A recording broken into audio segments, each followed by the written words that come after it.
Welcome to HOJO Radio. Hello, everybody, hello. Hello is the shampoo that glorifies your hair. So hello, everybody, hello. For softer, lively curls and brighter, sparkling hair. So hello, everybody, hello. Halo shampoo, halo.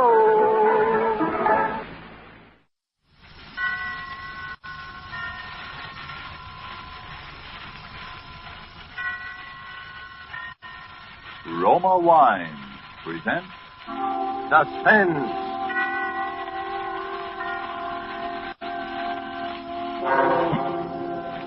Roma Wine, made in California for enjoyment throughout the world. Salud. Your health, senor. Roma Wine boasts the world. The wine for your table is Roma Wine, made in California for enjoyment throughout the world. This is the man in black, here for the Roma Wine Company of Fresno, California, to introduce this weekly half hour of Suspense.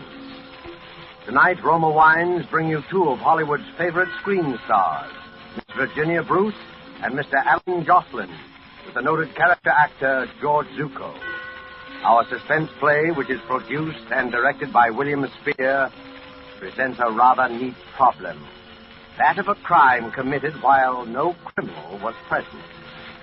And so, with a locked room, and with the performance of Virginia Bruce as an exceedingly bright young lady named Iris Lane, of Alan Jocelyn as an exceedingly shy young man named Harold Mills, and of George Zucco as the exceedingly polished Dr. Woodhall, we again hope to keep you in suspense.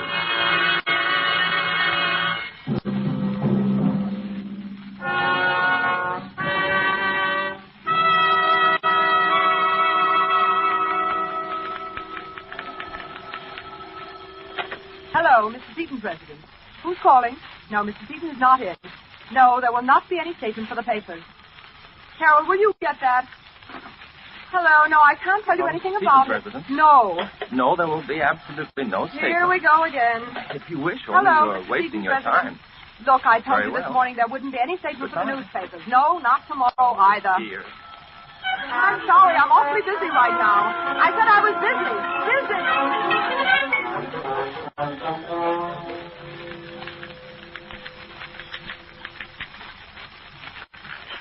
Phew, what a day. It's rather disturbing how quickly the reporters got wind of it. I do hope no harm's been done. Well, we did our best. It's too big a deal to keep secret anyway. There are always rumors, and it's the business of newspapers to pick up rumors. Dear me, I wonder how he's going to take it. The old man? He probably won't tickle pink. You know how he is. I know I'll be relieved when he has it under lock and key, my word. Oh, good evening, Mr. Seaton. Evening, Harold. Lane, you two still working? No, we thought we'd stick around till you got here. Oh, I'm sorry I was so late. The newspapers have been calling, Mr. Seaton. The newspapers? How in blazes We did told they... them there wouldn't be any statement. Oh, I should hope not. How do you suppose... Then it's not finished? Oh, no, the deal's closed. Have it with me, as a matter of fact. With you, sir? You've been carrying it around in your pocket? You see why I don't feel so good about the newspapers. But at least I got it home all right. Like to see it? Oh, yes. Doesn't look like much, wrapped up like this. Well, there it is. You like it? The Lavella diamond. What a beauty. It's enormous. Yes. But tomorrow we start to cut it. And within a year, it'll be just so many engagement rings. You know, I hate to see it change. It's so beautiful the way it is. There's no money in it for me this way. Oh, Dr. Woodhall called. He wants to give you a checkup if he can catch it before dinner. Oh, Dr. Woodhall, an old woman. Treats me like an invalid. Oh, well. Anything else? Nothing important. Oh, Harold, will you answer? Yes, certainly. Mr. Seaton's residence. Who's calling, please? Just a moment. Mr. Seaton, Mr. Van Houten. Van Houten? Yes, I want to speak. Oh, tell him I'm up top. Mr. Van Houten, Mr. Seaton's out of town. Well, dear me, you can think what you like, but Mr. Seaton is not here. Goodbye. Well, Odd. What'd he say? He said he has information you are here, and he insists on coming up here now. He sounds most disagreeable. Well, I don't think he's likely to show up, but if he does, don't let him in. All right, Mr. Seaton. I'll be in my study until Woodhall gets here. But don't forget your medicine, Mr. Seaton. I put it right beside the seltzer bottle. Oh, I won't forget. I hope Dr. Woodhall hurries. I'm dead. I'm sure you must be. Mr. Seaton seemed awfully proud of his new stone, didn't he? I thought he was cool as a cucumber.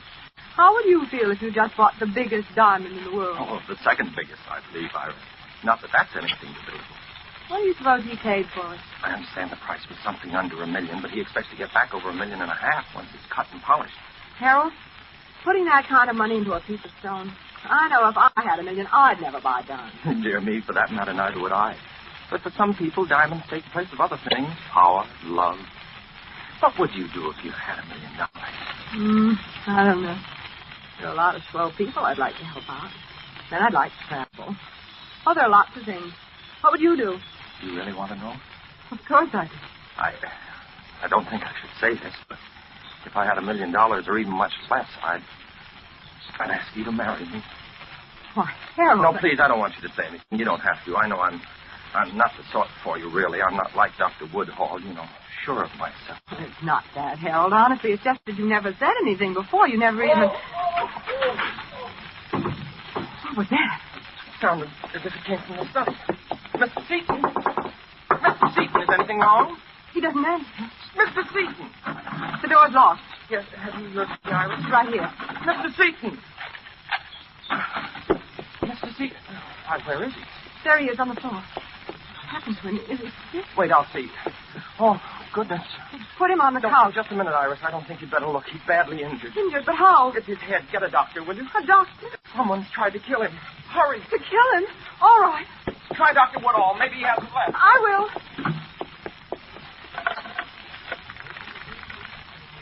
Operator, get me granite. 6-9-700.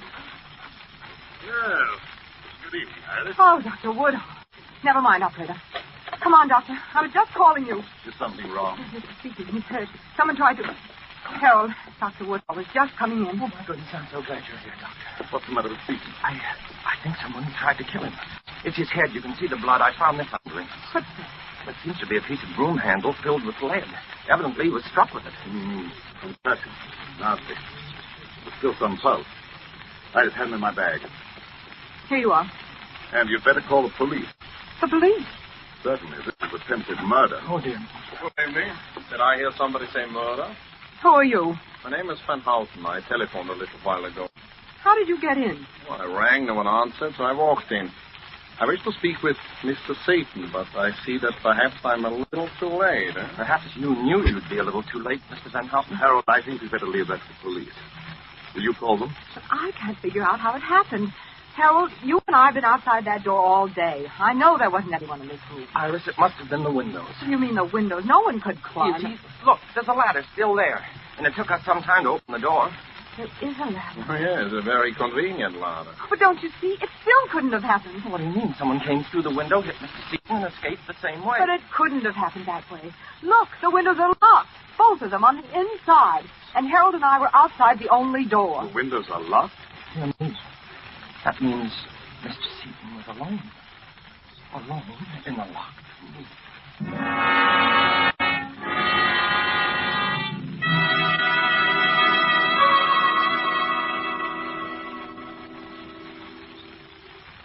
Before we return to the scene of our suspense play, let me describe another scene that might even now be taking place in the handsome cafe of the Hotel Nacional de Cuba in Havana. An American visitor has remarked to his Cuban host what great enjoyment the gay Cuban music and the dancing gives him. Gracefully, the Cuban host returns the compliment, saying, "But your United States makes us a gift that brings great pleasure on many occasions. This superb wine from the choice wine districts of your California, this fine Roma wine." Yes, for a wine to give great enjoyment, it must have greatness of character. And it's this that has spread the fame of Roma wines to other lands. Why otherwise would these countries import Roma wines to be enjoyed as a rare luxury? How fortunate then are you, who can enjoy any of the Roma wines, many different delicious wine types, whenever you choose, without additional charge for import duties, with no high shipping costs added to your small cost for Roma wine. Yet here is a quality so high it has won international recognition. Quality coupled with cost so modest that Roma wines are America's largest selling wines. Why not make your own taste test of these good Roma wines and discover for yourself the fine wine qualities acclaimed by wine experts of many lands? I'll spell out the name for you. R-O-M-A, Roma wine, made in California for enjoyment throughout the world. And now it is with pleasure that we bring back to our soundstage Virginia Bruce and Alan Jocelyn with George Zucco in The Loft Room, a tale well calculated to keep you in suspense.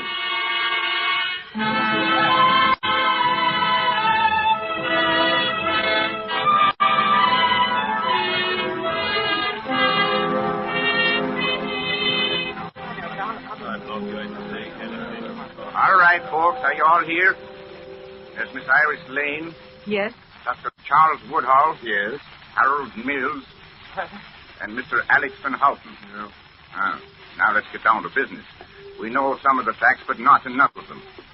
We know that you four were the only people in the house when Mr. Seaton was robbed, outside of the cook, and she was in the kitchen.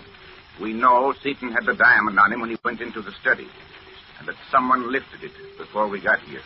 We haven't located the diamond yet, but we will. Now, this business of the windows being locked, somebody here knows who locked them. One of you hasn't come clean, or all of you. It's easy to see what you're thinking, Captain Hadley. As we tell it, it looks as though Harold and I did the job. But we didn't, that's all. That's all.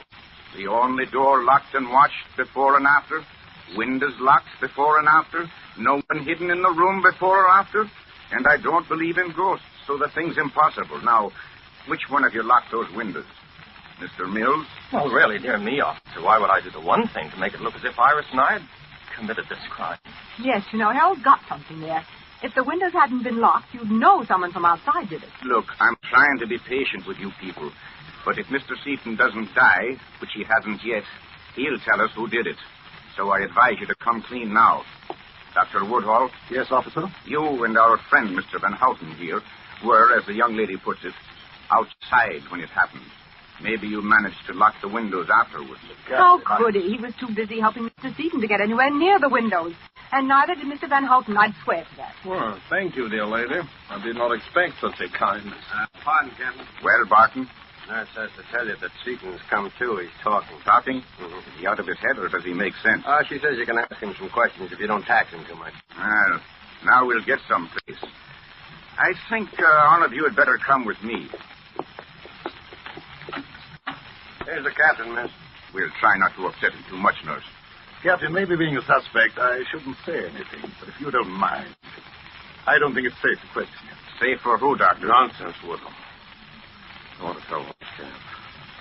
But, Mr. Seaton, I know your condition. I don't think you should exaggerate. Shut up, Woodhull. I was in the study. Just sat down at the desk. I was waiting for Dr. Woodhull. The chair faced the door into the office. I heard Harold and I was talking outside. Both of them? Yes. Sound carries pretty well through the door. They were talking. Some nonsense about what they do. They had $1 million. You heard what we said? Then I think Harold was posing or something. Oh, dear me, Mr. Seaton, I never realized that you... Well, I could. I was taking my medicine, and then I heard, I think, a footstep behind me. Set my glass down and started to get up. Did you turn around? Didn't have time. Something smashed down on my head. That's all. Then you didn't know who it was? And I don't know how. What do you mean, how? Because I had locked the windows. Both of them. You locked the windows? Yeah. I saw someone put a ladder up. I suppose it was the gardener or somebody. And while I was climbing around, so I locked both windows. You're sure no one was hidden in the room? Positive.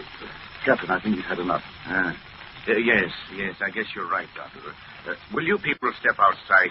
I'll be there in a minute. Come on, Doctor. Harold. Now, Mr. Seaton, what I want to know is... Criminal. Make him keep talking. Poor Mr. Seaton. He does look awfully bad. No. I suppose it's proper to feel pity for even Francis Seaton. Look, Mr. Van Houten, you've made several remarks like that. Maybe you've got your reasons, but I don't think it would sound so good to the police. Huh. Believe me, dear lady, my distaste for Mr. Seaton is purely objective. It's terribly perplexing, isn't it? Now that Mr. Seaton confirmed us on the locked windows, I can't see how the police are going to prove anything. Look, let's not kid ourselves. We're all supposed to be nice, civilized people. But one of the four of us is a thug.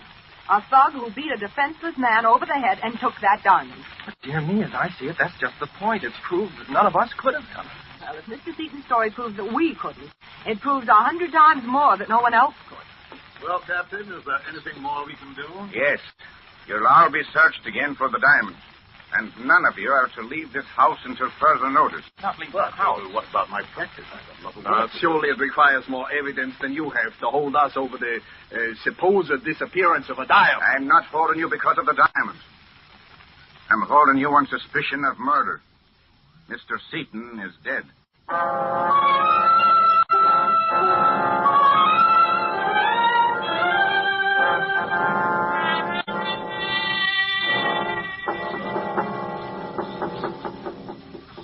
Who's there?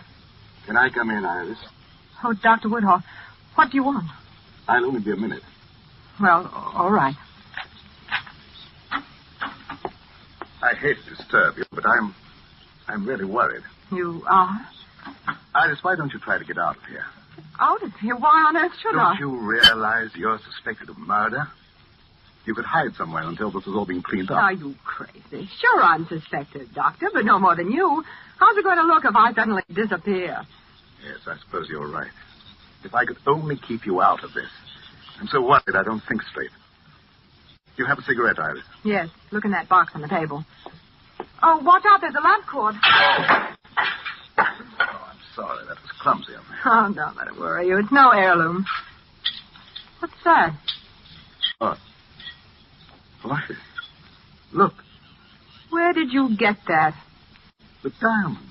Where did you get it? That was on the floor. On the floor. Iris, didn't the police search in here? How did it get on the floor? I suppose it must have been in the lamp. Yes. See? This part lifts out. It must have been an oil lamp. Apparently. May I have it, please? The diamond. It was found here. What do you want to do with it? I want it. Iris, it's not safe. Sure, I know. Give it to me. Well, Thanks. are you going to give it to Captain Hadley? Why? I don't think it'd be wise. Not yet. You're not afraid of something, are you? Iris, suppose they didn't believe you. Suppose they think that you... Oh, I'll think about it. Dr. Woodall, will you do me a favor? Certainly, if I can. Well, would you meet me here in exactly 10 minutes? You are coming downstairs. Oh, sure, but I've got a couple of things to do. I won't be long. Or perhaps I should wait. No, please, you don't have to do that. But all right, but be careful. Careful. I mean, don't let anyone know you have the diamond, because... I know. Yes, because whoever killed Seaton for it would kill me, too.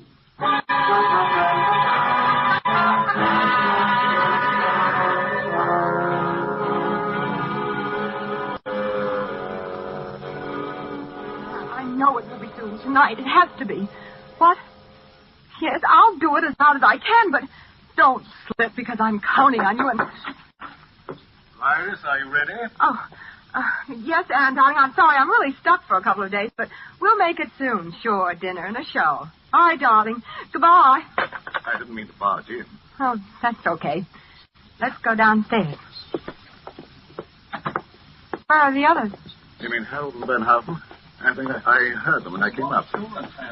Yes, they're in the office. Listen. Come on, let's go in. It'll be for a few days. Oh, we wondered if you were coming down, Iris. My, you startled me. We are not intruding. Intruding? It sounded like you were having a little argument. Oh, no, it wasn't that exactly. You see, we were talking about... Well, dear me, I don't know why I shouldn't tell you. about an engagement ring. An engagement ring? Why, Harold. I didn't want you to know I'm buying one from Mr. Van Houten. I don't have quite enough money, and I won't have it for a few days. Mr. Van Houten sells rings. Well, I thought that was understood. That it's my profession. I deal in diamonds in a small way. Diamonds?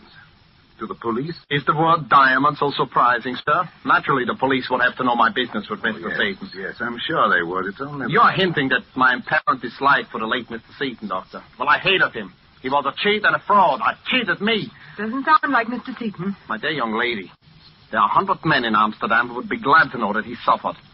But as you know, such dislike was not the motive for his murder. Well, really, now, there's no need to be huffy, Mr. Van Houten. Well. Dear me, we all know what the motive was. I guess it was motive enough for any one of us. Yes. Look, let's face it. One of us killed Seaton, that's true, but 3 of us didn't. And yet we're all suspected. I think if the 4 of us let down our hair, maybe we can figure this thing out. I think that sounds very reasonable. If Iris needs advice or help... Maybe I do with that. I've found the diamond. Dear me, found it. You found it? Where? In my room.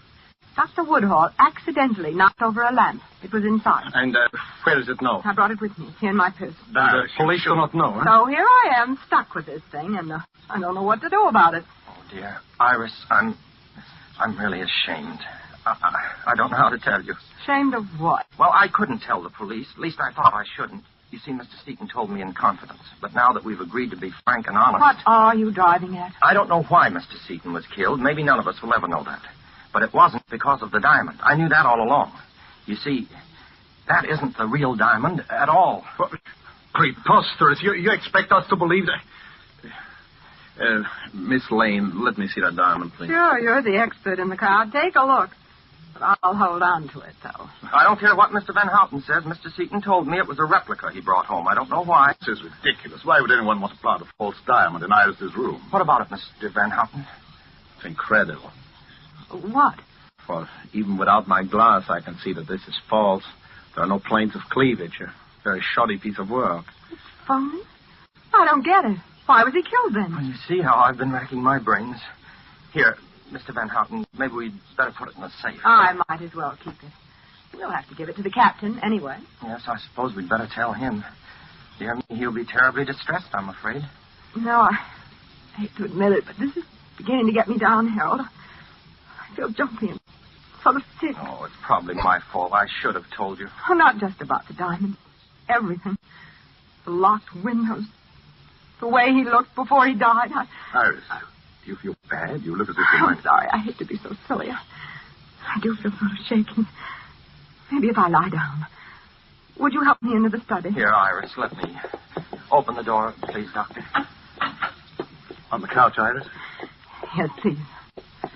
I'll lie down right here.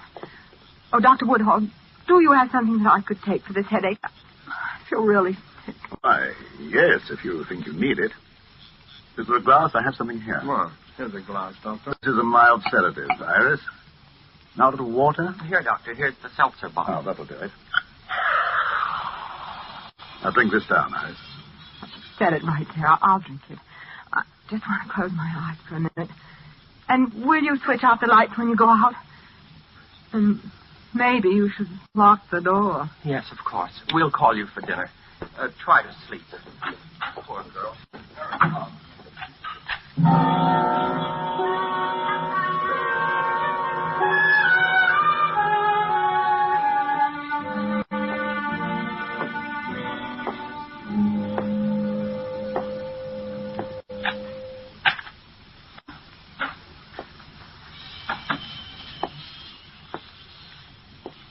Who is it?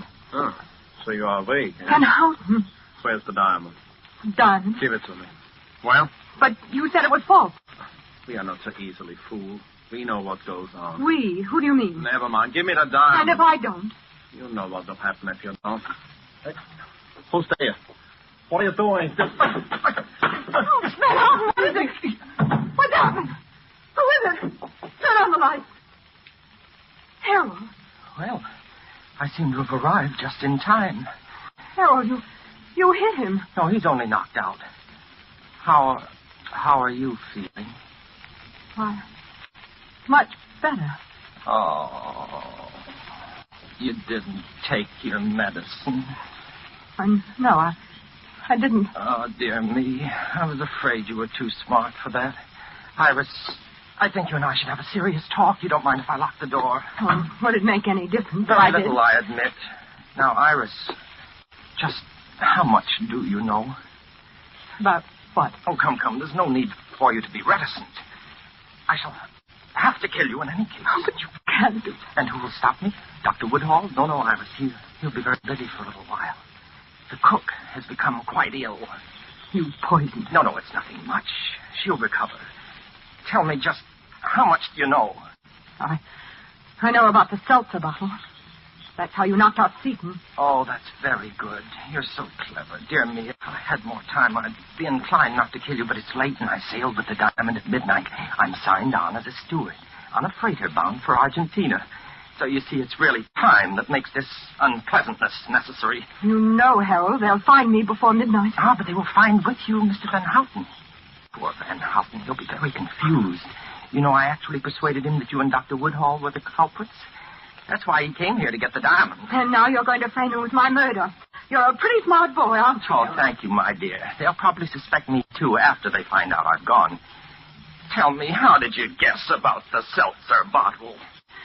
The condemned woman ate a hearty breakfast. Okay, I'll talk. Well, I knew it must have been the seltzer bottle when I realized it was one of those kind you fill yourself with a capsule to make the bubbles.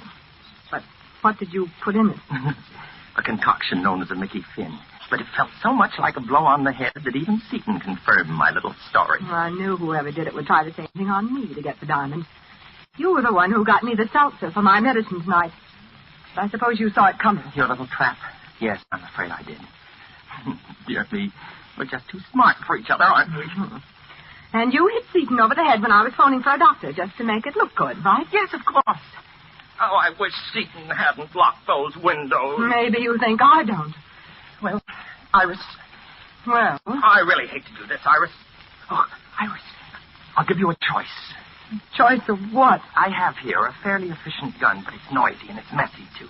I don't like to use it. But if I have to... What else? Or you could drink what I put for you in the glass from the seltzer bottle. It would be much easier for you. It's practically tasteless.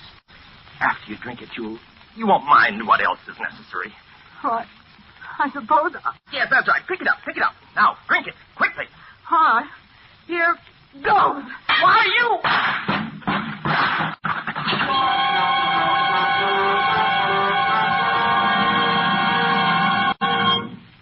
Nice timing, Captain Hadley.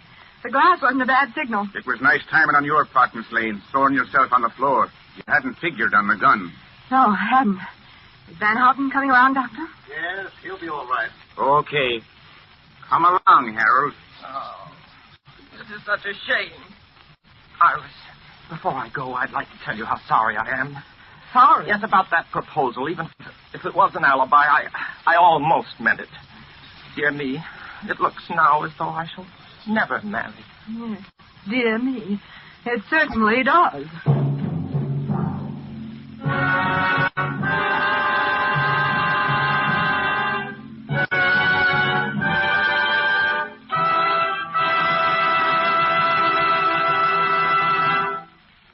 And so closes The Locked Room, starring Virginia Bruce and Alan Jocelyn with George Zuko. Tonight's tale of Suspense. Mr. Jocelyn appeared by courtesy of 20th Century Fox.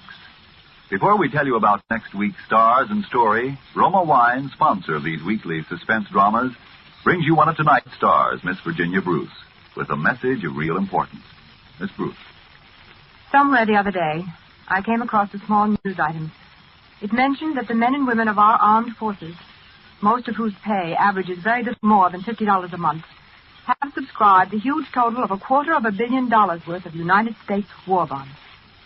Ladies and gentlemen, if you need a testimonial to the worth of subscribing to the fourth war loan, which is now on, I think this news item supplies it. If the men and women who are fighting this war have that kind of faith in the future of our country, how can we have less?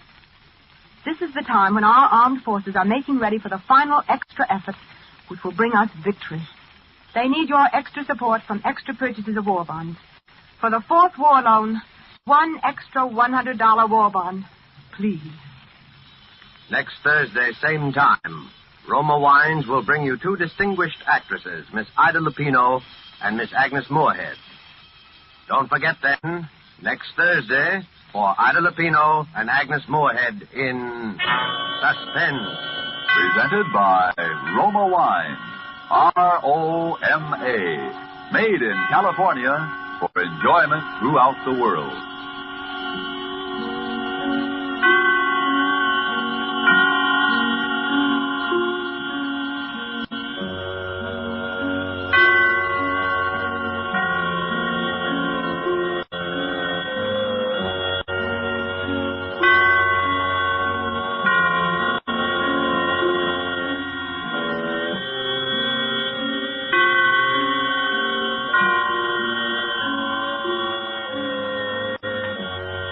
This is the Columbia Broadcasting System. This just in. Are you looking for some classic gaming? What about new and old Nintendo products? Do you need to find some tutorials on how to make all that stuff work? Well, look no further than Rocket Blast Gaming for some of the best classic and new gaming around. Rocket Blast is an expert at all things Nintendo, and he has all the tutorials to prove it. So check him out right here on YouTube at Rocket Blast Gaming. That's ROCKET BLAST Gaming. HOJO Radio. We're your old-time radio headquarters. Stay tuned. Roma Wines present Suspense.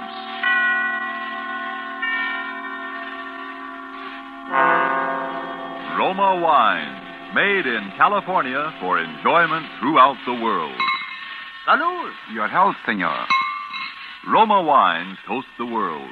The wine for your table is Roma Wine, made in California for enjoyment throughout the world. This is the Man in Black, here to introduce this weekly half hour of Suspense. Tonight as stars, we bring you two of Hollywood's outstanding actresses, Miss Ida Lupino and Miss Agnes Moorehead. And so with the remarkable tale of the sisters, and with the performances of Ida Lupino as Lydia Haskell and Agnes Moorehead as Ellie, Roma Wines again hope to keep you in suspense.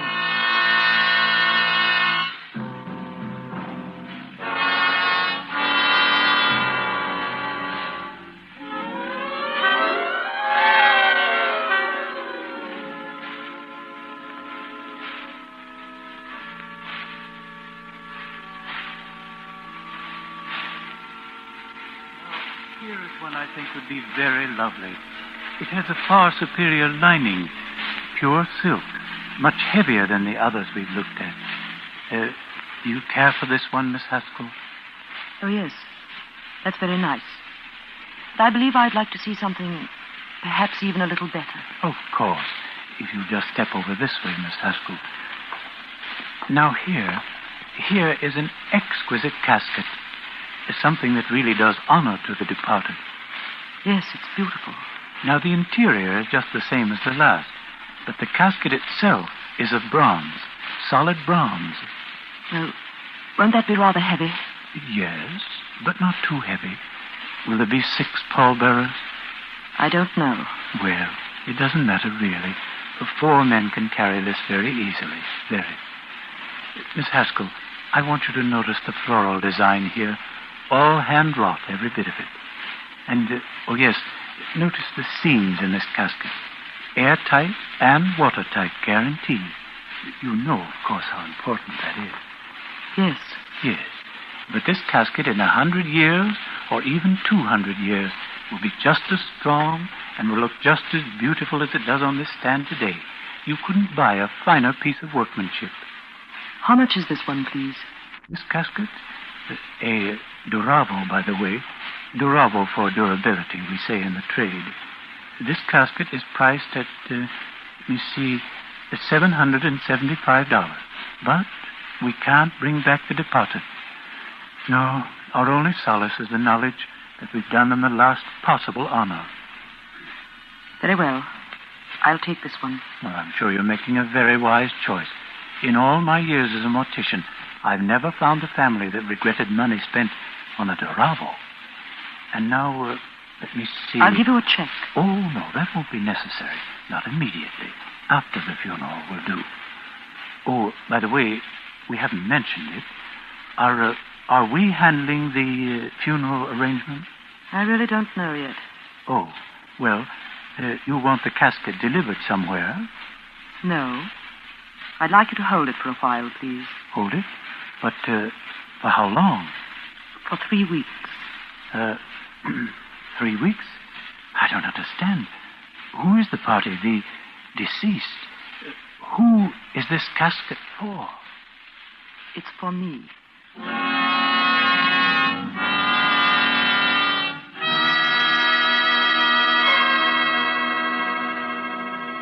You have heard the prologue to this evening's suspense play, The Sisters.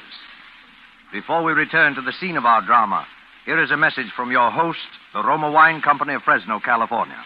You remember the old saying, the grass is always greener in the other fellow's yard? You might agree with the truth of that statement if you happen to overhear a conversation that might easily be taking place at this moment in the smart and festive Club Montmartre in Havana, Cuba. An American has just complimented his Cuban friend on the fine quality of Havana tobacco. Graciously, the Cuban replies, "But you of the United States need have no envy of us. Nature has made a great gift of perfection to your country, too, the magnificent wine which we also enjoy. It is Roma wine, made in your own California." Friends, that little anecdote is typical of many countries where wine is truly enjoyed. For in other lands, Roma wines must be imported over long distances from our own California, a luxury to be enjoyed on special occasions, while lucky you can enjoy these superb Roma wines as a daily delight, with no import duty, no expensive shipping charges added to your cost for Roma wines. Whichever one of Roma wine's many types your own taste test names as favorite, you'll agree here is truly superb wine that could come only from truly choice wine districts. And you'll say, no wonder Roma wines are America's largest selling wines. I'll spell out the name for you. R-O-M-A, Roma wines, made in California for enjoyment throughout the world. And now it is with pleasure that Roma Wines bring back to our soundstage Ida Lupino as Lydia Haskell and Agnes Moorehead as Ellie in The Sisters. A tale well calculated to keep you in suspense.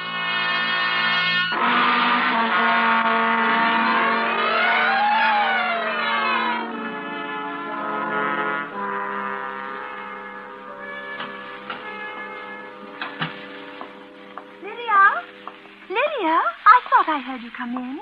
Where have you been, Lydia? You've been gone all afternoon. I've been shopping. What did you buy? Did you get the ribbons I asked for? No, I didn't have time. Oh, I wanted some new ribbons. My others are all worn out. See, Lydia? Ellie, I wish you'd stop putting ribbons in your hair like a schoolgirl. You're almost 40 years old. I know, Lydia. I know. Well, then try to act like it. Hand me my sewing and light the lamp. It's getting dark. Oh, I wonder why we have to grow old. Wouldn't it be wonderful if we'd always stayed young like we used to be? Oh, Lydia, remember when Mother used to send us to school with our ribbons matching and our dresses matching, and at the end of the day, no one would even guess we were sisters because I was always so mussed and you were always so clean? Oh, I wish we were young again, Lydia. Stop talking nonsense, Ellie. It is nonsense, isn't it?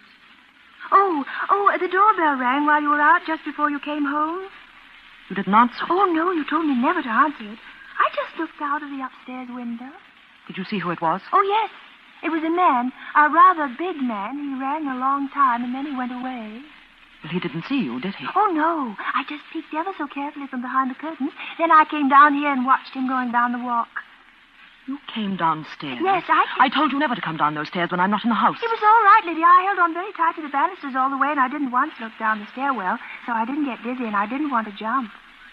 Well, don't do it again. It was just that I was lonely.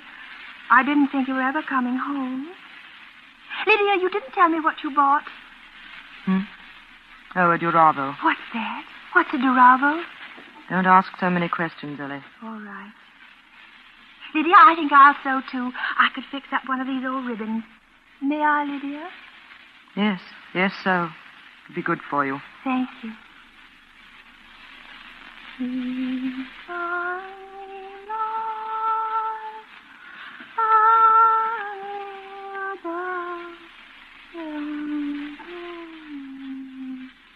Lydia?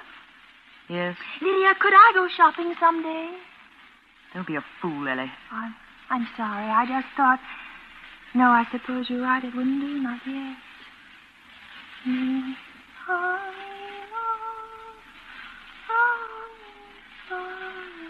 There wasn't any mail today. Wasn't there? No, I thought perhaps there'd be a letter from David. It's been such a long time since he's written, hasn't it? I haven't noticed. Oh, yes, he used to write every week on Tuesday. And I'd get the letter on Thursday. But there wasn't one this week or last or the week before that. It's strange, isn't it?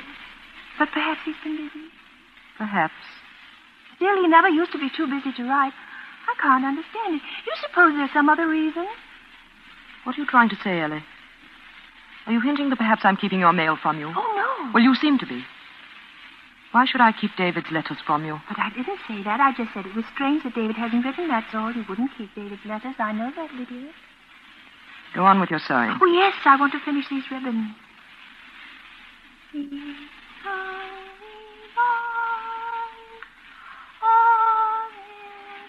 Stop singing that.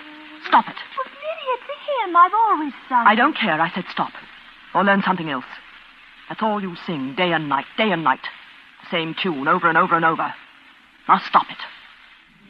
Lydia, sometimes you frighten me. The way you look at me. You make me think that perhaps I'm not getting well. Perhaps I'm still crazy. I'm not. I'm not still crazy, am I, Lydia? I'm not, am I?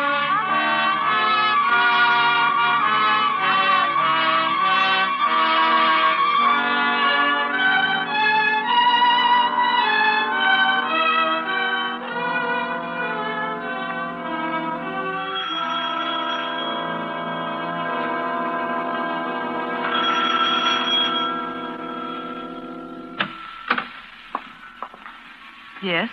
Evening. Are you Miss Lydia Haskell? Why, yes. Well, can I speak to you for a minute? I was here this afternoon, but there was no one home. What is it, please? Well, we had a call from Doan Brothers, the undertakers. I'm from the police department. Really? Well, I don't see what the police could want with me. Come in if you wish. Thanks. Sit down. Thank you. There's nothing we want, Miss Haskell, except it's sort of unusual for a woman to order a casket for herself. Unusual? I've heard of many cases of that kind. People who are alone in the world and have no one else to look after things. Sure, I know. Only it's a little more unusual when you can name the date. The undertaker said you wanted the casket held for 3 weeks. Why 3 weeks? Must be some reason for it. Yes, there is. I'm going to die. I shall die in 3 weeks, or perhaps even before. There's no doubt of it in my mind, and that's why I ordered the casket. You may call it a premonition if you want. Maybe I could also call it suicide. That's why I'm here, Miss Haskell. I don't know whether you know it, but suicide is a crime in the eyes of the state. For which there is no punishment. Not if it's successful, no. But there is prevention. You see, I know I'm going to die. I feel it. But I have no intention of taking my own life. There's no need to do so. Mm-hmm. Miss Haskell, this premonition, as you call it, have you any idea what brought it on? No. You've been speaking to anyone? No fortune tellers or anything like that? No. Well, what makes you so sure? How do you know you can trust this premonition? You're not an old woman. I'd say you're in pretty good health. You have a lot of good years ahead of you. I have a religion. Not a church religion, just one of my own. It preaches that people go on living until they've outgrown their usefulness. Then they die. From one cause or another. When that time comes, the desire to live is gone. And you see, only desire keeps the body alive and breathing. I don't understand that. No, I'm sorry. Miss Haskell, you live alone here? Yes. No relatives? No housekeeper? I live alone here. Pretty large house for a person living alone. Yes. There are 3 floors and far too many rooms. But it's on the outskirts of town, and it's quiet. And it gives me the privacy I've been looking for. A privacy which you are invading for the first time since I moved here 5 years ago. Sorry, Miss Haskell. I'm only doing my job. I was told to look you up and find out why you bought that casket. Then I think we may assume your job is over. I guess so. But the office might ask me to drop back once in a while, just to keep in touch. I won't be at home. Why? You don't go out very much. The folks in the town say they don't even see you more than once a week, maybe. When you come, I won't be at home. All right. Sorry to bother you. Good night. Good night. Miss Haskell, how are you going to die? I don't know. Nor do I consider it important. Why should you? Good night.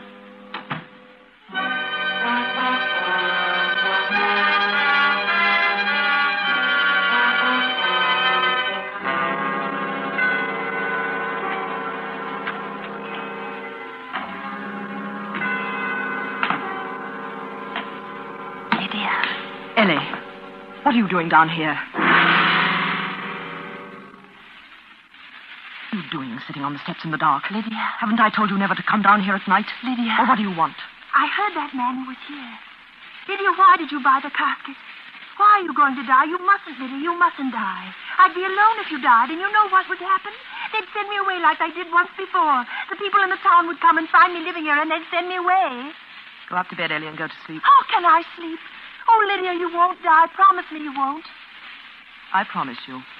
I'll go to bed. But why did you buy the casket? And the things you said to that man as if you wanted to die. Why, Lydia? Why do you want to die? I don't want to die. No one does. No, you have such a lot to live for, haven't you, Ellie? Yes. I've been happy, Lydia. You've made me happy. And someday when I'm well again, I'll go back home and David will be waiting for me. You know he'll be there. You've always told me he'd be waiting. And he'll see that I'm well again and he'll take me back. I'm not so old, am I? David won't see me as old. He told me that when I was well, no matter how long it took, he'd still see me as a young girl. That's why I've been happy. Just waiting for the time I can go back to David. Ellie, haven't you learned yet? Don't you know yet that you're mad? And that you'll always be mad? No, don't say that. I'm getting better, Lydia. You know I'm getting better. Yes. Putting bows in your hair. Sewing ribbons all day long. Sneaking about the house at night, spying on me. Singing the same hymn over and over and over. Until I think I'm going mad, too. Is that why you want to die? To get away from me? I thought you loved me, Lydia. Why should I love you? Look what life has given me and tell me why. You've always spoiled everything for me, Ellie. Even from the time we were children. How could I spoil everything? We were just like the same child, Lydia. Twins. You were I and I was you. We looked the same, yes. We were born the same day, yes. And that's where it ended.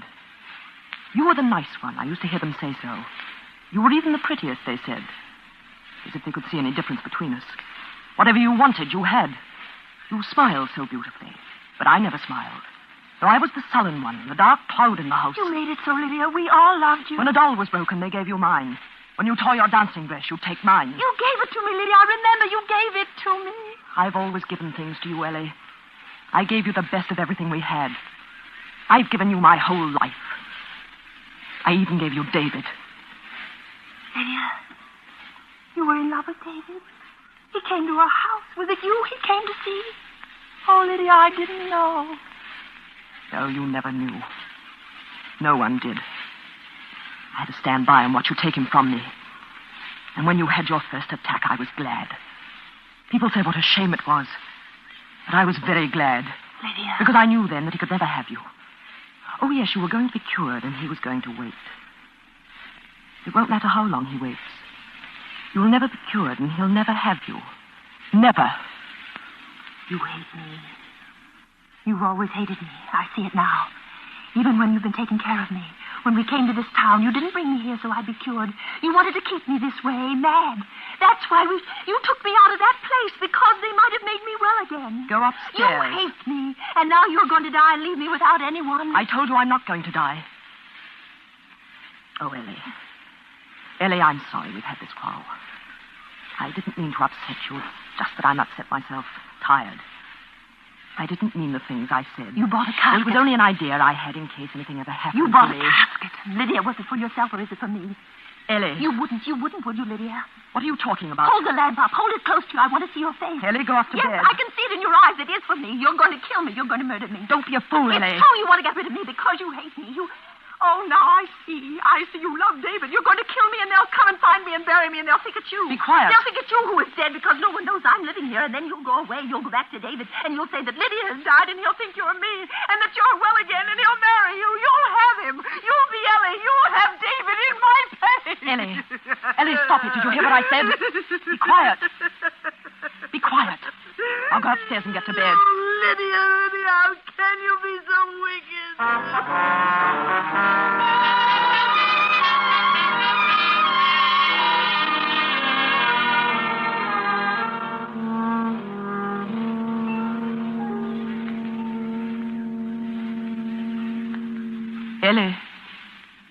Ellie, are you awake? Ellie, dear, you mustn't think any more about what we said tonight. Do you hear? It's not so, Ellie. It's just your imagination, dear. Now, you mustn't think about it. It will be bad for you. Are you asleep, Ellie? She's not asleep. She's lying over there on the other side of the room, staring at me through the dark. She knows it was the truth tonight. She's going to die and that I'm going to kill her. That quarrel. I shouldn't have let her know. I lost my temper. Stupid. I must think clearly. How am I going to kill her? It mustn't look like murder, because they'll suspect things then. No, it must be suicide. How? When? It'll have to be soon now that she knows.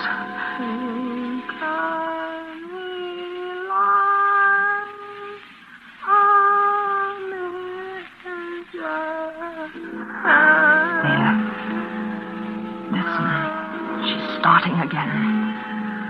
She's singing that hymn again. That hymn. I must be calm. Mustn't get excited. Must think clearly. How am I going to kill her? I wish it were over. I could go back then. Back to David. How quickly she saw through that, but I'd go back in her place. He'll never suspect. Because I'll be Ellie to him. Ellie, cured and happy again. I'll learn to smile. First she must die. How?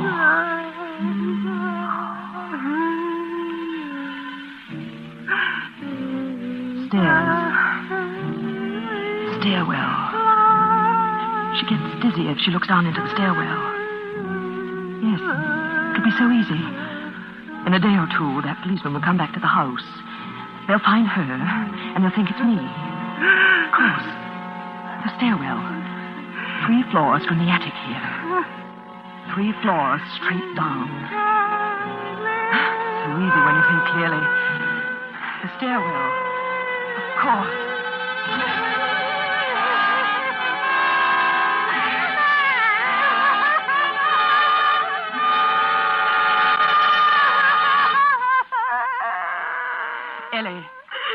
Ellie, dear. Ellie, you mustn't cry anymore. Do you hear me? Are you afraid of the dark? Well, I'll light the lamp for you, dear. There. That's better, isn't it? Why, you're shivering. Are you cold? Well, come along, put your wrapper on. We'll go down to the parlor and light a fire. And I'll make you a nice cup of hot milk. Come along, Ellie. No. Oh, Ellie, stop acting like this. Now come, dear. Here's your wrapper. Put it around your shoulders. That's the girl. Get up now. I'll carry the lamp. Give me your hand, dear. Oh, you're as cold as ice. Now be careful. Walk slowly.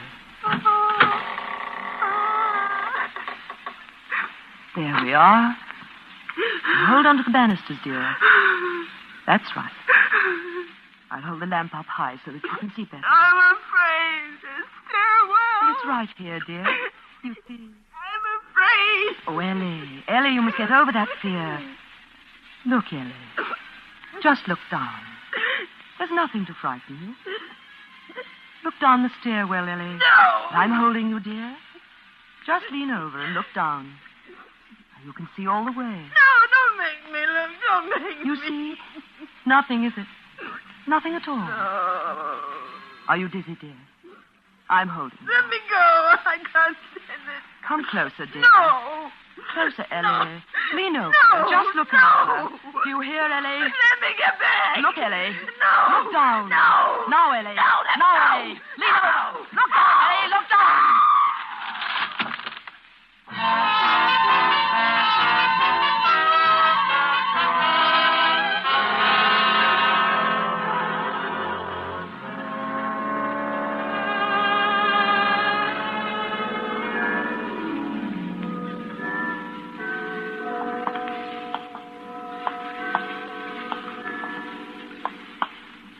A very strange thing, yes.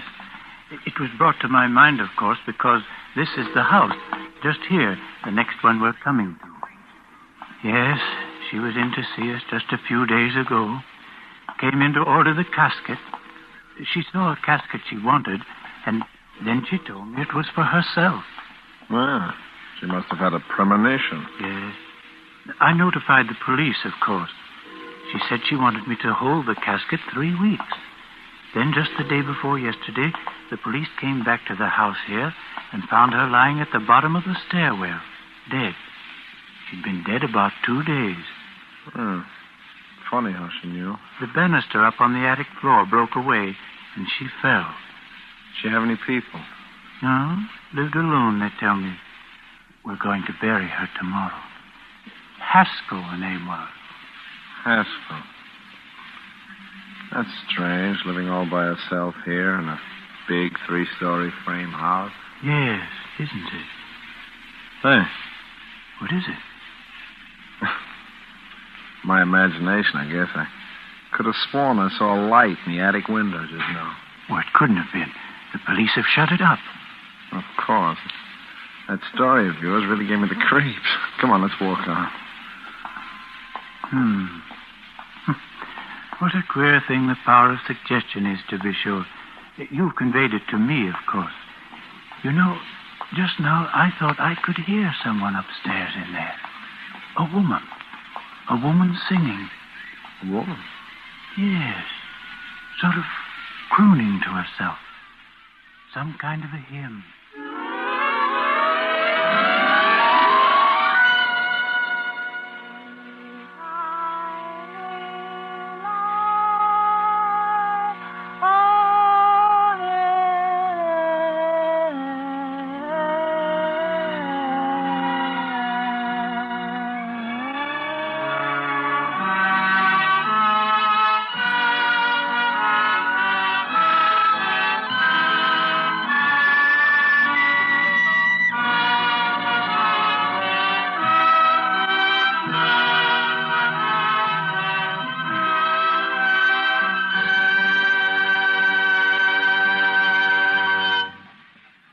And so closes The Sisters, presented by Roma Wines, and starring Ida Lupino and Agnes Moorehead.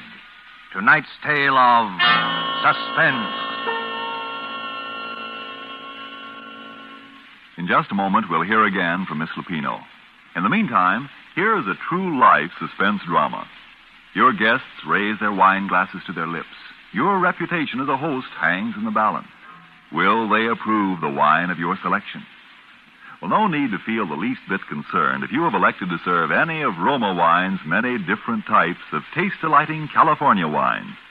Perhaps the tangy, appetizing Roma Sherry, or the richly satisfying Roma Burgundy, or the delicately delicious Roma Sauterne. And notwithstanding, your cost for any of these good Roma wines is only pennies a glass.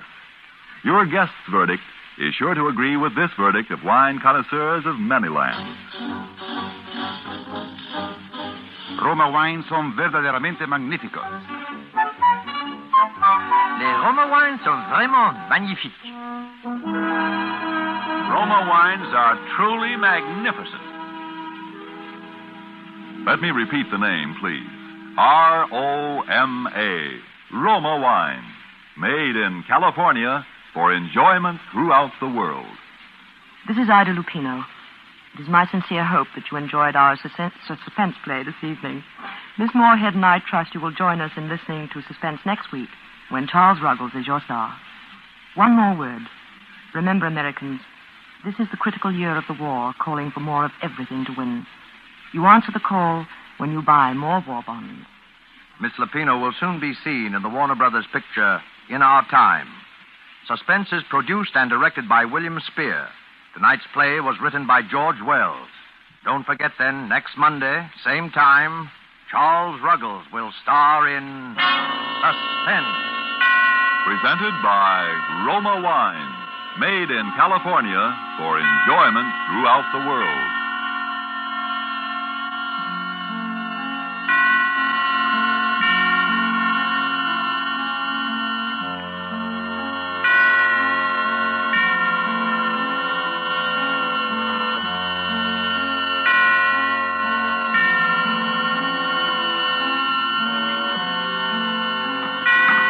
This is CBS, the Columbia Broadcasting System. Those three beautiful stars all use Lux toilet soap regularly. You know what a forthright person Joan Blondell is. Yes? Well, when I asked her about her complexion care, she said, "A Lux girl? You bet I am. Active lather facials really work for me." Lux Soap Beauty Facials do make skin lovelier, all right. Skin specialists proved it. In 3 out of 4 cases, daily Lux Soap care made skin softer, smoother. The fact that so many famous stars recommend Lux toilet soap shows how right it is for delicate skin. Now, there's a beauty counsel for lovely ladies everywhere. Why not make fragrant white Lux toilet soap your daily beauty soap? Remember, it's Hollywood's own complexion care. The choice of 9 out of 10 lovely stars. Stay tuned to HOJO Radio.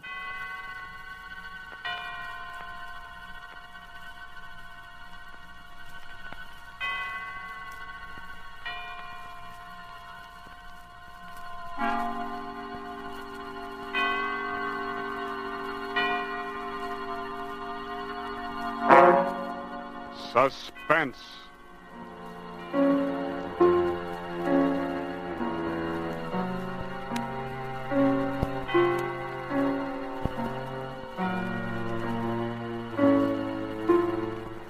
For you men and women in the armed forces of the United Nations, we present one of America's top spine tinglers, a radio rebroadcast of a program dedicated to the mysterious, the unusual, and sometimes the supernatural. A program well calculated to keep you in suspense.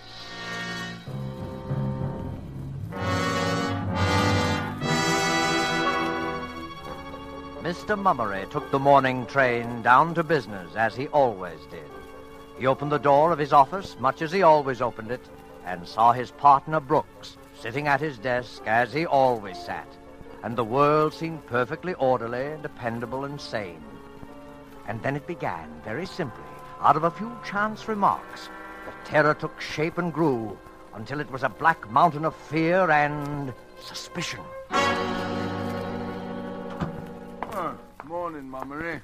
Pleasant morning, huh? Yeah? Oh, quite. I've been looking through some back accounts. I've an idea they're trying to put us off and... Hubert Mummery, what's the matter with you? With me? Well, you gave me a start. Man, you're as white as a sheet. Oh, am I? Well, I'm not feeling quite myself this morning. Breakfast didn't agree with me.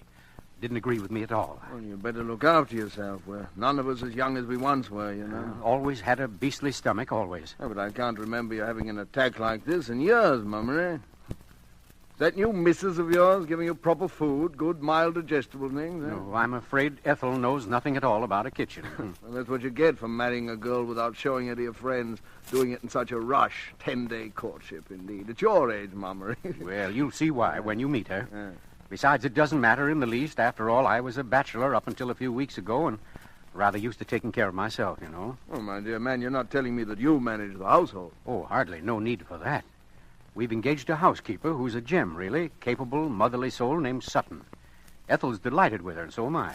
Exceptional cook and all that, you know. Oh, then that's excellent. We can all do with that sort of thing. And I say you better take it easy. Keep off your feet today. A man's health comes first, you know. Thanks, I'll be all right. I took one of my tablets on the train. Well, if you need anything, you let me know. Huh? Oh, by the way, Mummery, I don't suppose your wife knows of another of those cooking gems, does she? Well, I don't know. They aren't so easy to find nowadays. Don't tell me your cook is leaving you. Oh, good Lord, no, Parrish, it's not. It's for the Phillipsons. Their girl is getting married. Always said marriage is the graveyard of good cooks. Oh, positively, positively. You know, I think it should be a criminal offense for cooks to feel the mating urge. Leaves a family high and dry. Yeah. You know, I said to Phillipson, you mind what you're doing, I said. You get somebody you know something about. You may find yourself landed with this poisoning woman. What's her name? Mrs. Andrews? Carolyn Andrews? I don't want to be sending wreaths to your funeral yet a while, I said. My, wasn't that a dreadful thing, though, that Andrews case? Ethel read some of it to me out of the newspapers. Oh, my.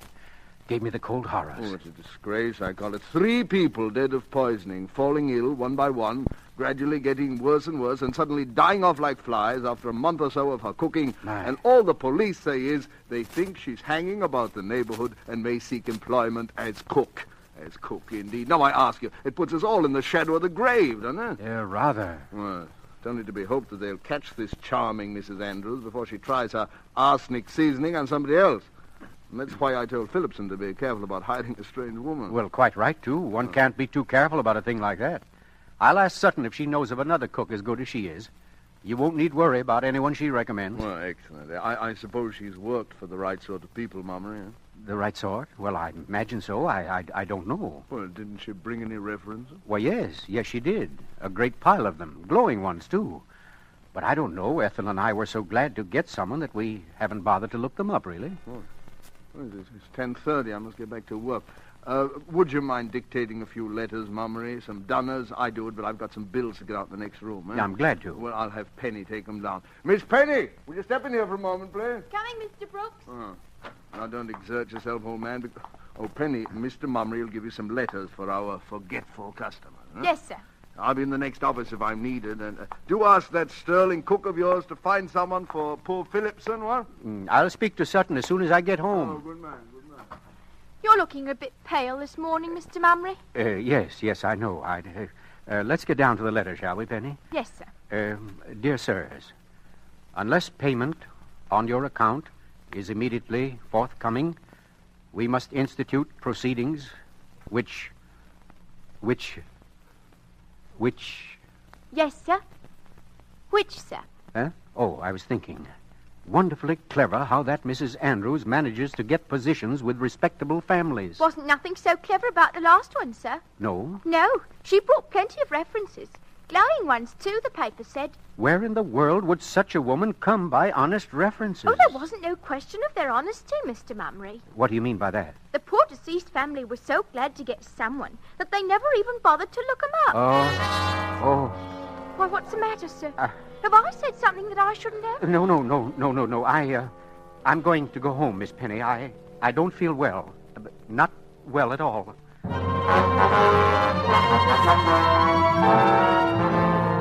On the homeward bound train, Mr. Mummery's mind kept up a continual flow of discomforting thoughts. Those references of Sutton's, how did he know after all? Brooks was quite right. One can't be too careful. Be sure you get someone you know something about, or you may find yourself landed with this poisoning woman, this Mrs. Andrews. The pain in Mr. Mummery's stomach gave a sudden twinge. He gripped the edge of his seat. He had eaten too quickly. His breakfast had been too heavy. He must speak to Ethel about Sutton. Sutton!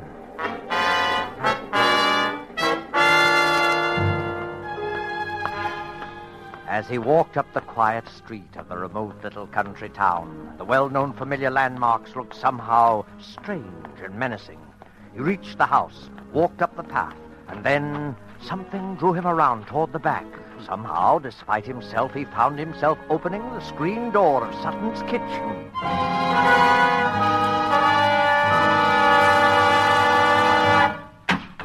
Miss Sutton! Oh, Lord, sir!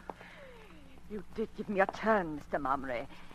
I was so taken up waiting for the potatoes to boil that I didn't hear the front door go at all. I used my key, Sutton. Where is Mrs. Mummery? The poor dear was feeling a bit sickish after breakfast this morning, and I made her lie down for a bit. She was looking so poorly, sir. Ethel sick? Ethel's never sick. I don't understand Oh, this. it was working about too much that done it, if you ask me. I told her to go light with it, but she's that restless she can't abide to be doing nothing. Where is she now?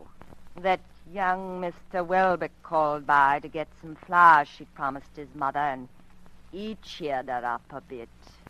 She needed cheering, too, by the look of her, poor lamb. Where are they, Sutton? They're having a tea in the garden. She's a deal better than she was, sir. A deal better. Well, I'm glad of that. I'll step out and have a word with her. Oh, Mr. Mummery. Yes? Before you go, I'd like to show you what I got for your dinner. But I... Just a moment, Mr. Mummery, sir. There. Have a look at that now. That's steak and kidney pie, isn't it? You'll find it beautiful and light, sir. You'll have no trouble at all digesting it. Very good. And it's seasoned something wonderful. Yes, I'm sure it's excellent. I'll wander out and see Mrs. Mummery now, if you don't mind. Oh, by all means, sir. And try to get up a good appetite for your dinner, won't you, Mr. Mummery, sir? Yes, I'll do my best. Thank you, Sutton. Oh, Ethel. Ethel. Who's that? It's I, Tiddlywinks, Hubert. Oh, I wasn't expecting you so early. Well, I quit before my time. I didn't startle you, did I, dear? Yes, you did. Oh, I'm awfully sorry. I thought something was wrong. I don't like to be startled. Hello, Mummery. Oh, hello, Welbeck. I didn't see you. How are you? I'm all right, thanks. I'm afraid I found Ethel feeling rather badly. Yes, Sutton told me. Are you better now, dearest? I'm feeling dreadfully upset, unsteady. I suppose I'll be all right by morning. Do sit down and have your tea, Hubert. Well, thanks, I will. I need it. Biscuit? Are they good? Melt in your mouth. I'd devour the lot if I didn't have to be getting home to dinner. Oh, no. Are you leaving? Mother's waiting. Oh, I'll have the gardener wrap her flowers. Give them to me. Oh, now don't bother. Oh, no bother at all. Heavens knows he's paid enough for pottering about. Thomas! Thomas! Come in, ma'am. Is the tea still warm, dear? Just right, thanks. You was calling me, Mrs. Mummery? Oh, Thomas, will you please wrap these flowers for me and bring them into the house? Righto, ma'am. I'll take Mr. Welbeck to the door. Oh, no, don't bother to get up, dear. Just tell Mr. Welbeck goodbye and finish your tea like a good boy. Oh, yes, indeed. Keep your seat. Well, do come and see us again soon, won't you, Welbeck? Love to. But I can't leave Mother alone very often. She's extremely nervous lately. Terribly so. Oh, well, that's too bad. She's not really been herself since that Andrews poisoning business started in newspapers. Alarmed her more than you'd believe. It's rather unnerved everyone, if you ask me. I do hope they catch her soon. They may. What do you mean? There were a couple of blokes from Scotland Yard in the village this morning. Rumor is they've got a new line on Mrs. Andrews. It's time they had. Think of it, that fiend has been on the loose for... Well, let's see now. Exactly 1, 2, 3, 4. Yes, almost 4 weeks to the day. I'd rather not think about it if no one minds. Quite right, my dear. Let's not. Let's not. I have too many other things on my mind. Oh, by the way, Hubert. Yes, dear. I forgot to tell you to bring some cash home from the city with you today. I know you did, Tiddlywinks, but I remembered it all by myself. Oh, and a good thing it is, too. The greengrocer had a very glum look this morning. Well, we'll be able to stare him in the eye tomorrow. And then there's Sutton's salary. Mm-hmm. Well, I'm not sure I brought enough for that. Oh, that's too bad. I do so want to be prompt with her. Prompt? Oh, yes, dear. Sutton's been with us exactly 1 month tonight. Well, I must drop along now. See you soon again, Mummery. I say thanks for the tea. Hubert, what's the matter? Mr. Welbeck said thanks for tea. Didn't you hear? Oh, yes, I'm sorry. You seem so very far away, dear. No, not at all. I'm tired, I suppose. Let the old gent rest his weary bones. He's worked much too hard lately. Oh, come along, Mr. Welbeck. I'll do the honors for the family. Coming. 4 weeks. Exactly 1 month. Oh, sir, the missus wanted some zinnias for this bouquet. I just found a little patch in the back bed, and I... Thomas, do we have any old newspapers about? Old newspapers? Yes. Why, yes, sir. There's a stack of them in the greenhouse. I was just going down to get some to wrap up this bouquet. What would you be needing them for, sir? I want to look up some photographs, Thomas. Photographs? Of who, sir? Of Mrs. Andrews.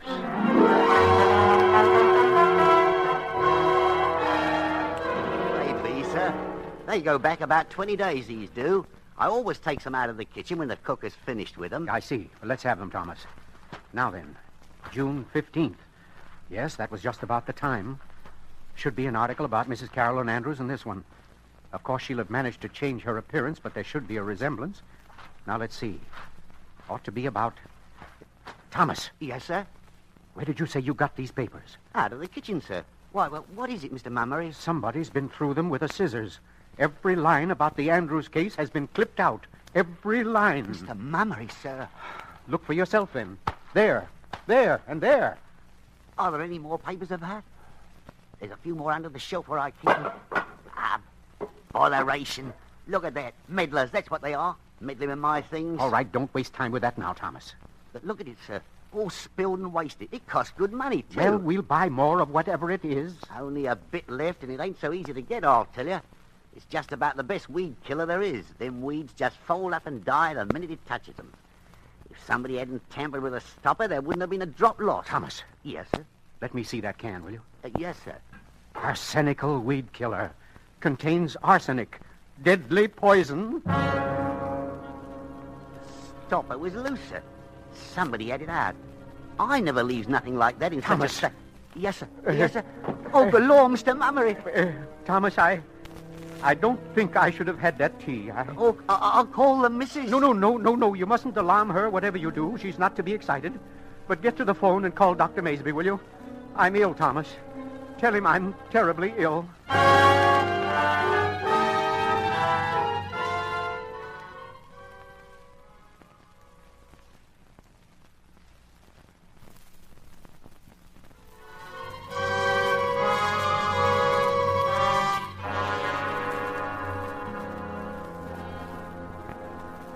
How is he, Dr. Mamesby? How is he? Now, then, Mrs. Mummery, he's not so bad as all that. He's really far better than he was last night, decidedly. Yes, the patient is somewhat improved, aren't you, Mummery? Well, I'm feeling quite all right, Ethel. I shouldn't be surprised if I lived after all. My poor darling, you gave me such a fright. Little wonder the symptoms were rather alarming. What on earth could it have been, Dr. Mamesby? He was suffering so dreadfully last night. Of course, those powders you gave him quieted him a bit, but he did seem to be in such agony. Well, I can't say precisely what it was. I could pretend to know, but frankly, I don't, Mrs. Mummery. I haven't the proper equipment here for a real diagnosis, but I'd venture an old-fashioned, non-scientific guess that it was just a touch of common garden ptomaine. Yes, that's what it was, Ethel. I'm sure of it. Tomorrow or next day, and he's quite well, mind you, I'd like to have him come to my office in Barracks for a thorough examination. Do you hear that, dear? You must make him promise to come, Doctor. He's so very careless about himself. He'll come. This episode gave him a bit of a start, I think. Nothing like a touch of ptomaine to make a man health conscious, Mummery? You're right, Doctor. You'll see me soon, I promise. Excellent. And until then, you just continue the powders I gave you, one every hour. Yes, Doctor. And no solid foods. Have that cook of yours make you a nice, strong broth of some kind. What? And above all, stay in bed for the next 24 hours. I'll see to that, Dr. Mamesby. Yes, well, I'm depending on you, Mrs. Mummery. And now if you'll tell me where you put my hat... Oh, I'll get it for you. Oh, you needn't trouble if you'll just tell me... Oh, no trouble at all. It's out on the sun porch. So, Mummery, do try to take better care of yourself from now on, No need to make Ethel a widow before her time. Well, I'll do my best not to, Doctor. Dr. Maysby. What's that, Mummery? Listen to me. I haven't time to explain now. What are you talking about? Keep your voice down, man. I don't want to frighten Ethel. But there's something very strange going on in this house. You aren't delirious, are you, Mummery? I may need your help soon. I'll phone you sometime today as soon as I can without alarming Ethel. Oh, she wouldn't be able to sleep for weeks if she had any inkling of what's going on here. You're not imagining things, are you, old chap? No, listen, Mamesby. Last night, before I took sick, I found... Oh, I beg pardon, sir. Yes, Sutton. What is it? Mrs. Mummery sent me to tell you that your chauffeur has brought the car around, sir. Oh, yes. Good. Well, we're getting along now, I think. Oh, sir, if I'm not being too inquisitive, sir, How is the patient this morning? He's much better, Sutton, but he had rather a grim session of it just the same. Oh, that's dreadful, ain't it, sir? We'll have to take better care of him, won't we, sir? Much better care.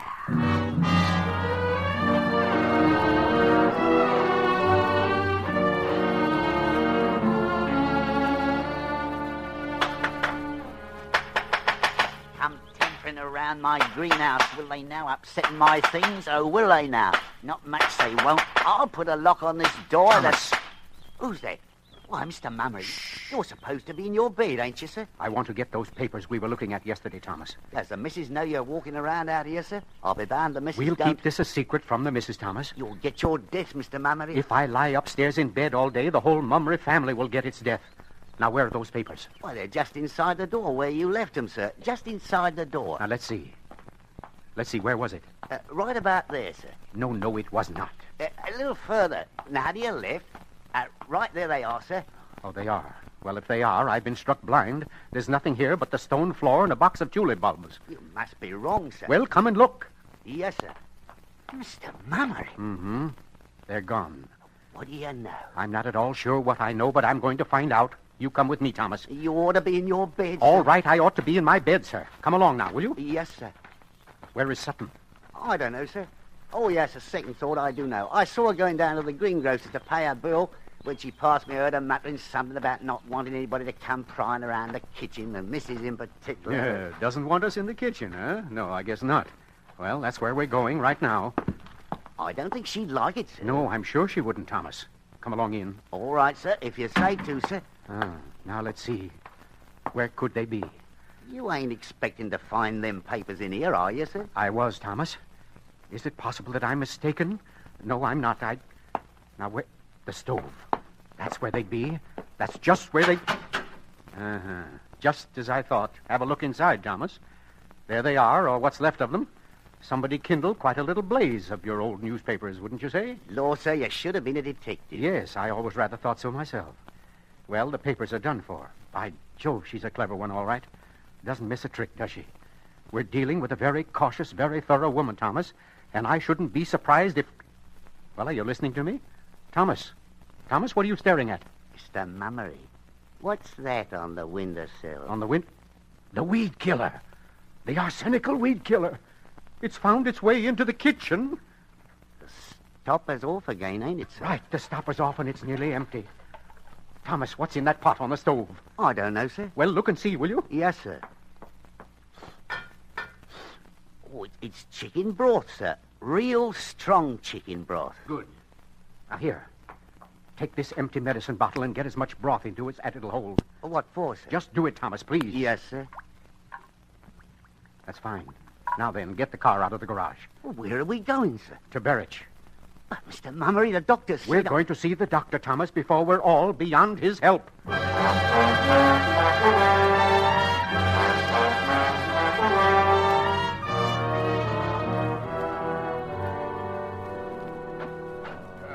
Sorry to have kept you waiting so long, Mummery, but it's quite a lengthy process. Oh, I don't mind waiting, Doctor. It isn't that, but Ethel's there alone in the house with her, and I want to know. Well, I can tell you now. You finished, Doctor? I've analyzed every drop of the contents, used Marsh's test for arsenic. I'm able to give you a very definite answer, my boy. What is it, Maysby? Yes.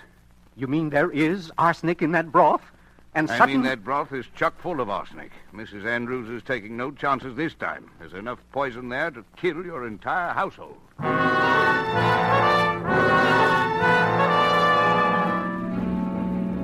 Oh, Mr. Mummery, look, you're 1870, you are. It ain't safe at all, sir. I've got to get home.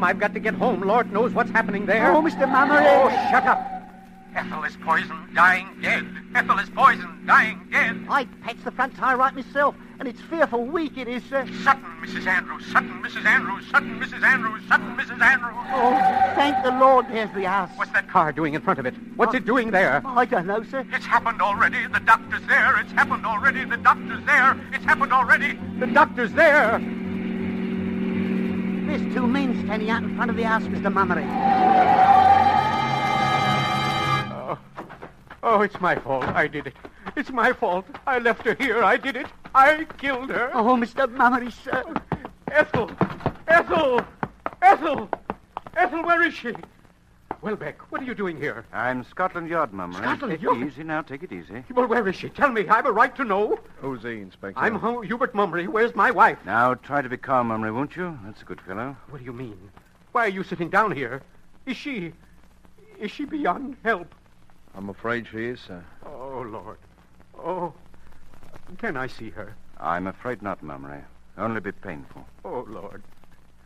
But that Mrs. Andrews, though, you've got her. She didn't get away. No, we've got Mrs. Andrews right enough. Oh, Ethel. You see, officer, we've only been married 10 weeks. 10 weeks yesterday. I don't... Sutton. Yes, Mr. Mummery. I'm very sorry about things. Sorry for you, sir. Sorry for me. That's good. Well, it's too late now. Well, take her away. Take her away. Oh, Mr. Mummery, I'm so sorry. Take her away. You'd better go on, Sutton. Go ahead. He's upset, of course. Wants to be alone. Oh, you see, Mrs. Mummery and I were in desperate need of a cook. But it's just as I said to Brooks. One can't be too careful about taking a strange person into the house. Why, I didn't even suspect her until yesterday. I had no idea. Go. Well, you're not letting her go. You can't let her go. That's Mrs. Andrews. Don't... Oh, please, This sir. broth, it's chock full of arsenic. Oh, I didn't have no end in that broth, sir. It was mine while I was at the greengrocer. You can't let her go. And I didn't make your tea yesterday. Nor your breakfast yesterday morning. So help me, Mr. Mummery, sir, I didn't. Hubert. Ethel. Oh, my darling. Ethel, I thought you... Oh, are you all right? Are you all... Why, Ethel, dear, what is it? I overheard what you said you told Brooks about taking a strange person into your house. You were right, you know, Hubert. Well, I don't understand. Ready? Quite. Come along, then. Ethel. Well, not Ethel, really, sir. Caroline to be more like him. Yes. And by the way, you're forgetting a very important little formality, aren't you? Eh? Oh, yes. I'm sorry, Mummery. Caroline Andrews, I arrest you for murder in the name of the King.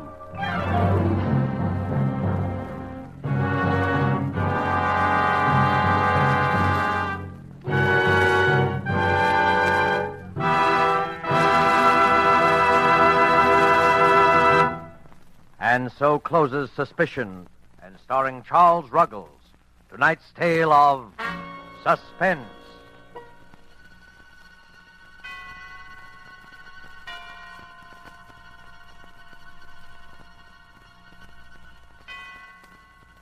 And so closes tonight's tale of mystery. And now, a preview of next week's story to keep you in suspense.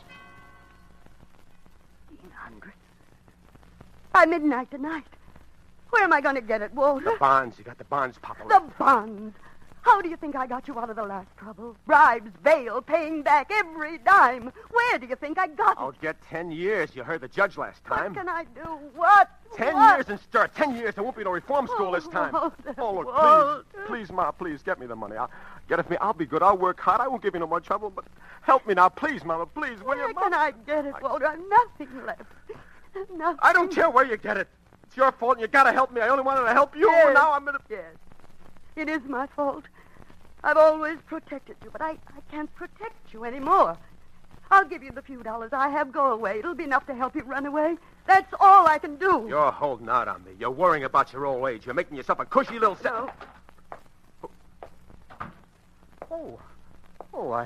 I'm sorry. I hope I'm not intruding. Who's this? Oh, Mr. Chalmers. This is Mr. Chalmers, Walter. He has the back bedroom. This is my son, Walter, Mr. Chalmers. How do you do, Mr. Bates? I feel that I know you very well. Your mother and I sit here in the kitchen sometimes over a cup of tea, and she talks about you for hours and hours. Yes, I can see why Mother is so proud of you.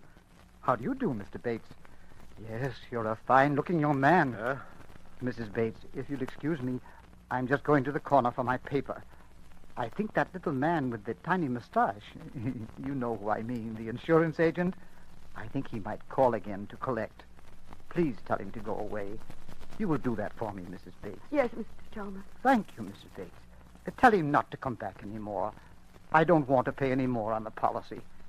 You remember I told you my nephew was very sick in Spokane? Yes, Mr. Chalmers. Well, the poor young man passed away, yes. I was going to leave him a few dollars when I died. But now, well, I have no one left at all. And, well, $1 a week. You'll tell that to the little man with the tiny mustache? Yes, Mr. Chalmers. Thank you, Mrs. Bates. Good day, Mr. Bates. Walter, I have $40 in the house for the rent. You can take that. Drop me a card when you get settled someplace. Let me know where you are. I'll send you some more as soon as I can get it. Maybe later I'll be able to straighten it out. Maybe later I'll be able to speak to your boss. I'll promise to pay back every dime, but you must go away. You must. Tell me something about Mr. Chalmers. He interests me very strangely. Walter. Don't be so nervous, Ma. We got plenty of time. We got till midnight.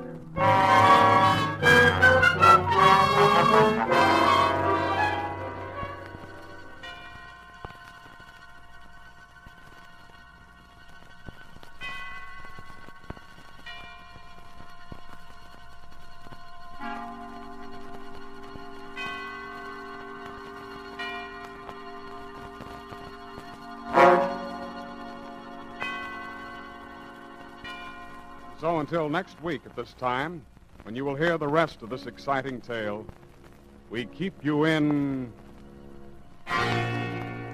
suspense. A rebroadcast presentation of the Armed Forces Radio Service. Where there's life, there's fun. At a concert or a show, in your own backyard, wherever you go.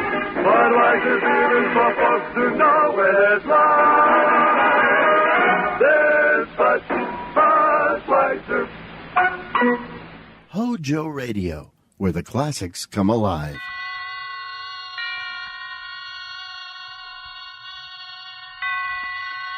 Roma Wines present Suspense. Roma Wines, made in California for enjoyment throughout the world. Salud. Your health, senor. Roma Wines toast the world. The wine for your table is Roma Wine, made in California for enjoyment throughout the world. This is the Man in Black, here for the Roma Wine Company of Fresno, California, to introduce this weekly half hour of Suspense. Tonight from Hollywood, Roma Wines bring you Miss Fay Bainter, Mr. Ralph Morgan, and Mr. Dane Clark in a suspense play dealing with a mother and a son and a lodger who kept an appointment with death.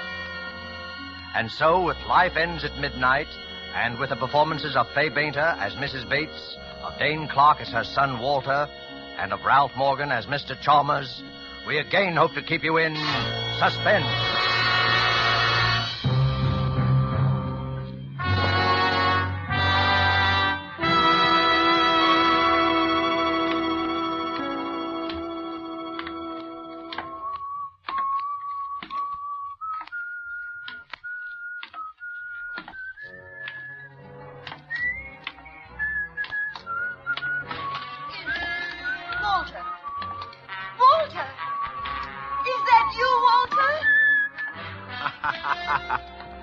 That's right, Mom. It's your little sonny boy, Walter. You still remember my whistle, eh? Oh, yes, But I didn't know Never know when I'll turn up, eh, Mom? What's the matter? Do we have to stand here in the hall? Oh, no. Come in. It's just... Come in, Walter. Well, it's the same old crummy joint. I do my best to keep it clean, Walter. Yeah, I know. Regular old Mother Hubbard. You'll have to clean up the whole south side before you get the magoo out of this flea bag. Oh. Boy, am I tired. Up all night in a stinking day coach full of snoring jerks and squalling babies. Babies are the worst. All they do is bawl and slobber. You left Pittsburgh last night? 1 a.m, didn't sleep a wink. Yeah, look at my collar. But tomorrow is Monday. You have to be at work in the morning. Sure, What's the matter? You worried? Oh, no, I just... Don't just. Can't a guy come home to see his mother once in 6 months? That's a mother for you. You break your back, you sit up all night to see your mother for one day, and she tells you have to be at work in the morning. How do you like it? Walter, I'm sorry. I didn't miss you so. I just worried about... Yeah, I know. Well, don't worry so much. It makes me nervous. Here, sit at the table, dear. You must be starved. Oh, all right. Now it's like coming home. Oh, my baby. I'm so glad to see you. You did come just to see me, didn't you? Who else? Hattie Lamar? Well, of course you came to see me. It's just that I always worry so about you, Forget it. Well, what's to eat? I was just making a chop for my lunch. That's all there seems to be in the house right now. That'll be enough for me. It'll be ready in a minute. Now tell me about yourself, your job. Never mind about me. How are you doing? Well, I try not to complain, Walter. Things are not easy. Prices high. Rent's going up all the time, even on this old house. Honest, I don't know what I'm going to do if things don't... You had some bonds Papa left you. You had about $2,000 bonds he left you. You still got Well, them? I'm trying to tell you, Walter, things haven't been easy. And Always the poor mouth. Every time I see her, she's putting on a poor mouth. I'm just saying things aren't easy. And for me, do you think it's a picnic? I got enough trouble, and for what? For what? All year I worked like crazy. For what? A man must work, Walter. A man must work, Walter. Yes, that's true. A man must work and live like a person, and not be afraid so that he can sleep without worrying about... About what? About a bell ringing at night, or a knock on the door in the morning, or someone touching you on the arm. Yes, it's a nice feeling and a free feeling to be able to walk down the street in the sun with your eyes meeting another man's without wondering if he's... Shut up! I ain't in trouble against her. Stop mouthing at me. You're always mouthing at me. You haven't...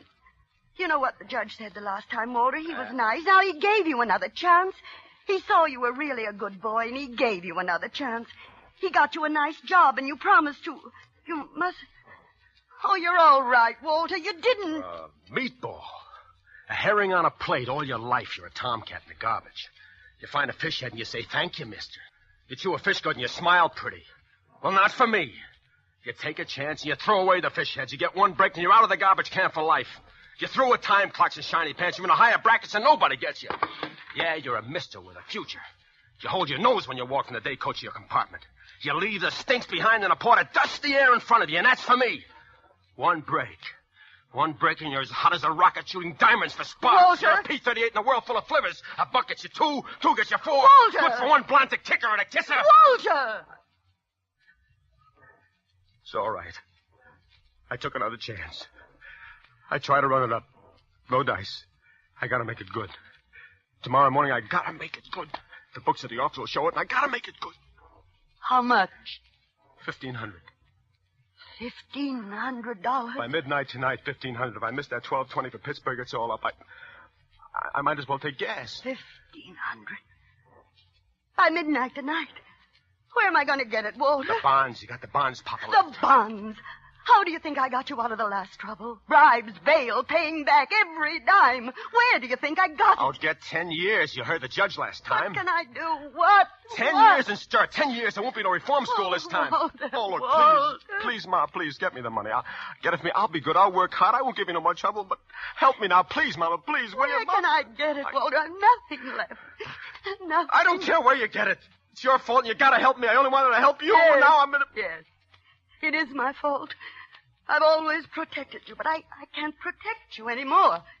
I'll give you the few dollars I have. Go away. It'll be enough to help you run away. That's all I can do. You're holding out on me. You're worrying about your old age. You're making yourself a cushy little...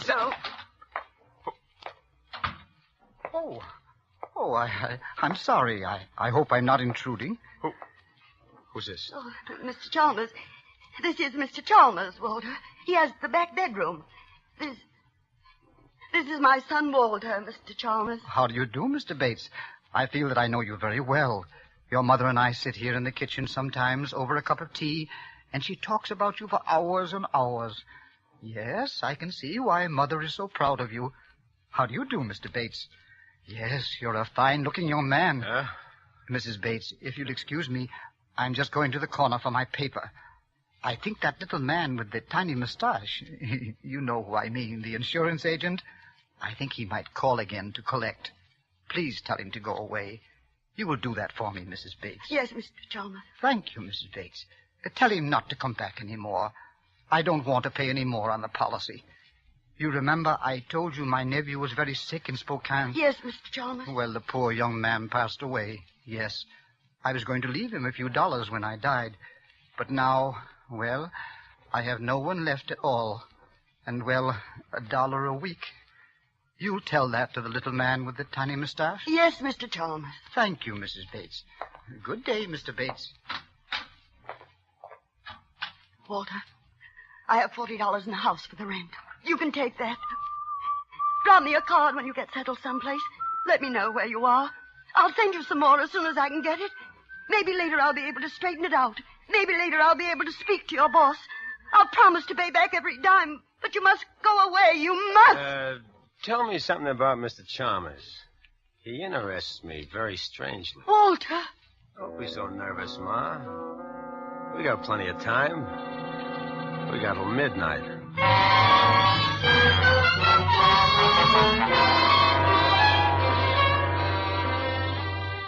Tonight for Suspense, Roma Wines bring you as stars Fay Bainter, Ralph Morgan, and Dane Clark. You have heard them in the prologue to our suspense play this evening, Robert Tallman's story, Life Ends at Midnight.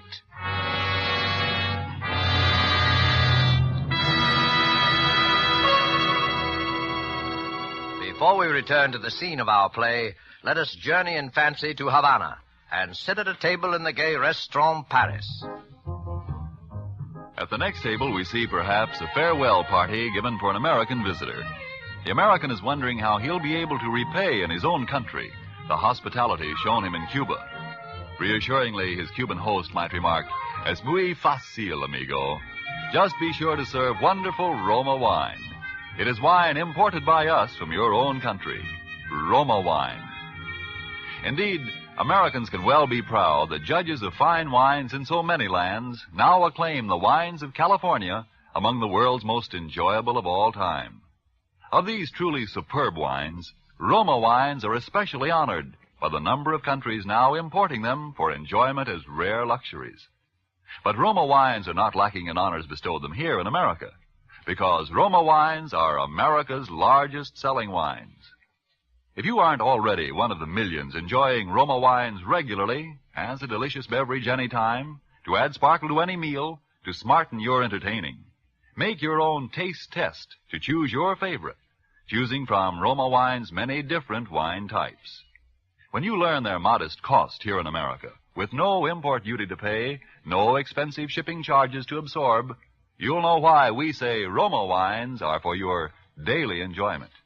I'll spell out the name for you. R-O-M-A, Roma wines, made in California for enjoyment throughout the world. And now it is with pleasure that we bring back to our soundstage Fay Bainter, Ralph Morgan, and Dane Clark in Life Ends at Midnight, a tale well calculated to keep you in suspense.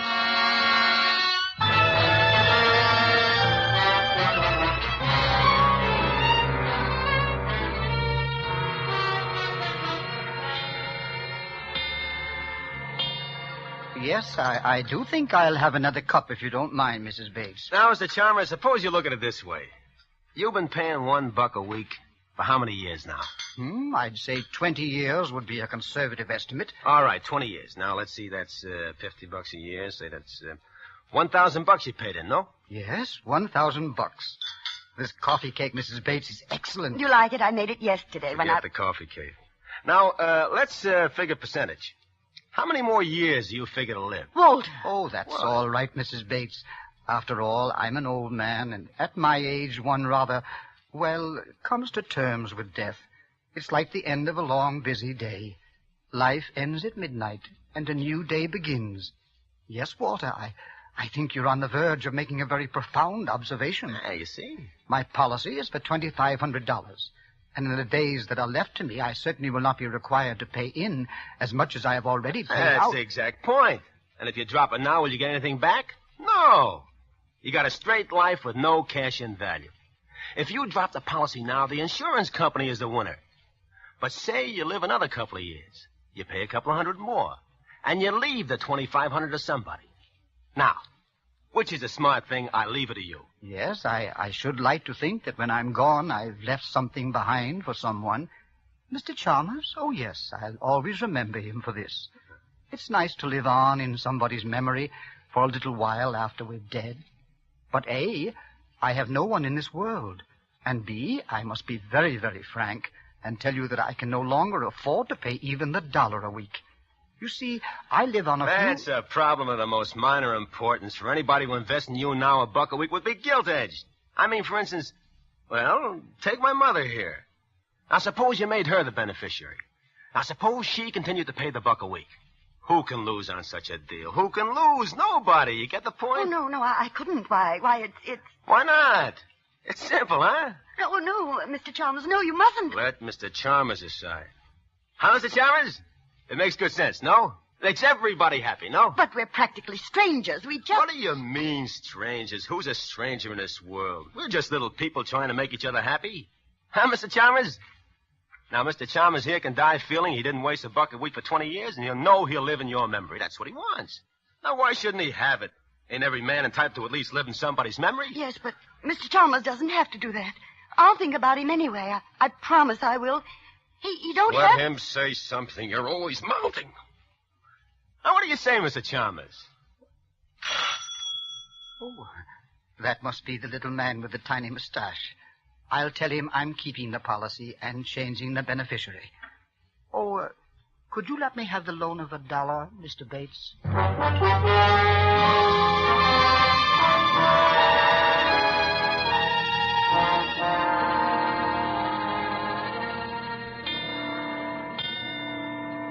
Hurry it up, will you? The old man's coming home in a minute or two. He takes his nap about this time. I want this ready for him. Oh, relax, Sonny, relax. I can't finish this job today. What are you giving me? It'll take a joint and another length of pipe. Oh, fix it up. You're a good plumber. You can fix it up for now.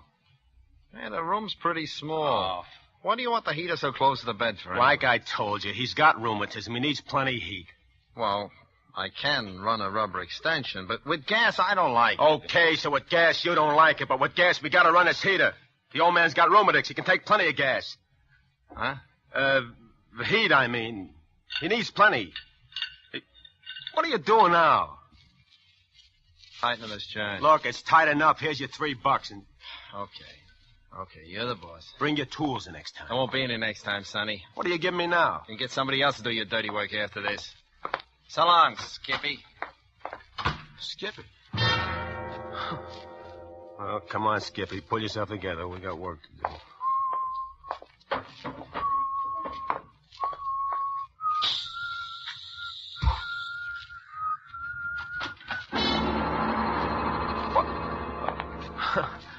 Hiya, Pop. Well, this is a pleasant surprise.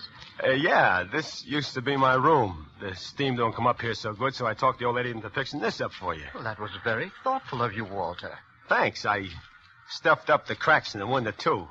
0 weather. It gets plenty of drafty in this room. You thought of everything, didn't you, Walter? Huh? Yeah, it ought to work out just fine. It'll do the job, I think. I'm going to take a little nap before dinner. Do you think the heater... Just leave it on. I'll look in after a bit to see if it's okay. Well, now, you needn't go to all that trouble. No, it's no trouble at all, Mr. Chalmers. When I do a thing, I like to do it right.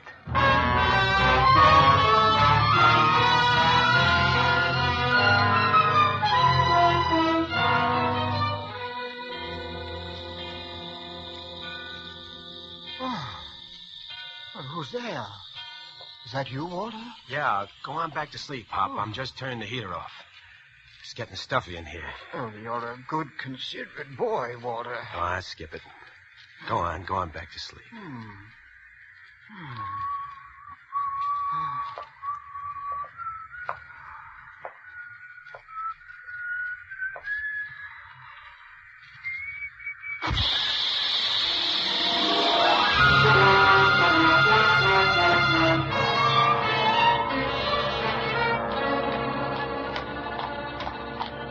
Don't walk so fast, Walter. My feet are hurting me again. You can buy new shoes tomorrow. I'd like to know what with. Maybe you'll have dough tomorrow. Maybe we'll both have some dough. If a miracle happened. Maybe miracles do happen.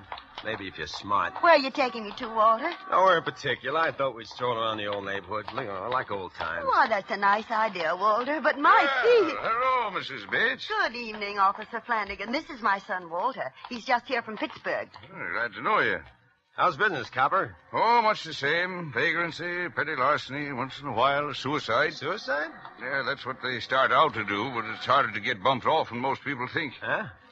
Case just last week over in the next precinct. Dame turned on the gas in her room and lay down on the bed. What happened? Nothing. They always bungle somewhere. Amateurs. Gas petered out. She forgot to put a quarter in the meter.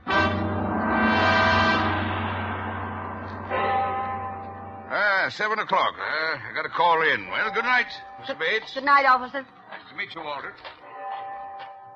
Ma, Yes, Walter. when did you put a quarter in the meter at home? Why, I don't remember. Goodness, I'd better get some change. Never mind the change. Come on. Walter, why did you ask about the gas meter? What do you think? Walter, you didn't. That isn't why you put the heater in, Mr. Chalmers. What do you think? I don't think anything. I just pray that quarter ran out Save before... your prayers. Of course, if that didn't work, I'll try another way. Either that old cluck is dead before midnight or I spend 10 years in stir. He's going to be dead before midnight, see? And if you try to make any trouble, you'll be pushing daisies right along with him.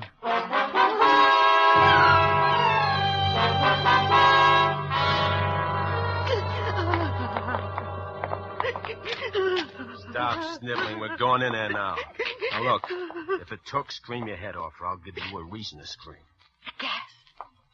I can smell it. Come on.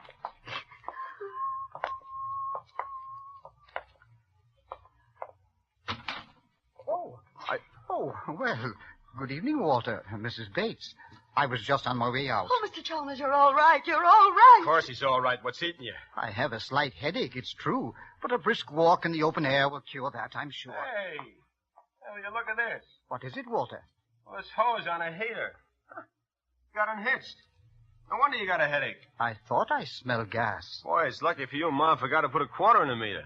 Providence works in strange ways, doesn't it, Walter? Well, I must be getting on. I'll be coming home rather late, Mrs. Bates, so I'll just let myself in. How late? Well, I thought I'd stop at the neighborhood picture house for dinner. That'll be around 9 o'clock. So I imagine I won't be home much before 11. Mr. Chalmers, there's something I've wanted to... Yes, Mrs. Bates. Walter's a good boy at heart, you know, but he's been in some trouble lately, and... Is there anything I can do to help, Walter? Yeah, plenty. I'll tell you all about it when you get back. Come on, you better run along now, Mr. Chalmers. You don't want to be late for that picture. Yes, of course. Well, good night, Mrs. Bates. Mr. Chalmers, Good night, Mr. Chalmers. Yes, good night. Oh, Walter, Walter! Walter, no! No, my book, no! You were going to tell him, weren't you? Walter! You'd like to send me to the chair, wouldn't you? You struck me, Walter. You struck your own mother. I ought to have messed up your sad monkey face for good. Oh, It's no, your fault I brought us up in the first place. Why didn't you remember to put a quarter on that meter? Why didn't you? I'm glad I forgot. He wouldn't be alive. I shouldn't have messed around with gas, trying to spare your feelings, making you look like an accident. Oh, no. The thanks I get for it. She wants to blab the whole thing. Turn me in, my own mother. No, Walter, no, that's not true. Why, Oh, don't strike me again, Walter. I can't stand it. Okay. Maybe now you'll cooperate. Now, look, let's put it this way. It's either you or him. If it's you, I don't care whether they get me or not. Are you listening? Oh, yes, Walter. Okay, now, like I said, I got very little time to get this thing done. I ought to have done it neat and clean in the first place, like I said. He's old and weak. You just push him over on a bed, hold a pillow over his face for a few minutes, and the job's done. Nobody will ask any questions, a guy that old. Walter, for the last time, I'm begging. Okay, make sure it's for the last time. And remember, it's you or him, like I said. What are you going to do? Now, look. I'll be waiting in his room when he comes home. I'm shot anyway, so I'll lay down and get 40 winks. You wait up for him. Tell him I've left to catch a train. That's in case he suspects anything.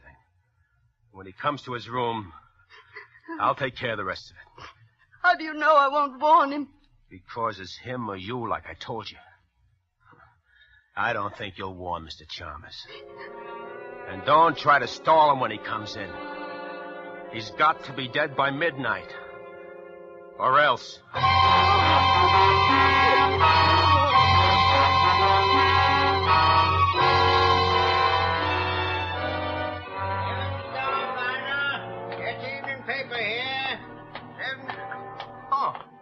Evening, Mr. Chalmers. Evening, Joe. I'll have the late edition of the Daily News as usual. Oh, I saved one out for you, Mr. Chalmers. Thank you. Good night, Joe. Good night.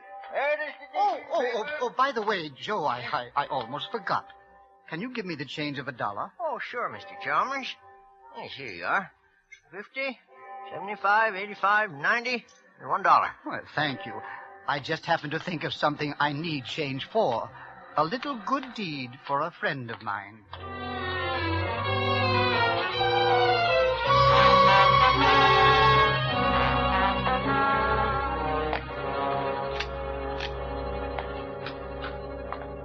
Oh, Mr. Chalmers. Well, I didn't think you'd be up so late, Mrs. Bates. I waited up especially. I wanted to talk to you about Walter. Mrs. Bates, your eye, it's all discolored. Yes, the light burned out in the bathroom, and when I went to replace it in the dark, that is, I bumped into the door. Now, I would have thought Walter would have done that for Oh, you. no, Walter didn't. I mean, Walter's left already.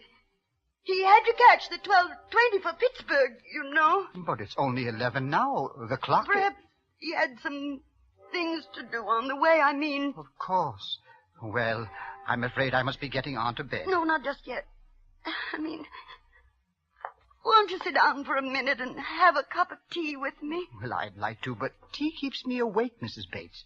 I'll be getting along to my room now, if you don't mind. No, don't go into that room, Mr. Chalmers. Why, Mrs. Bates, whatever's the trouble? My son, Walter, there's something I must tell you. Forgive me, Mrs. Bates, but I'm an old man, and I need my rest. If it could possibly wait until morning... No, it can't wait until morning. It's got to be told before midnight. What was that? Sounds like someone moving about in the back of the house. One of the shutters, it's loose. The wind... Oh, you were saying, Mrs. Bates? Nothing. I can't tell you after all. I'm afraid. I'm afraid to tell it. Afraid. There, Mrs. Bates. Perhaps in the morning. Try to get some rest. You're going in there now? I think that will be the best thing to do all the way around. Don't you, Mrs. Bates? Good night. No, wait. Mrs. Bates, What is it, Mrs. Bates? That smell. Gas. Walter!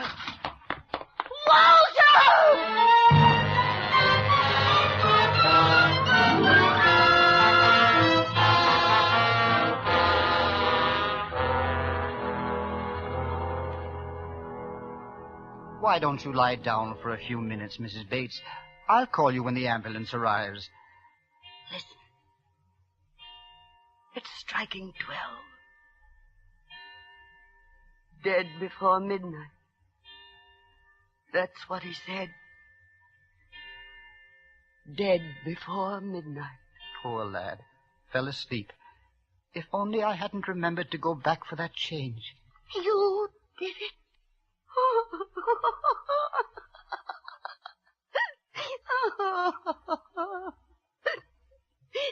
You put the quarter in the meter. That's what turned on the gas that killed him. Well, you mentioned the gas having gone off and forgetting to put a quarter in the meter. So on the way to the picture house, I just went around to the back entry and dropped the coin. I suppose I should have remembered about the connection being loose on the heater in my room. But I wanted to surprise you with my good deed. I didn't mean to do anything wrong, Mrs. Bates. Truly, I didn't. No. You didn't do anything wrong, Mr. Chalmers. You didn't do anything wrong.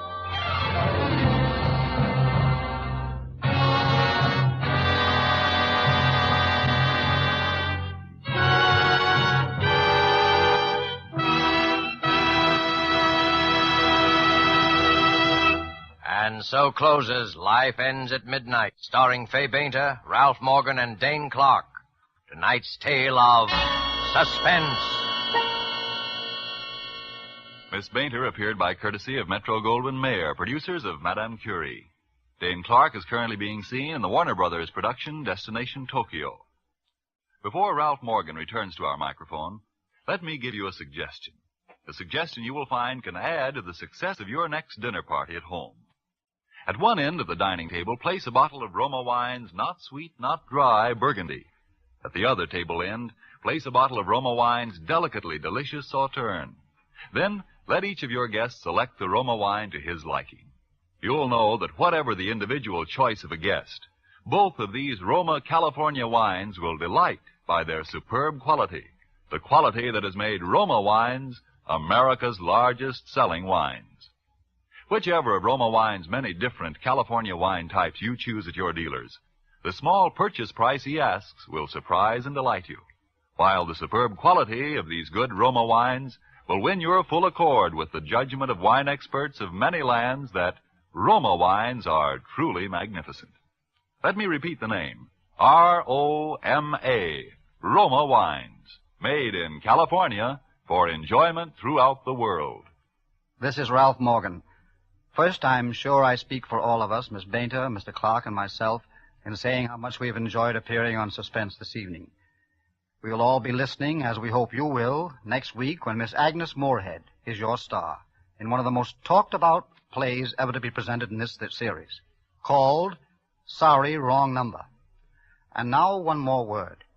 Here's something our fighting men may never forget. The price of victory is sacrifice. You help bring the victory nearer when you make the sacrifices that make it possible for you to buy more war bonds. Thank you.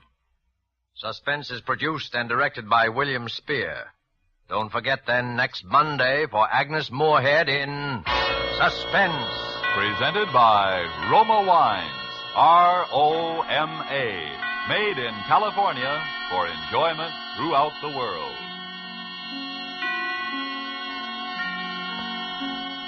This is CBS, the Columbia Broadcasting System. You worked too hard, you ate too much, the cheesecake made you greedy. Let your aching head and stomach hear this message from old Speedy.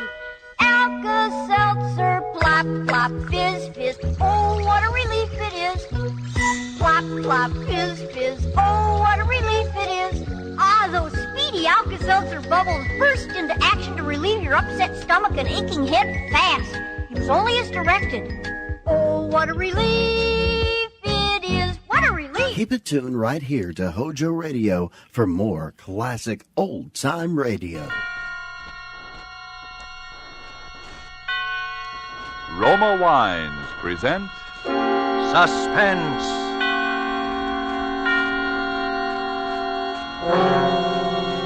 Roma Wines, made in California for enjoyment throughout the world.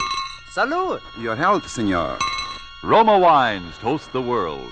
The wine for your table is Roma Wine, made in California for enjoyment throughout the world. This is the Man in Black, here to introduce this weekly half hour of Suspense. Tonight from Hollywood, we bring you, in response to requests from many thousands of listeners, Miss Agnes Moorehead, in one of the most famous suspense plays this series has ever presented, Sorry, Wrong Number. But before we raise the curtain on Suspense, here is a message from your host, the Roma Wine Company of Fresno, California. Sometimes it seems we must go far afield to discover riches that were right at hand all the time. As you discover in listening to a conversation which might be taking place at the smart Coral Beach and Tennis Club in Bermuda.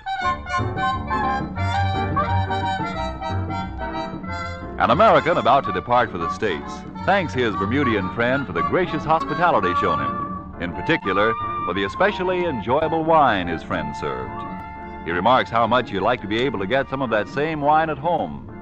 The Bermudian chuckles as he says, "But my friend, that wine you enjoyed so much, it comes from the great wine districts of your own California.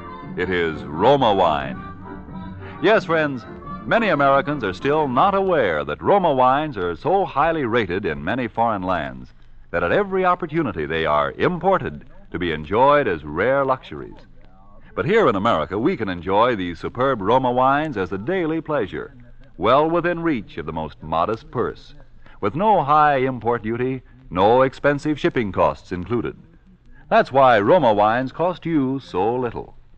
Have you been overlooking the enjoyment these richly satisfying Roma wines offer as a delectable beverage at any time, as the addition that can make any meal an occasion, as a sure-to-be appreciated offering to your guests when you entertain? You get some idea of the great worth of these fine Roma wines when you learn Roma wines are America's largest selling wines.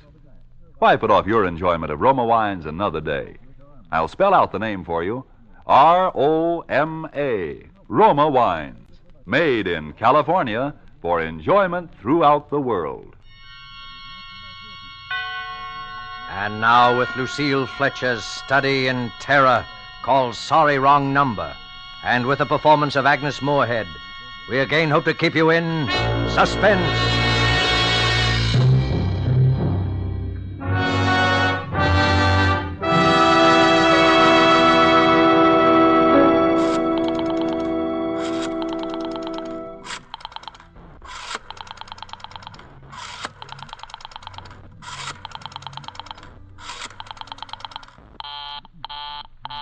Oh, dear.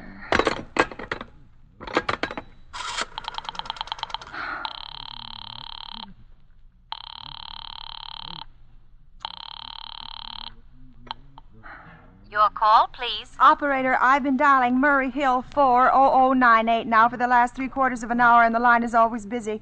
I don't see how it could be busy that long. Will you try it for me, please? I will be glad to try that number for you. One moment, please. I don't see how it could be busy all this time. It's my husband's office. He's working late tonight, and I'm all alone here in the house. My health is very poor, and I've been feeling so nervous all day. Ringing Murray Hill 40098.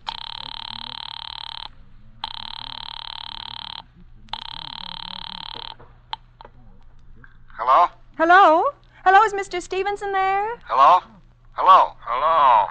Hello? George? Yes, sir. This is George speaking. Hello? Who's this? What number am I calling, please? I'm here with our client.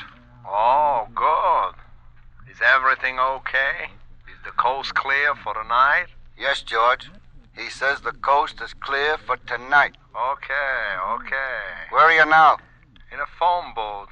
Don't worry. Everything's okay. Very well. You know the address. Yes, I know. Let's see now. At 11 o'clock, the private patrolman goes around to the bar on 2nd Avenue for a beer. That's right. 11 o'clock. Okay. And be sure that all the lights downstairs are out. There should be only one light visible from the street. Okay. What's that? Oh, just a minute, George. Oh, our client tells me that at 11:15 a train crosses the bridge. It makes a noise in case her window is open and she should scream. Oh, hello? What number is this, please? Okay, I understand. That's 11:15, the train, huh? Yeah. Do you remember everything else, George? Yes. I'll make it quick, as little blood as possible, because our client does not wish to make her suffer long. Huh? That's right. You'll use a knife? Yes, a knife will be okay. Then afterwards, I remove the rings and the bracelets and the jewelry in the bureau drawer, because our client wishes it to look like a simple robbery. Huh? Don't worry, everything's okay. I know. Oh, how awful. How unspeakably awful. Oh. Your call, please. Operator, I've just been cut off. I'm sorry. What number were you calling? Why, it was supposed to be Murray Hill 40098, but it wasn't. Some wires must have got crossed. I was cut into a wrong number, and I've just heard the most dreadful thing, something about a murder. And, operator, you'll simply have to retrace that call at once. I beg your pardon. May I help you? Oh, I know it was a wrong number, and I had no business listening, but these two men, they were cold-blooded fiends, and they were going to murder somebody, some poor innocent woman who was all alone in a house near a bridge. And we've got to stop them. We just got to. What number are you calling? Well, that doesn't matter. This was a wrong number, and you dialed it for me, and we've got to find out what it was immediately. What number did you call? Oh, why are you so stupid? What time is it? You mean to tell me you can't find out what that number was just now? I'll connect you with the chief operator. Oh, I think it's perfectly shameful. Now, look, it was obviously a case of some little slip of the finger. I told you to try Murray Hill 40098 for me. You dialed it, but your finger must have slipped, and I was connected with some other number, and I could hear them, but they couldn't hear me. Now, I simply fail to see why you couldn't make that same mistake again on purpose. Why you couldn't try to dial Murray Hill 40098 in the same sort of careless way. Murray Hill 40098. I will try to get it for you. Well, thank you.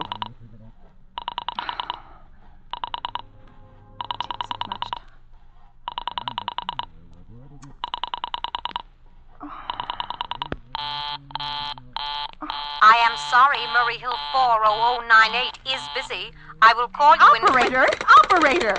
Your call, please. You didn't try to get that wrong number at all. I asked you explicitly, and all you did was dial correctly. I am sorry. What number are you calling? Well, can't you for once forget what number I'm calling and do something for me? Now, I want to trace that call. It's my civic duty, and it's your civic duty to trace that call and apprehend those dangerous killers. And if you won't... I will connect you with the chief operator. Well, please. This talk, I can't make anyone understand. It takes so much time. This is the chief operator. Oh, chief operator. I want you to trace a call, a telephone call, immediately. I don't know where it came from or who was making it, but it's absolutely necessary that it be tracked down because it was about a murder that someone's planning, a terrible, cold-blooded murder of a poor, innocent woman tonight at 11:15. I see. Can you trace it for me? Can you track down those men? Well, I'm not certain. It depends. Depends on what? It depends on whether the call is still going on. If it's a live call, we can trace it on the equipment. If it's been disconnected, we can't. Disconnected? If the parties have stopped talking to each other. Oh, but of course they must have stopped talking to each other by now. That was at least 5 minutes ago, and they didn't sound like the type who would make a long call. Well, I can try tracing it. May I have your name, please? Mrs. Stevenson. Mrs. Albert Stevenson. But and listen, your telephone number, please. Plaza 32098. But if you go on wasting all Why this time... do you want this call traced, please? Why? Oh, no reason. I mean, I merely felt very strongly that something ought to be done about it. These men sounded like killers. They're dangerous. They're going to murder this woman at 11:15 tonight, and I thought the police ought to know. Have you reported this to the police? Well, no, not yet. You want this call checked purely as a private individual? Yes, but meanwhile... I'm sorry, Mrs. Stevenson, but I'm afraid we couldn't make this check for you and trace the call just on your say-so as a private individual. We'd have to have something more official. Oh, for heaven's sake. You mean to tell me I can't report that there's going to be a murder without getting tied up in all this red tape? Why, it's perfectly idiotic. Well, all right. I'll call the police. Thank you. I'm sure that would be the best way to do it. It's ridiculous. Curse such nonsense. Utter nonsense. Your call, please? The police department. Get me the police department, please. Thank you. Ringing the police department. Oh, can't you ring them direct?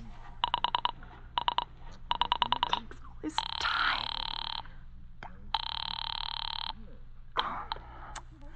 Police station, precinct 43, Sergeant Martin speaking. Police department, this is Mrs. Stevenson, Mrs. Albert Smythe Stevenson of 53 North Sutton Place. I'm calling up to report a murder. Huh? I mean, the murder hasn't been committed yet, but I just overheard plans for it over the telephone, over a wrong number that the operator gave me. I've been trying to trace down the call myself, but everybody is so stupid, and I guess in the end you're the only people who could do anything. Yes, ma'am. It was a perfectly definite murder. I heard their plans distinctly. 2 men were talking, and they were going to murder some woman at 11:15 tonight. She lived in a house near a bridge. Are you listening to me? Yes, And there was a private patrolman on the street. He was going to go around for a beer on 2nd Avenue. And there was some third man, a client, who was paying to have this poor woman murdered. They were going to take her rings and bracelets and use a knife. Well, it's unnerved me dreadfully, and I'm not well. Yeah. Yes, I see. Well, when was all this, ma'am? About 8 minutes ago. Oh, then you can do something. You do understand. What's your name, ma'am? Mrs. Stevenson. Mrs. Albert Stevenson. And your address? 53 North Sutton Place.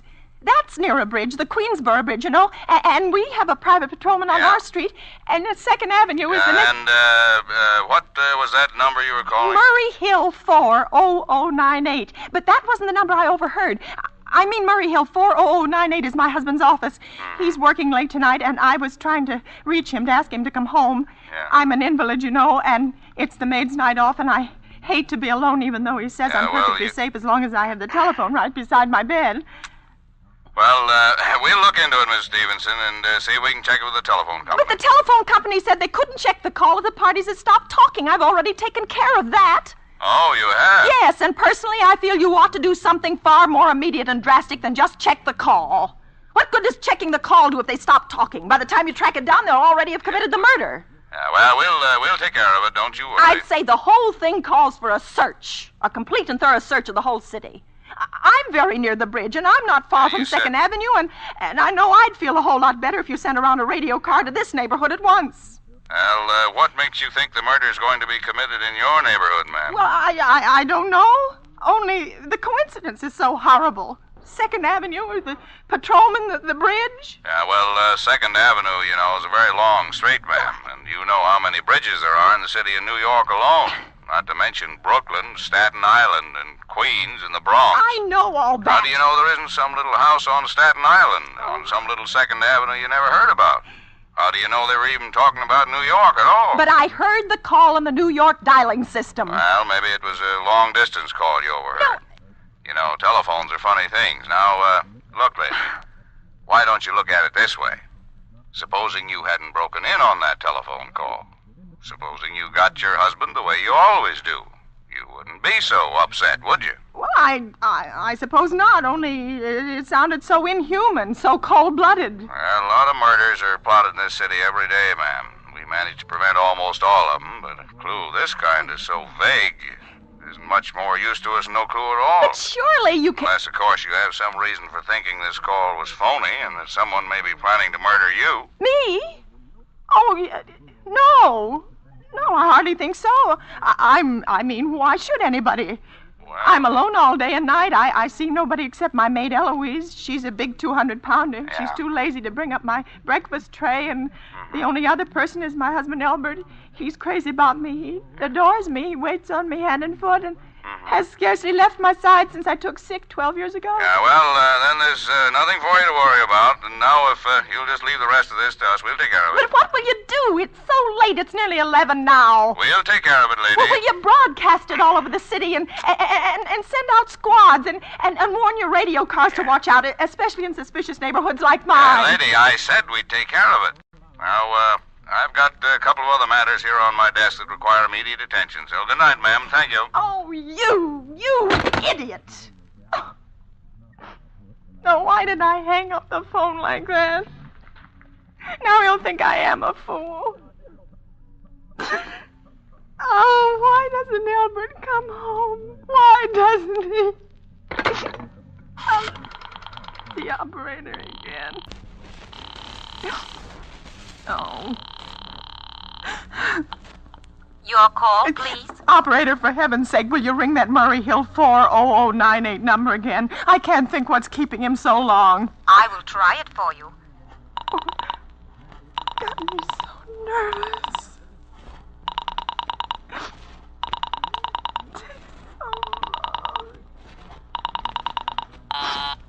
Oh. I'm sorry, Murray Hill 40098 is busy. I will call I can hear it. You don't have to tell me. I know it's busy. Oh. If I could only get out of this bed for a little while. If I could get a breath of fresh air or just lean out of the window and see the street. Hello? Albert? Hello?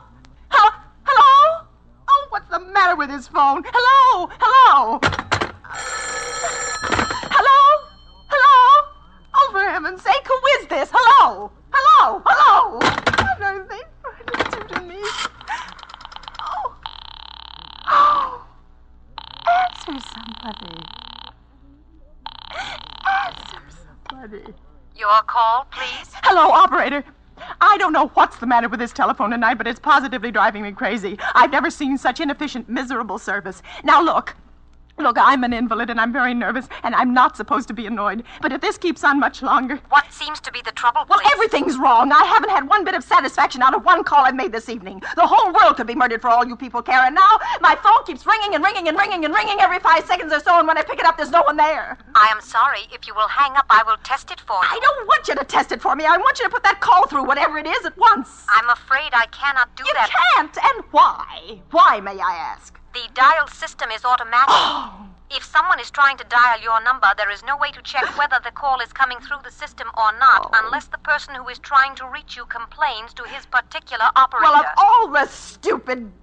And meanwhile, I've got to sit here in my bed, suffering every time that phone rings, imagining everything. I will try to check the trouble for you, madam. Check it. That's all anybody can do. Oh, what's the use of talking to you? You're so stupid. I'll fix her. Volley, impudent. How dare she speak to me like that? How dare she speak to me like that? No satisfaction out of anybody. Answer. Your call, please. Young woman, I don't know your name, but there are ways of finding you out. And I'm going to report you to your superiors for the most unpardonable rudeness and insolence it has ever been my privilege. Give me the business office at once. You may dial that number direct. Dial it direct? I'll do no such thing. I don't even know the number. The number is in the directory, or you may secure it by dialing Listen here, you... Oh, what's the use? Oh, for heaven's sake, I'm going out of my mind, Hello, stop ringing, do you hear? Answer me, who is this? You realize you're driving me crazy? Who's calling me? What are you doing it for? Now stop it, I say. Hello, if you don't stop ringing, I'm going to call the police, do you hear? The police! Oh, if Albert would only come home. Oh, let it ring. Let it go on ringing. It's a trick of some kind. I won't answer it. Even if it goes on ringing all night, I won't answer it.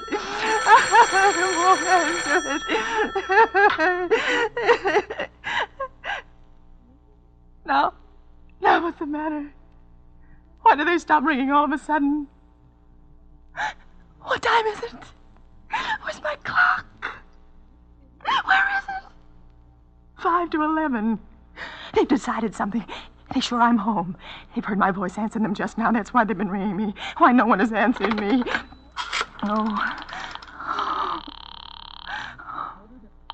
Oh, where is she? Why doesn't she answer? Your call, please. Where were you just now? Why didn't you answer at once? Give me the police department.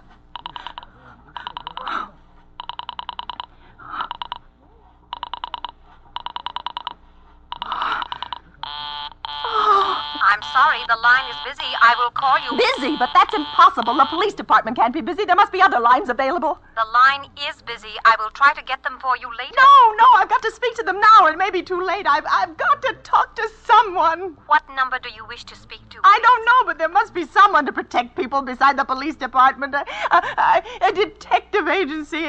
You will find agencies listed in the classified directory. I don't have a classified. I'm too nervous to look it up, and I don't know how to use the book.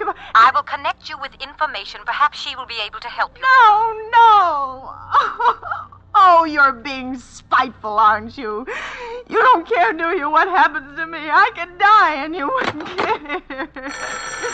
Oh, stop it. I can't stand anymore. Hello, what do you want? Stop ringing, will you? Stop it. Hello? Is this Plaza 32099? Yes. Yes, I'm sorry. This is Plaza 32099. This is Western Union. I have a telegram here for Mrs. Albert Stevenson. Is there anyone there to receive the message? I am Mrs. Stevenson. The telegram is as follows. Mrs. Albert Stevenson, 53 North Sutton Place, New York, New York. Darling, terribly sorry. Tried to get you for last hour, but line busy. Leaving for Boston 11 p.m. tonight on urgent business. Back tomorrow afternoon. Keep happy. Love, signed Albert. Do you wish us to deliver a copy of the message? No, thank you. Thank you, madam. Good night. Good night. No. Oh, no, I don't believe it. He couldn't do it. Not when he knows knows I'll be all alone. It's some trick. It's some trick, some fiendish trick. I know it. Your call, please. Operator, try that Murray Hill 40098 number for me just once more, please. You may dial that number direct. Oh.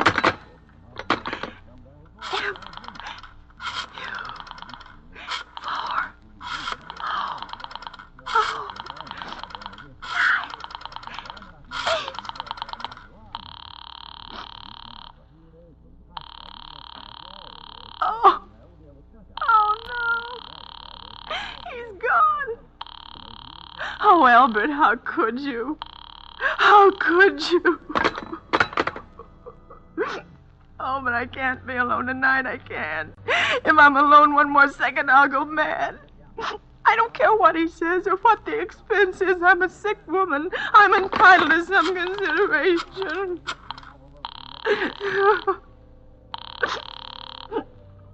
This is information. May I help you? I want the telephone number of Henchley Hospital. Henchley Hospital. Do you have the street address? No, it's somewhere in the 70s. It's a very small, private, and exclusive hospital where I had my appendix out 2 years ago. Henchley, Henchl. 1 moment, please. Please hurry. And please, what is the time? You may find out the time by dialing Meridian 71212. Oh, for heaven's sake, I've no time to be dialing. The number of Henchley Hospital is Butterfield 89970. You.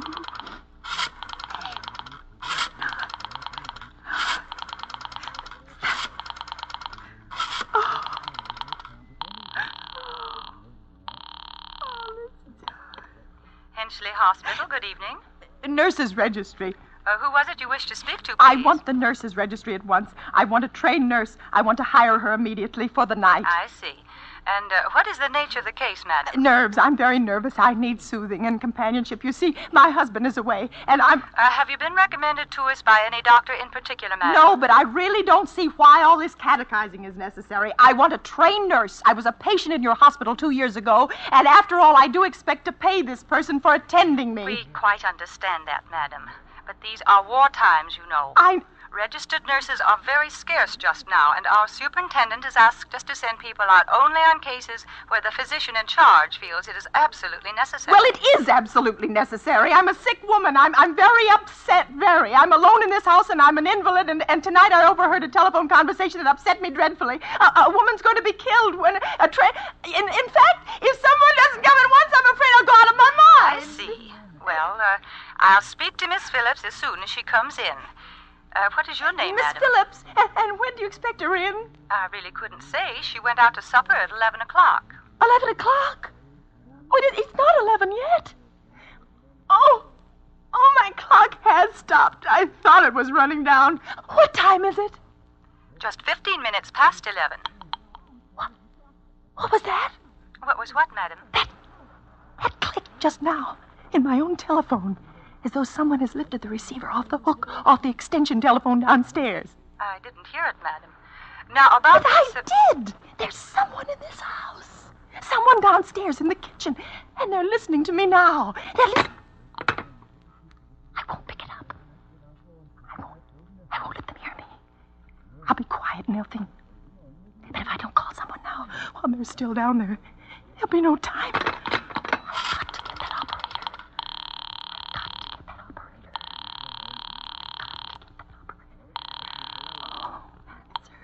Your call, please. Operator, I'm in desperate trouble. I'm sorry, I cannot hear you.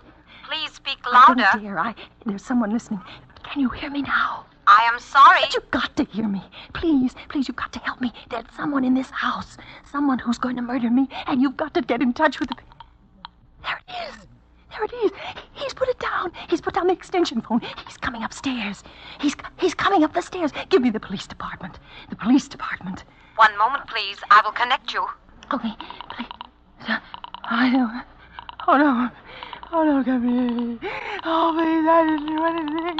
Oh, don't come near me. Please don't. Please don't.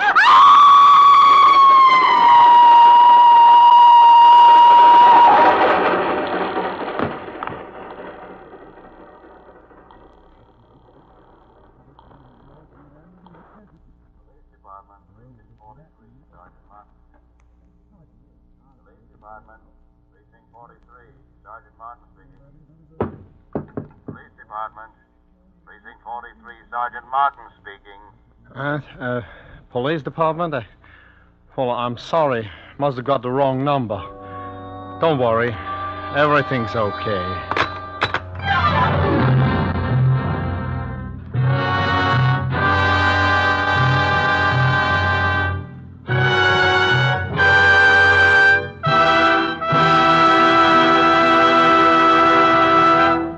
And so closes Sorry, Wrong Number, starring Agnes Moorehead. Tonight's tale of Suspense. Before we tell you about next week's stars and story, Roma Wine, sponsor of these weekly suspense dramas, asks you to consider this. When entertaining guests at your home, are you able to go into your Roma wine cellar and say, which would you prefer, this delightful sherry or this sweeter, heavier port?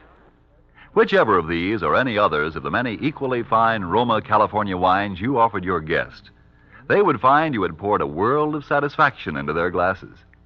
If you are not one of the millions already enjoying these good Roma wines, don't put off this great treat another day. You'll be surprised at the tiny cost your Roma wine dealer will ask for such great enjoyment. Only pennies a glass by actual check. Now you can boast of your own private wine cellar, your private Roma wine cellar. And then, inspired by the great qualities of Roma wines, you will add your voice to the swelling international chorus that says, Roma wines are truly magnificent. Let me repeat the name. R-O-M-A, Roma wines. Made in California for enjoyment throughout the world. This is Agnes Moorehead. I'm always flattered and delighted when I'm asked to appear on Suspense, because I've such very great admiration for this program. I know you'll want to be listening next week, as I will, when Michelle Morgan and Philip Dorn will be your stars with George Coulouris. One more word. The attack for victory is on. You help make the victory surer and bring it sooner when you buy more war bonds.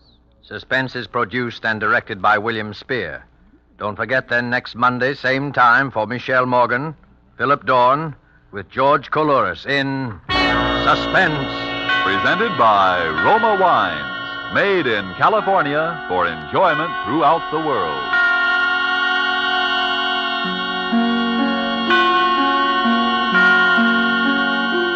This is CBS, the Columbia Broadcasting. This just in. Are you looking for some classic gaming? What about new and old Nintendo products? Do you need to find some tutorials on how to make all that stuff work? Well, look no further than Rocket Blast Gaming for some of the best classic and new gaming around. Rocket Blast is an expert at all things Nintendo, and he has all the tutorials to prove it. So check him out right here on YouTube at Rocket Blast Gaming. That's R-O-C-K-E-T-B-L-A-S-T Gaming.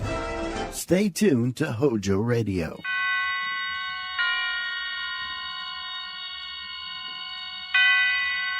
Roma Wines present Suspense.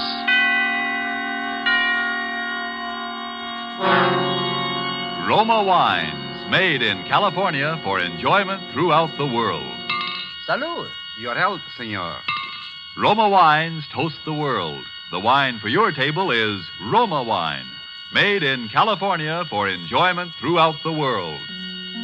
This is the Man in Black, here for the Roma Wine Company of Fresno, California, to introduce this weekly half hour of Suspense. Tonight from Hollywood, Roma Wines bring you Miss Michelle Morgan, Mr. Philip Dorn, and Mr. George Coulouris in a suspense play dealing with a painting of a beautiful woman, and with a lover, and a husband, and with an assassination for which only the death of one of these three could atone. And so with Portrait Without a Face, and with the performances of Michelle Morgan as Colette, of Philip Dorn as the artist Paul Degel, and of George Coulouris as Charles Garveau, we again hope to keep you in suspense.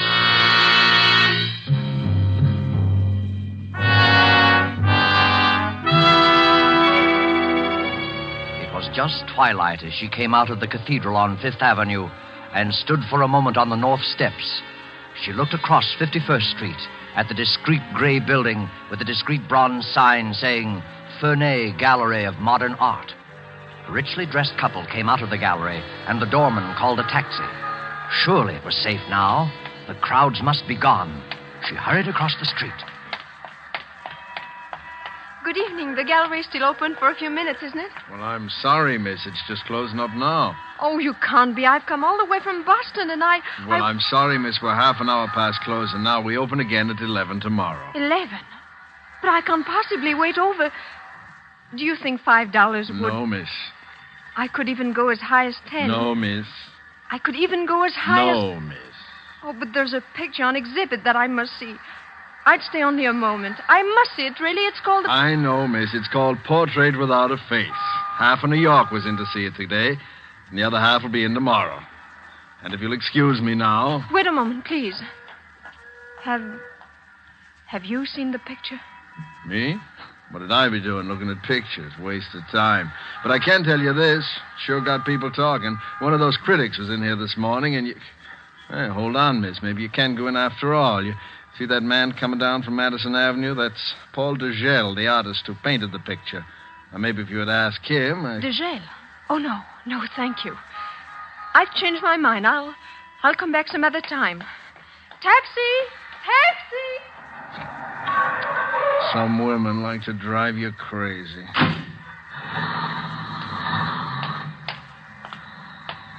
Evening, Mr. Degel. Hello, John. How are you? Thank you, fine. Is the exhibit driving people away? That woman seemed to be in an awful hurry. Huh? She was trying to get in, sir. In fact, she offered me $5 if I... She offered me $5 if I'd let her in, and then she raised it to 10. And Wait. She offered you money? Did she want to see Portrait Without a Face? Well, that and nothing else, sir. She was pretty insistent about it, too. She must have known about your work in France, Mr. Degel. Had quite a foreign accent. Foreign accent, you said.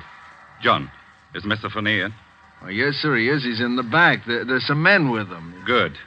I want to see those men. I want to see them immediately.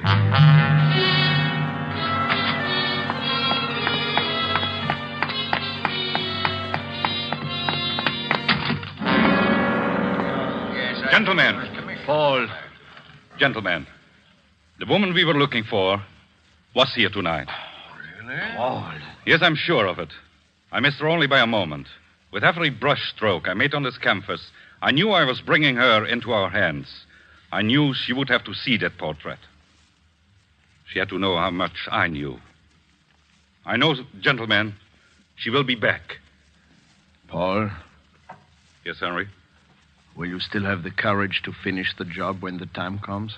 When the time comes, I'll kill with as little conscience as I would shoot down the Nazis who have taken France.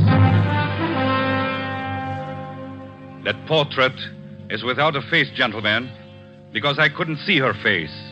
But she will return and supply that feature. Then we will know her for what she is. She will be back.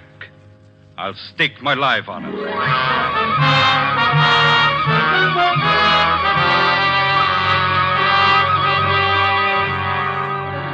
Tonight, for Suspense, Roma Wines bring you as stars Michelle Morgan and Philip Dorn with George Coulouris. You have heard them in the prologue of Louis Pelletier's story, Portrait Without a Face, which is tonight's adventure in Suspense.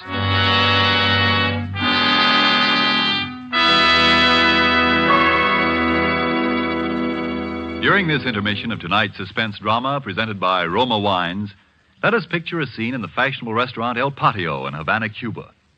From the next table, we hear a Cuban judge of fine wines describe in glowing terms the wonderful climate and soil of our own California. When his American guest points out that his Cuban host has never been to the United States, the Cuban answers, "It is true, I've never visited your California, but from only such perfect wine country could come sherry of such superb quality as we have enjoyed. Roma California sherry." Yes, by their example, wine connoisseurs of many other lands tell you that in Roma wines are all the great qualities that must be present in a wine for great enjoyment. It's for this reason these wine experts of other lands import Roma wines from great distances to be enjoyed as a rare luxury. But for you, this luxury of other lands becomes a daily pleasure, because you can enjoy any of Roma wine's many different taste-appealing wine types without additional charge for import duties and expensive shipment from great distance. These two great Roma wine features, superb quality and small cost, have made Roma wines America's largest selling wines. Why put off another day your enjoyment of this splendid quality, such thrilling taste appeal? I'll spell out the name for you. R-O-M-A, Roma Wines, made in California for enjoyment throughout the world. And now it is with pleasure that we bring back to our soundstage Michelle Morgan, Philip Dorn, and George Coulouris in Portrait Without a Face, a tale well calculated to keep you in suspense.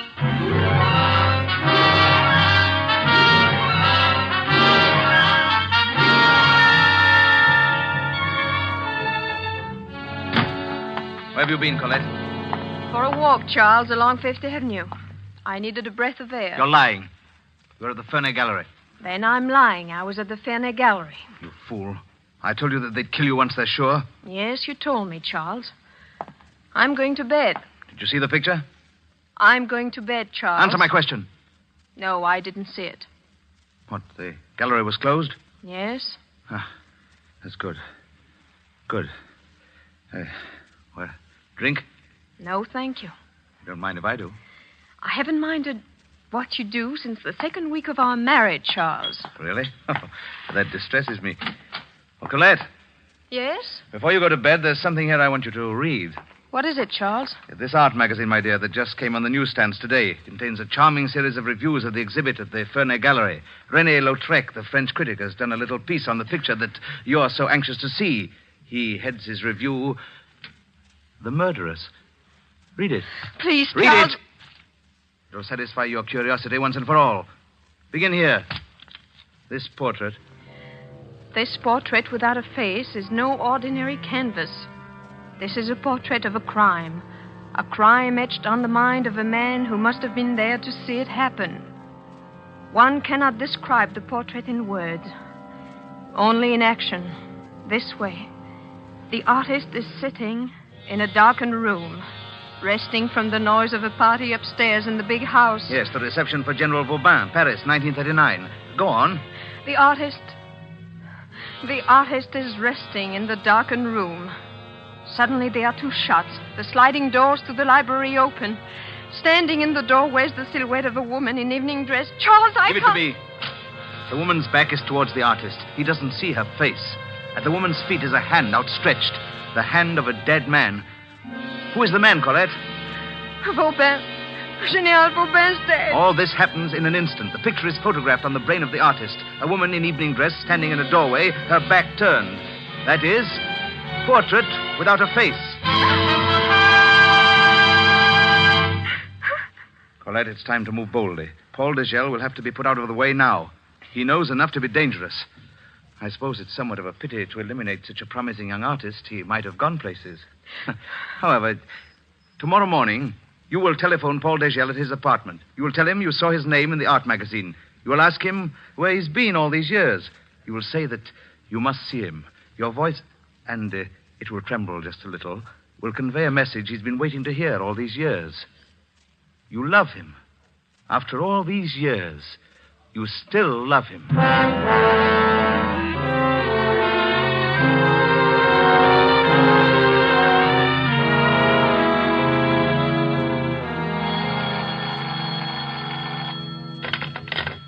Hello?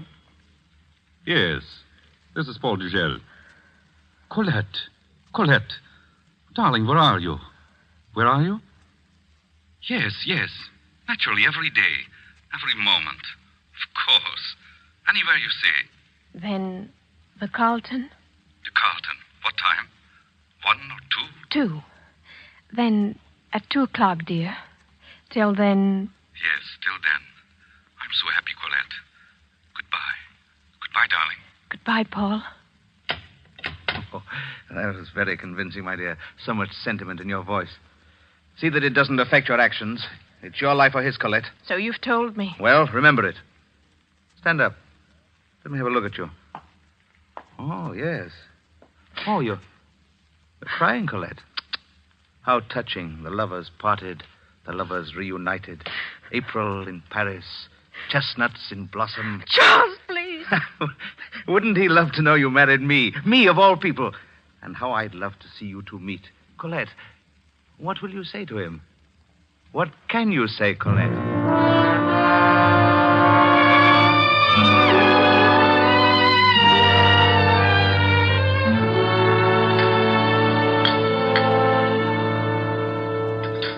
What can I say, Paul? Nothing for a moment. Just let me look at you. With Monsieur O'Donnell? No, not yet. Not just yet. Yes, wait. Bring us 2 sherries, will you? Thank you, monsieur. I'm changed, Paul. You can see that. A little. A deepness around the eyes, perhaps. You've been unhappy, Colette. Yes. I wrote to you almost every day for a year. I couldn't answer, Paul.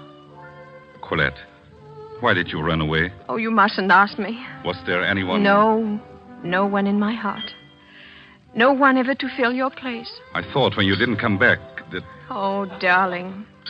You were right to think anything of me. I thought of Charles Gaveau. I remembered how insane he was about you. Please, Paul, don't talk about Charles. I thought if you ever married Gaveau, then... I'm sorry. There's so much I don't know about your life. 4 years. Oh, I knew everything about you. Press notices. I wanted to be a success. For you, Colette. I followed everything you did. The prison camp, I remember that. When you escaped to this country, your first exhibit here. I have all the clippings. Oh, I was so happy for you, Paul. I was so glad they believed in you as I did. Yes, they have been good to me in this country. Very good to me. More than I deserve. No, not more. Only you're just you. I know. I've read the reviews of the exhibit at the Ferney Gallery. Yes, they seem to like that. Paul, I want to see that exhibit. Of course, Colette. Any time. No, not any time. I want you to show it to me tonight. Tonight? Please, Paul. After the crowds have gone from the gallery, my first look at your work in so many years, I don't want to share it with anyone. I just want there to be you and I. Well, then that's how you shall have it. Darling, of course, I want you to see it. I want you to see every piece in the exhibit. There is one that has attracted considerable attention. Portrait without a face. Oh, yes. I read about that one. There is much of my life in that painting, Colette. Certainly much of the past 4 years. But your work on it has been so worthwhile. No, not entirely. Not just yet. Colette, do you remember the death of General Vauban? Vauban? That was sometime in 1940, wasn't it? 1939, the year you left Paris. Oh, yes, that's right. As you recall, Vauban was our greatest advocate of air power. There were people in Paris who hated Vauban and wanted him out of the way. Your friend Charles Gaveau and his newspapers were the general's bitterest enemies. And do you know a curious thing, Colette? What, Paul? Some of the best people in France were duped by Gaveau's newspapers into believing that Vauban was an arch criminal. Yes, I remember. Briefly, some deluded woman fancied herself a modern Joan of Arc and killed Vauban, thinking she was saving her country. A woman? But they say the crime was never solved. It wasn't, but it will be, I think, very soon. Yes, I'm sure that... Forgive me, darling. I hadn't meant to burden you with this. Oh, it is yourself you must not burden, Paul. You have given this matter much of your life. Much of your thought, haven't you? All of my thought, Colette. When I wasn't thinking of you. Or painting. Painting? When I was painting, I thought of you most. I think that in every picture there was something of you. Sometimes the light on your hair. Sometimes the way you hold your hand. Even in Portrait Without a Face? Is there something of me in that one? In that one? 2 sherries, monsieur. Oh, yes, thank you. Yes, Colette. I think that even in that one there's something of you. And it's very strange because you... Well, anyway, tonight you'll see for yourself. To you, darling. To our reunion, Paul.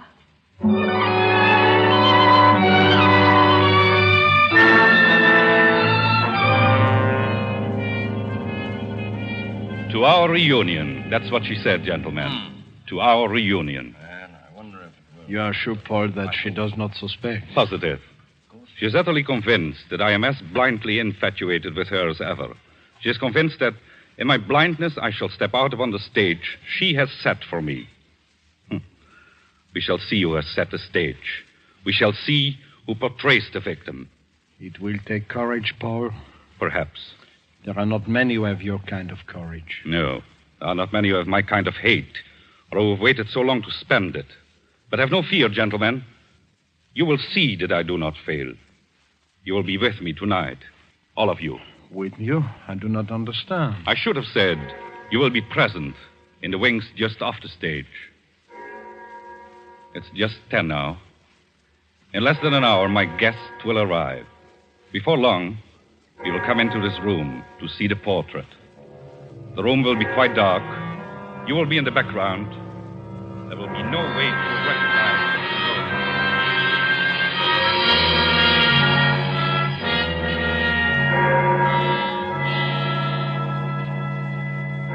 You haven't much time. Are you ready? Yes. Wait, which purse are you carrying? That black one on the table. Hand it to me. Good. Just the right size. Oh, don't look so wide-eyed and innocent. You've seen a pistol loaded before? Charles, Colette? couldn't we? Perhaps it would be best for me to have a look in on you and Degel this evening. Oh, please, Charles. How do I know that you'll do what you're told? Well, you said it was his life or mine. But you're a sentimental fool. You might... I'll do what I'm told. Very well.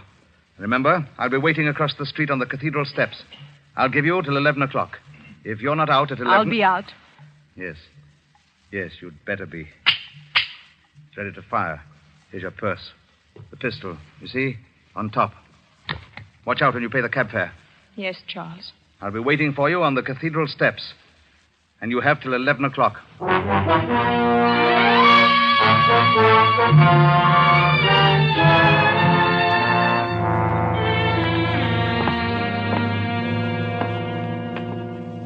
Do you remember this picture, Colette? Oh, Paul, of course.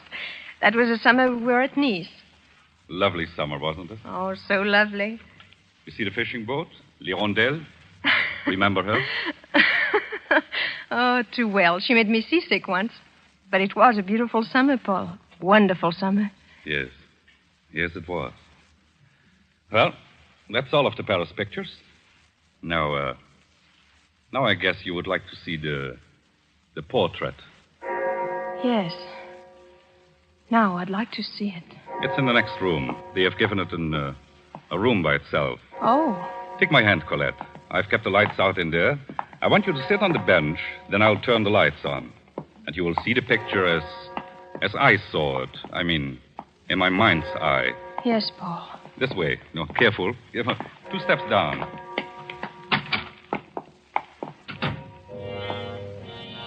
You are trembling, Colette. I've always been afraid of the dark. Here's the bench. Sit here. No. Sit here. You're in front of the picture now. I'm going to turn on the light. Hurry, Paul. I don't like this. I just want to give you the full effect of it. Are you watching? Straight ahead. Yes, Paul. So, may I present then my portrait without a face? Oh, Paul! Oh, Paul. I thought you would find it effective. Now we'll put aside pretense. You know who that woman is. She's Colette, standing in the doorway of General Vauban's library. The hand of the dead man at her feet is the hand of General Vauban, my friend. That blood on the floor is the blood of Vauban. The blood that is touching the evening slipper of Colette. Stop it, Paul. Stop it. I've waited a long time for you, Colette. 4 years. I said then that I would make someone pay for the murder of General Vauban. We have a committee, Colette. We formed it back there in Paris in the dark days, just before the war broke out. The committee knows everything about the people who planned the death of Vauban. The committee knows who did the murder itself. Settling with that person has been my special assignment. I have been your special assignment. Your special prize. Is that what you mean? That's what I mean. Oh, I don't care, really. Not now. You cared enough to want to fight back. You came here armed. Oh, no. Don't open your purse. I took the trouble to remove the pistol while you were taking off your coat. No, not this one in my right hand. That's mine. This one. This pistol here. It is yours, isn't it? Yes. French make. Did Charles give it to you? Charles? Yes, Charles. I knew you married Charles. I found it out just before I lost track of you 2 years ago. I knew you married Charles, and I knew why. And you told me this afternoon. Yes, I made you believe that I didn't know about Charles. I want you to come up here to the gallery. I knew you had to come here to find out how much I knew. Charles was right. He said it was your life or mine. He's very clever, Charles. Do you remember when you first met him? And I warned you away? I remember. You were impressed by Charles and his politically wise friends. But you didn't know that Charles had sold out his country. I didn't know. You had duped him to believing that Vauban was a traitor. Charles dominated your mind. He controlled you as an hypnotist. They needed someone to murder Vauban, so you were chosen. You were to be the savior of France. You exulted in the role, and you believed it. Yes, up to the very last. Up to the last moment. Then I didn't see how I could go through with it. I couldn't bear the thought of killing a man. You're lying, Colette. No, Paul, no, listen to me. I stood there looking at Vauban, the pistol in my hand. He looked up. He started walking toward me, telling me to give him the pistol. I felt dizzy. Oh, I wanted to run away, But I raised the pistol. There were 2 shots. And he fell at my feet. I dropped the gun. Then you opened the library door to escape. Yes. I ran out on the terrace and through the garden. I ran blindly and fell. Then I felt a strong pair of arms lift me up. Charles was there. You told him you had killed Vauban. Yes, I begged him to take me away I needed someone desperately. He promised me to take me out of France and let me forget. Oh, Paul. Paul, turn out the light on that horrible picture, please. The light stays on, Colette. I want you to keep looking at the picture. That picture was painted for a purpose. And now the purpose is going to be fulfilled. Paul, will you believe that I didn't want to kill Vauban? 4 years I've waited, Colette. Now it works out according to plan. I didn't want to kill a man. I didn't want to go away with Charles, but I was in too deep. Paul, listen to me. I've loved you, always. You must know that. After tonight? After you're coming here to kill me? Open my gun, Paul. Open it up. You'll see that it's empty. I took the shells out on my way here. Oh, why don't you do it, Paul? It's true. I knew I couldn't go through with it. Not this time. Not with you. Paul. It's too late, Colette. Paul. Keep sitting on that bench, Colette. Keep looking at the picture. Don't move. I won't, but you must believe me. Paul, wait. Just look at the picture, Colette. The picture. Listen. Please listen. I'm telling the truth, Paul. My gun wasn't loaded. Listen, Paul! For you, Degel. It's you, monsieur.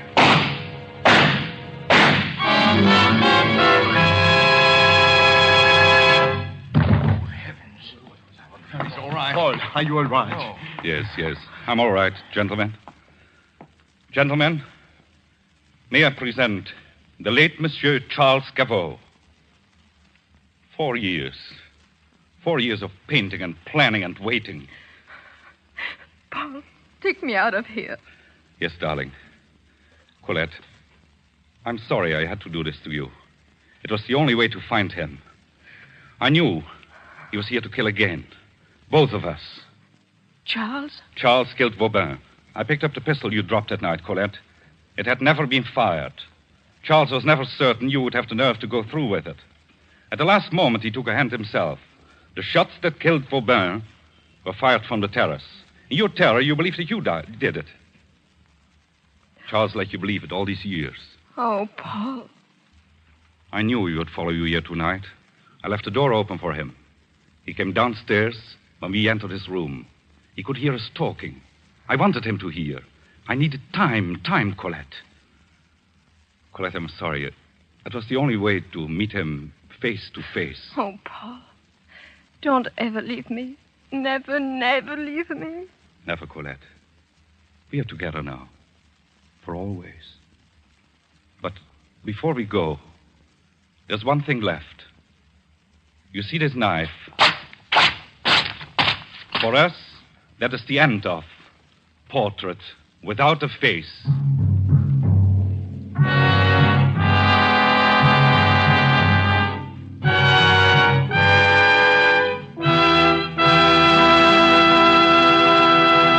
And so closes Portrait Without a Face, starring Michelle Morgan, Philip Dorn, and George Coulouris. Tonight's tale of Suspense. Miss Morgan is currently being seen in Warner Brothers' Passage to Marseille.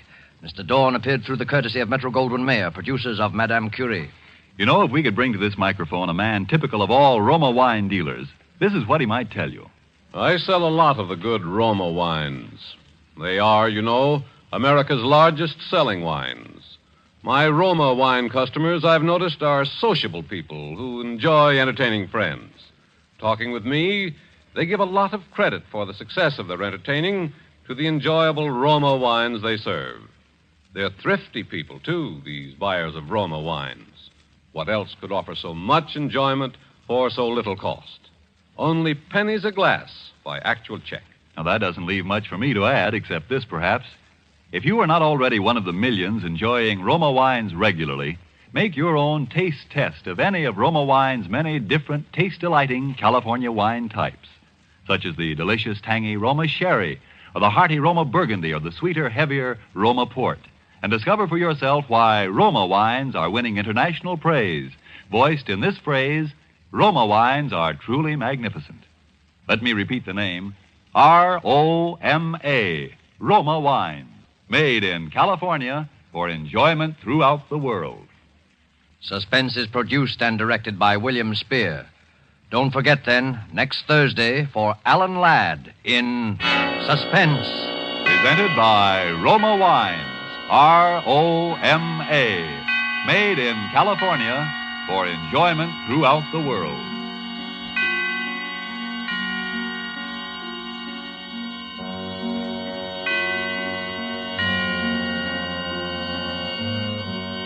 This is CBS, the Columbia Broadcasting System. Every one of you undoubtedly has a headache or pain remedy that you swear by. But haven't you noticed that on some occasions it fails you? That there are times it does not seem to work? On these occasions, let me suggest that you try Anacin, for here is a remedy that I'm sure won't fail you. You'll find the fastest and most complete relief in Anacin you have ever experienced. The reason is simple. Anacin contains not one pain-soothing agent alone, but 4, one of which is in all probability the remedy you now customarily take to relieve pain. You can get Anacin at your druggist for a few cents. Your money back if you're not pleased. I'll spell the name. A-N-A-C-I-N. Keep it tuned right here to HOJO Radio for more classic old-time radio.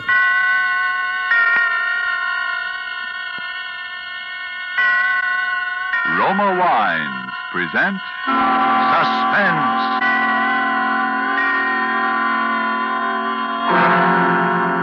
Roma Wines, made in California for enjoyment throughout the world. Salud. Your health, senor.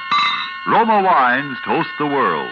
The wine for your table is Roma Wine, made in California for enjoyment throughout the world. This is the Man in Black, here to introduce this weekly half hour of Suspense. Tonight from Hollywood, we bring you as star Mr. Alan Ladd.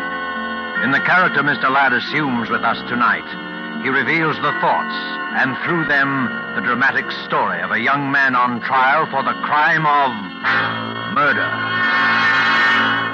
But before we take you to the scene of our drama, let's imagine ourselves for a moment in flower-garlanded Bermuda. We are seated on the terrace of the exclusive Coral Beach and Tennis Club. At the next table, a party of Bermudians and Americans are taking turns, each paying compliments to the delights of the other's native land. An American has just praised the famed Easter lilies of Bermuda. Then a Bermudian tops him with something like this. Among great American delights, he says, one of my favorites is right here on our table. It's this splendid wine we're all enjoying. Bermuda imports it from the justly renowned wine districts of California. It is your internationally esteemed Roma wine.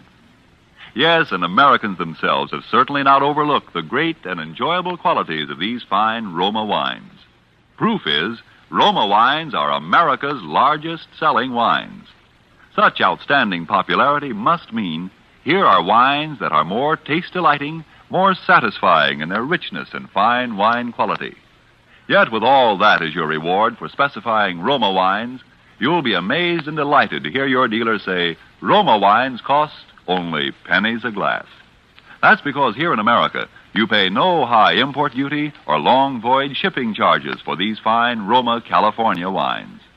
So why put off this taste treat another day? Be sure to ask for R-O-M-A, Roma wines, made in California for enjoyment throughout the world. And now with the defense rests, and with the performance of our star, Alan Ladd, as defendant Robert Tasker, supported by John McIntyre as the noted criminal lawyer Max Krager, we again hope to keep you in suspense.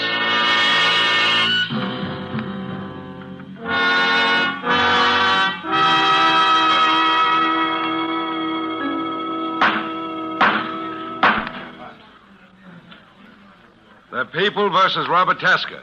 The defendant charged on the indictment with murder in the first degree. Is counsel for the defense prepared to proceed? I am, Your Honor.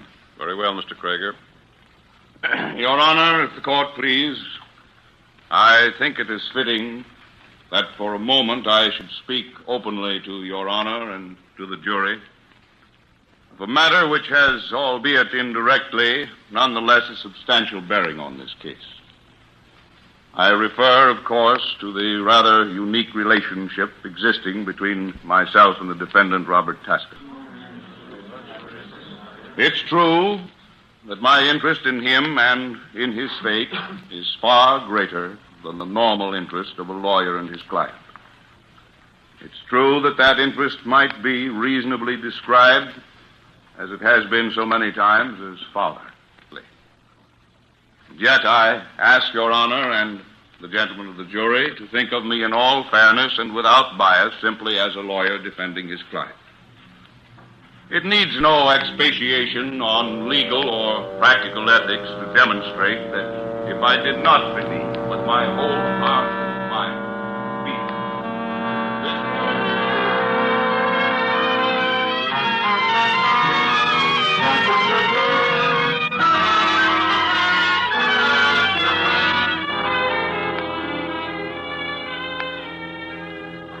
My name is Robert Tasker. I am sitting in a courtroom on trial for murder. As Mr. Krager, my lawyer, stands there now, telling the judge and the jury about me and about him, I can't help thinking that if it weren't for him, I wouldn't be here today. And thinking what irony it is, too. Because Mr. Krager is the only friend I've ever had in the world. I am an ex-con. My sentence was for 10 years. After I'd been there about a year, I began to write just short stories, little things. I had lots of time. Finally, I sent one to a magazine, and they published it. Mr. Krager happened to read it. He wrote to me. Then he came to see me. He remembered my case. He said he'd try to help me. Then one day, I was called to the warden's office.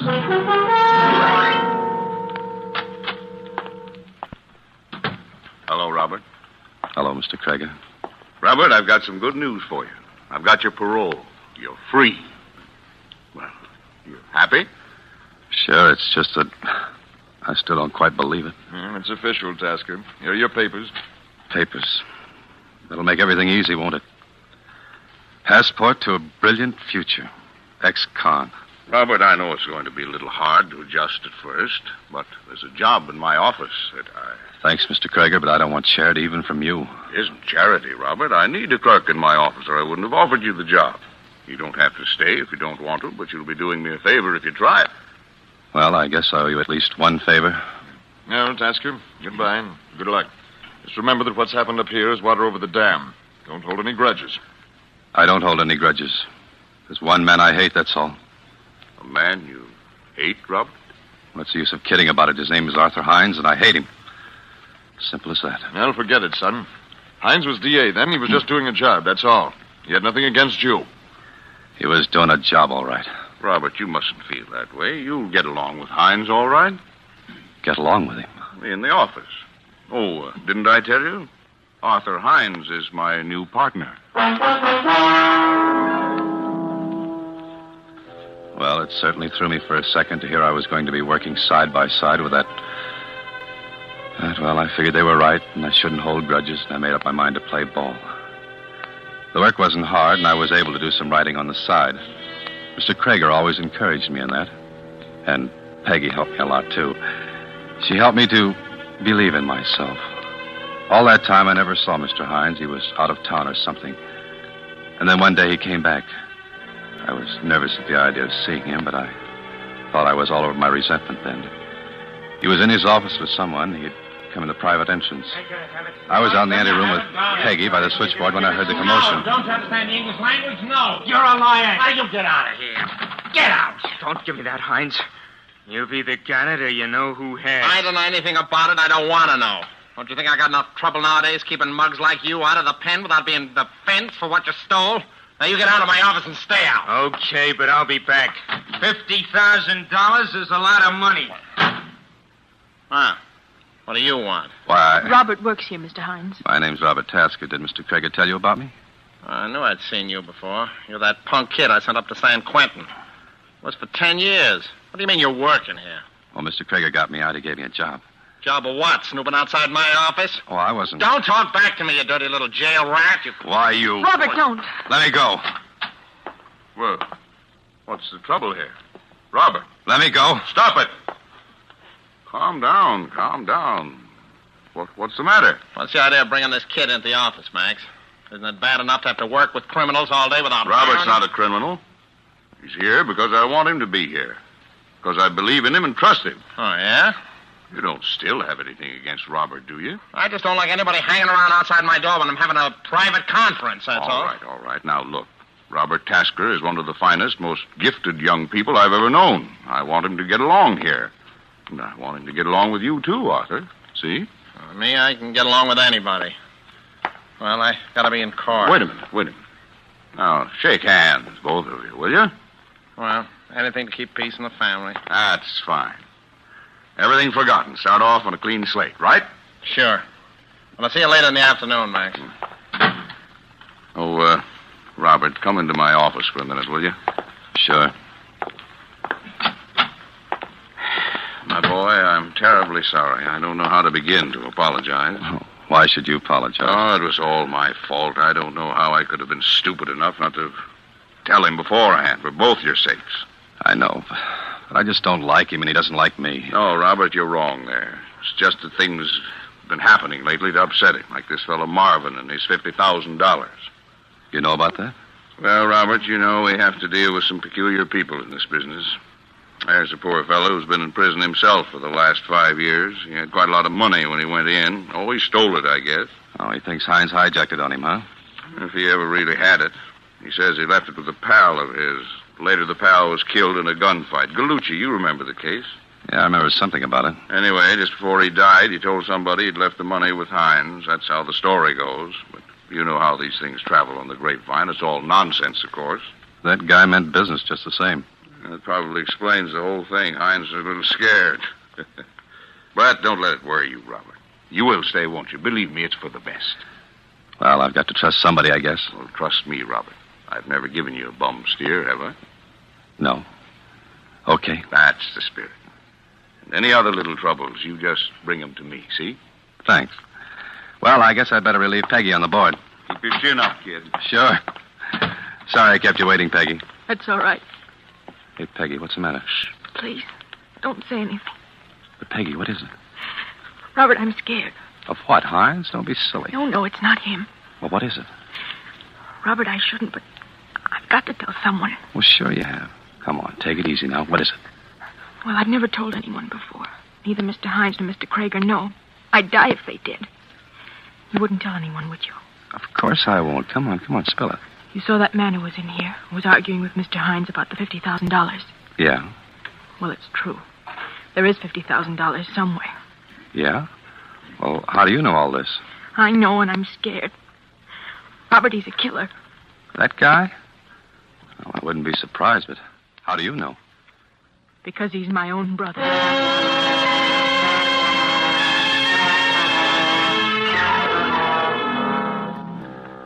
I had a hunch till I'm out of there right then. I knew something was going to happen. But I hated to run out on Peggy when she was in jam and might need help. And I didn't want to let Mr. Krieger down either. So I stayed. Then one day, about 2 weeks later, it came. I hadn't had any more trouble with Hines. He was out of town most of the time anyway. He was still out of town that day. The day that he died.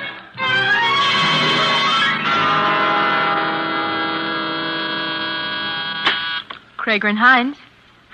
I'm sorry he's out of town. You might try later this afternoon. Yes, I'll tell Mr. Hines. Say, Peggy. Uh-huh. Do you know when Mr. Craig will be in? No, he didn't say. He's still over in the court. Harry. Where is he? Who? You know who, Hines. Oh, Harry, I told you not to come. I begged you not Sure, to. sure. Always a little pal. Always a little...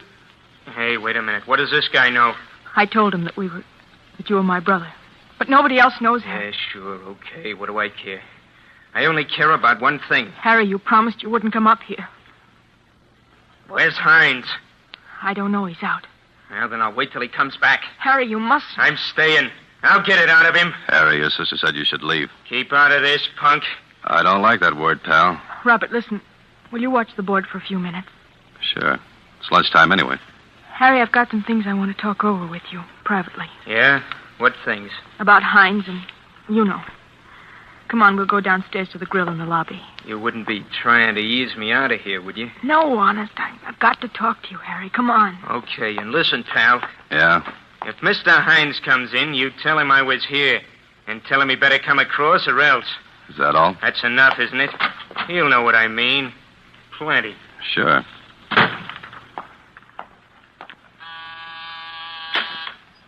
Krieger and Hines. Hello, Robert. This is Max Krieger. Oh, yes, Mr. Krieger. You there all alone? Peggy out to lunch, huh? Yes, she is. Well, that can't be helped. I'm in a hurry now. I'll tell you what I want you to do. Yes, sir? I'm across the street in the courthouse, Judge Andrews' court, the Ellsworth case. Now, there's some notes I've got to have over here right away. They're in my own handwriting in pencil and clearly marked Ellsworth. Yes, sir? You'll find them in Mr. Hines' office. The pages are all clipped together. I don't know exactly where in his office. It may be on his desk, or maybe one of the drawers, or in the files, or under the blotter. But keep looking, you see? Keep looking until you find it. All right, sir. And then bring it over to me right away. Got it? Yes, sir. I'll be waiting for you. I left the switchboard and went into Mr. Hines' office. I started looking around for the notes. I looked everywhere. The desk drawers, the filing cabinet. I even tried to look in the safe, but it was locked. Then I noticed some yellow papers on top of the bookcase. I reached up and took them down. I was standing there with my back to the private entrance, looking the papers over to be sure that they were right ones when... What are you doing in here? Mr. Krieger wanted some papers, Mr. Hines. I thought I told you to stay away from my office. What are you snooping around in here for? Well, Mr. Krieger told me to look in here for... Yeah? There's something mighty funny going on around this office. There's nothing funny, Mr. Krieger just said... I say there is. What's that switchboard girl doing sneaking around the lobby with Harry Marvin? Tried to duck me, but I saw him. First, the switchboard girl turns out to have a crazy ex-convict for a boyfriend, and That's now... a lie. He's her brother. Her brother? Oh, so that's it. I shouldn't have said that, Mr. Hines. I don't know anything about it, really. You don't, eh? Well, I do. I get it now. I knew there was something. All of a sudden, I get it. Mr. Hines, there's nothing to get. Yeah, so the girl and her brother go down to the lobby and set themselves an alibi because they know I'll suspect them.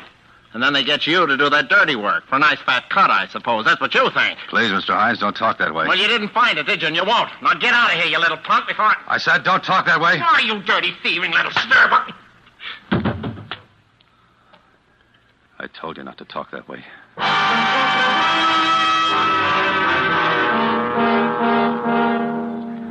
He fell and just lay there. For a minute, I didn't know what to do. And I knew I'd have to tell Mr. Krieger. I knew I was all washed up there anyway. I couldn't very well expect even a man like Mr. Krieger to choose between his law partner and me. And I couldn't stay in the same office with Mr. Hines after what had happened. But somehow I wanted to tell Mr. Krieger myself before anyone else did. I went out to the switchboard and dialed the courthouse number.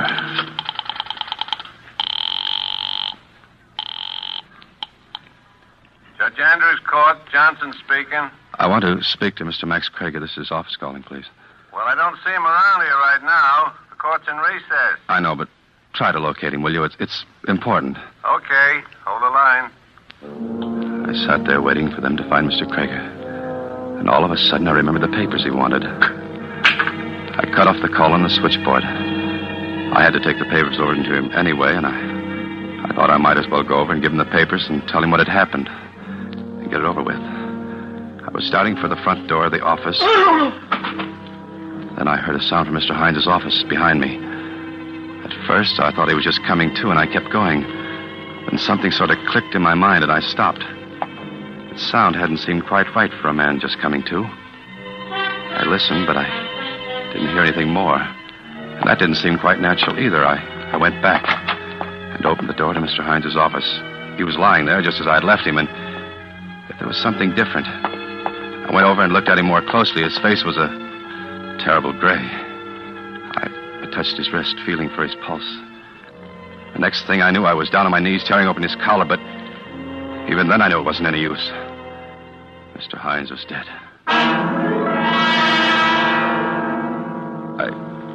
I don't know how long I stood there in the room. It might have been hours. It might have been only a couple of minutes. I just stood there, my mind dazed, and yet at the same time racing through 1,000 half-formed plots and schemes of escape, of what I could say, of some way out of it. And the switchboard began to buzz with an incoming call. It sort of brought me to my senses, more out of habit than anything else. I went to answer it. Krieger and Hines. Robert, you still there? Mr. Krieger, Where are those notes? Haven't you found them yet? Yes, I found them all right. Well, bring them over here. I need them right away. Mr. Krieger, Robert, what's the matter with you? I just killed Mr. Hines.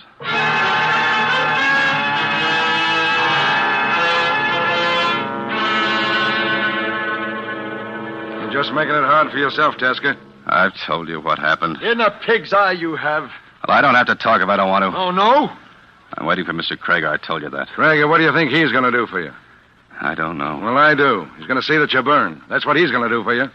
Maybe. What do you expect? You kill a man's law partner right in his own office. You think he's going to help you? Are you crazy? Well, he told him he'd come down. Sure, of course he'll come down to give evidence against you. Now, listen, Tasker. You give a full confession, we may be able to get you a break. All right. Mr. Krieger's outside, Captain. He wants to see you. Sure, send him in. Okay, Mr. Krieger. Thank you. Hi, boys. Hey, Mr. Krieger. Hello, Robert. Hello, Mr. Krieger. I've been treating you all right? Pretty good. Fine. I don't like to have my people treated roughly. You what? You heard me, Captain, and while you're at it, you might as well take those handcuffs off of him. Because from this moment, he's out on bond, released in my custody. I've got the papers right here. Say, are you crazy? Certainly not. I simply don't believe the boy did it, that's all. Well, I'll be... All right, Hawkshaw. Who do you think did it? That, Captain, is your department. My job is simply to defend an innocent man. Now, look, Krieger, don't try to kid us. It's an open and shut case.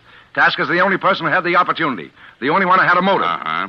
Well? Not to speak ill of the deed, Captain, and although Arthur Hines was my law partner, it is unfortunately true that quite a number of people at least thought they had a motive. Sure. So maybe this ex-con Harry Marvin had a motive, or even the dame with the switchboard had a motive, for all I know. But they couldn't have done it. 50 people saw him together downstairs in the lobby of the building at the time the murder was committed. Oh, you talked to him, have you? Sure. So what? Listen, this kid admits he had a quarrel with Hines. He always hated him anyway. He admits he hit him. So he picks the paperweight off the desk and smashes him over the head. Wait a minute. You didn't say anything about that, Robert? No, I didn't even know about it before. I didn't hit him with a paperweight. Stop it, will you?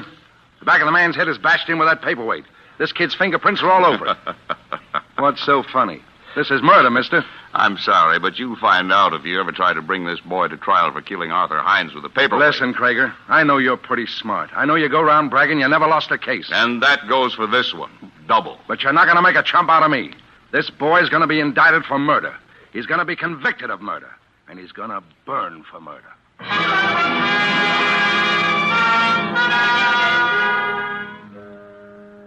Indicted, convicted, burned. 3 promises. And the first one's already happened. The second one, well, even I can see we don't stand much chance. And the third one, well, I just try not to think about it. There's Mr. Krager up before that jury, acting as though it was an absolute certainty that I'd be cleared, pleading for me as though I were the only guy in the world. Because, well, that's the kind of a man he is.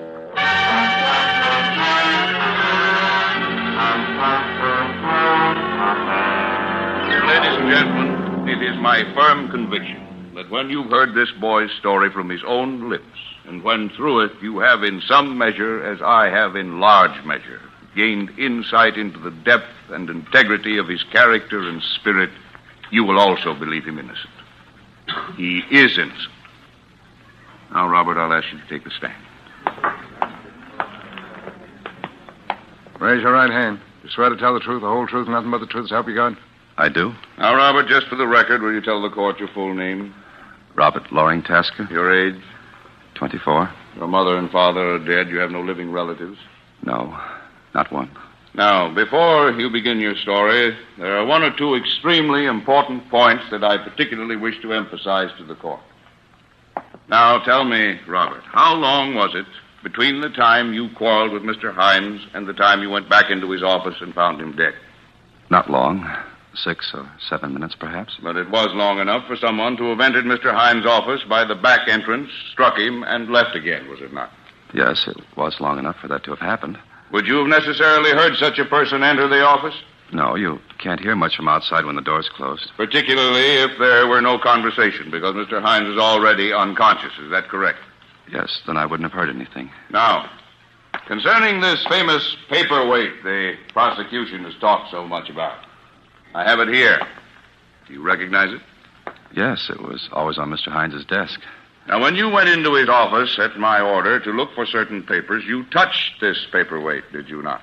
Yes, I touched just about everything on the desk. Exactly. In other words, your fingerprints would be found not only on this paperweight, but on practically everything else in the room. Well, yes, they would. In due course, Your Honor, we shall demonstrate that such is, in fact, precisely the case. Now, Robert, when Mr. Hines found you in his room, he was irate and highly suspicious, was he not? Yes, he was. In fact, he even suspected that there was some plot against him involving Peggy, the switchboard girl, and a client of his named Harry Marvin. Yes, he did. You denied this, saying that, in fact, they were brother and sister? Yes. Yes, that's right. How is that again? You denied the charge of a plot, saying that Peggy and Harry Marvin were brother and sister. Then Mr. Hines went so far as to accuse you of stealing... Your Honor. Yes? Your Honor, there's something I've just thought of. Some new evidence. I'd like a few minutes alone with my lawyer, please. Well, if counsel has no objection. Robert, what is it? It's just something that I think I ought to tell you in private. Very well. If Your Honor please, then. By all means. Perhaps you would like to use my chambers. Thank you, Your Honor. Come along, Robert.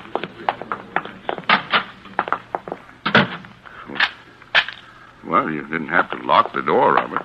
I wanted to be private. All right. But, Robert, you mustn't worry like this. Let me do the worrying. They can't convict you if there's a reasonable doubt. That's the law, and there is a reasonable doubt. Somebody did come in and hit Hines in those 6 or 7 minutes. It must have been that way. Yeah, I know. Of course you do. We've been over the whole thing. Now, let's go back into that courtroom. Mr. Krager, there's something I haven't told you. Something you haven't told me? What? Oh, it's a little thing, but it's kind of important because it's something I never told anyone. Well, what is it? I never told anyone that Peggy was Harry Marvin's sister, except Mr. Hines, by mistake. And he's dead. Well, now, Robert, don't you think that's a little trivial to be... No, because you know about it. You just said so in the courtroom. Well, There's only one way you could have found out. You must have been in your office when I had the fight with Hines and heard me tell him. Robert, that's ridiculous. Oh, no, it isn't, because you're right. Somebody did come in those 6 or 7 minutes and kill Hines. You did. You're crazy. Yes, it must have been for that $50,000 you hijacked the hijacker. And you knew they'd pin it on me with my record. Maybe that's why you got me out of the pen in the first place. It is, isn't it? Well, I'm not going to stay here and listen to any such Oh, nonsense. yes, you are, because I'm going to get the truth out of you right now. You planned it that way, didn't you? You sent me into Hines' office that day, and you probably sent him. And you figured you were such a hot lawyer that might even get me off with 20 years or so. To ease your dirty conscience, didn't you? Talk, Krieger. You won't get anywhere using violence with me. No? Talk! Now, wait a minute. Even if I did confess, it wouldn't hold up as evidence. Talk! Listen! Don't! Listen, we'll postpone the trial. I can get you out of the country. I'll give you money. That's all I wanted to know. Talk! No, don't! You did it, didn't you? You killed him! Don't! That's where you were when I phoned you at court. They could find you, weren't you? You were killing Hines, weren't you? Yes, I did it. I killed him. Okay. I guess we can unlock the door now. What's going on? Grab him. He's crazy. He attacked me. So I gather. He even accused me of murder. Yes, I heard him. Tell me, Krieger, where were you when this boy phoned you here at court? When they couldn't find you? Yeah, why? As a matter of fact, I was right here, right in this very room. I had some work to do. I wanted privacy. Your court was in recess. You were out of town. Yes, I know. But there's something you don't know. Hey, what? On the day of the murder, the floor of this room was being repainted. And the paint, Mr. Krieger, was quite wet. Your Honor, the defense rests.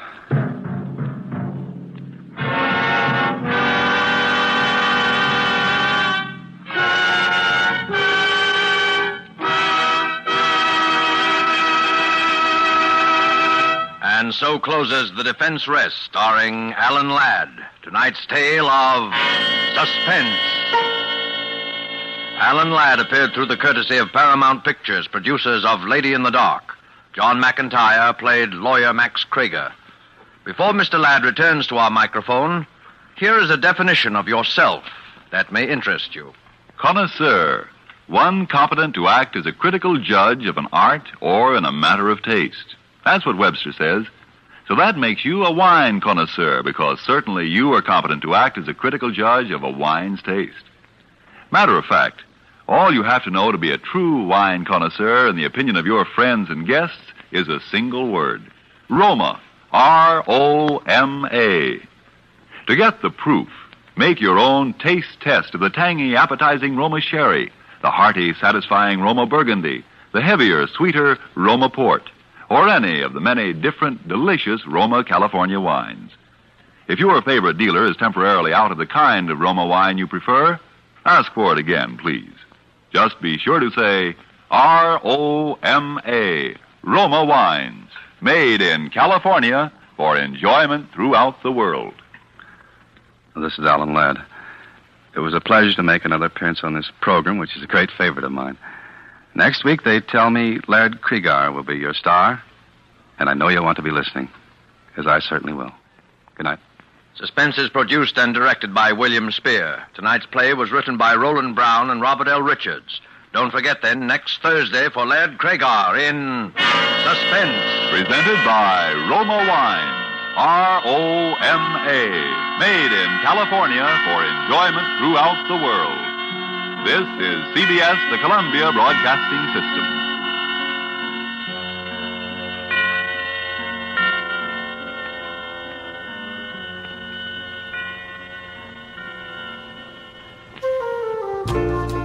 This is HOJO. Do you have a small business or a YouTube channel you'd like to promote? Well, if you do, you can promote it right here on our Retro Radio channel. That's right. Just send me an email to projecthojo@gmail.com.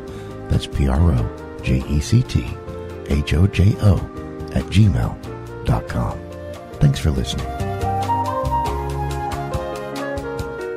Stay tuned to HOJO Radio.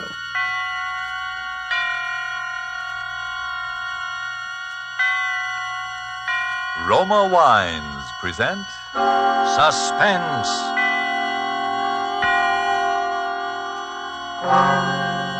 Roma Wines, made in California for enjoyment throughout the world. Salud. Your health, senor. Roma Wines toast the world. The wine for your table is Roma Wine, made in California for enjoyment throughout the world. This is the Man in Black, here for the Roma Wine Company of Fresno, California, to introduce this weekly half hour of Suspense. Tonight from Hollywood, Roma Wines bring you Mr. Laird Krieger in a suspense play dealing with a maniacal hatred and with the mental drug of hypnotics. And so with narrative about Clarence, and with the performance of Laird Krieger, supported by Hans Conried as Bill, from whom we hear the narrative, we again hope to keep you in suspense.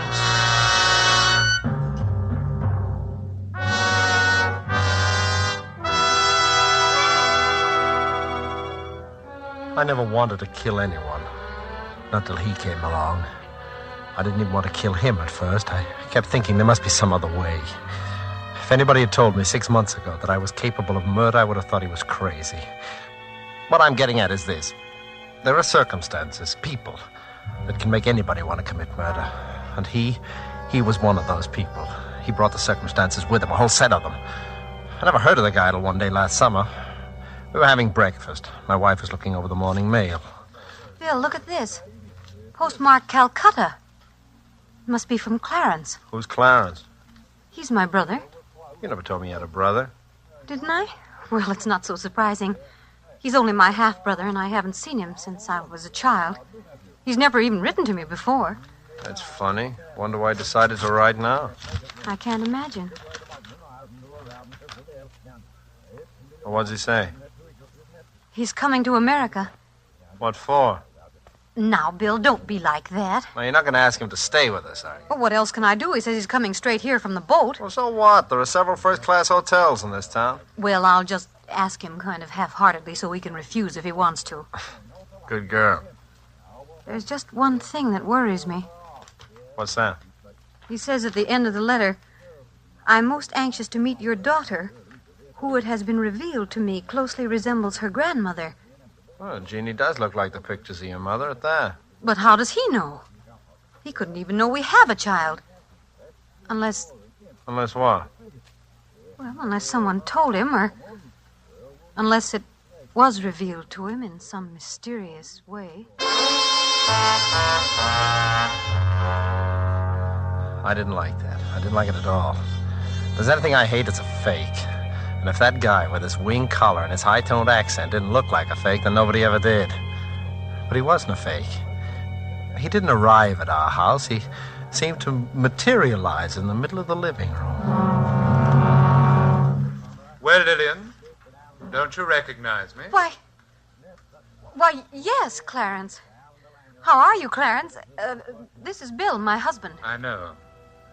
I hope you'll forgive my rather unconventional entrance. As your doorbell is out of order, I didn't bother to push the button. Oh, hello. I didn't know the doorbell was out of order, Lillian. Neither did I. Well, won't you sit down, Clarence? Oh, yes, thank you. Have a good trip? Excellent. But let's not dwell on the past. I have plans, Lillian. First of all, I intend to settle here in this town, permanently. How nice. I intend to resume my career in America where it left off 15 years ago. Oh. Your wife's look of distress, William, is owing to an unfortunate incident that occurred 15 years ago and made it expedient for me to leave the country for a while. It was all a misunderstanding, Bill. I don't quite know what you're talking about. She's told you nothing about me? How strange. Well, only that you're a doctor and that... Doctor? What an inadequate word. It suggests a little man you call in when the baby gets whooping cough, doesn't it? Well, what's the matter with the little man I call in when the baby gets whooping cough? Well, he is, shall we say, limited. Yes, that's the kindly word for it. The mind, William, the human mind, with all its strange powers for good and evil. That is my province. Clarence was a mental scientist. He had a small private hospital and... Oh, how drab. How unendurably drab you make it sound, Lillian. I penetrated deep into the mysteries of the human mind. And then I discovered a psychic power transcending the mere gray matter of the human brain. Clarence became interested in the occult. You mean that Indian faker stuff, going into trances and stuff like that? How crudely you put it, William. I'm sorry. Go on with your story. Well, I'll go on with it for you. You started using this mysterious East hocus-pocus on your mental patients, and their relatives got sore, right? Your husband, Lillian, is a man of rare perception. Yeah. And now you're back from India with a new bag of tricks, and you're going to set up shop again. Precisely, William. There's only one thing wrong with your statement, the tone of it. I intend to establish a small private sanitarium dedicated to the treatment of the mentally ill. And I shall continue my investigations into what your wife chooses to call the occult. Is that clear? Quite clear. Now then, Lillian, you will prepare the little room off William's study for me, the one with the dark green walls. Well, of course, you're welcome to stay with us if you want to, Clarence, but the house is rather small and... Yes. It's fortunate that the house is small. I'd counted on that. You seem to have counted on a great deal, Clarence. By the way, how'd you know that the room has green walls? Yes, and how did you know... My dear, engaging kinsmen, all things are revealed to him who can survive the ordeal of true enlightenment. That is as much as I'm permitted to tell you at the present time. And now will you be so good as to open the outside door? Your daughter is about to ring the doorbell, and it's out of order. Remember? But how did you... You didn't... Go and let her in, Lillian. I'm eager to meet Jeannie. Mama, guess what happened today? Sally Bates fell off the seesaw and Miss Thompson had to drive her home and then... Oh, I didn't know we had company. This is your Uncle Clarence from India, dear. Oh. Yes. She is the very image of her grandmother. Was that Mother's mother? Yes, dear. Mama and Uncle Clarence had the same mother, but different fathers. Oh, then he's not really my uncle. He's only my half-uncle. I think, little Jeannie, that you will find we have a great deal in common, nevertheless. You will be very close to your Uncle Clarence. Very close. What do you do those funny things with your eyes? Never mind, dear. Uncle Clarence is tired from his long journey. You come on upstairs. Mom will help you change for dinner. All right. See you later, Uncle Clarence. What's so funny, Doctor? Oh, William, I do hope that my stay here won't be complicated by your rudeness. Why did you try to frighten Jeannie just now? My dear fellow, it's the very furthest thing from my wishes to frighten your child. It is essential to my plan for her that she have confidence in me. Now, look, get this straight, Clarence. You're welcome in this house as a guest because you're my wife's brother. Your yogi ideas, or whatever they are welcome only so long as you keep them to yourself. I quite intend to, William. That, too, is part of my plan. What is this plan you keep talking about? For the time being, William, I will take your advice and keep that to myself.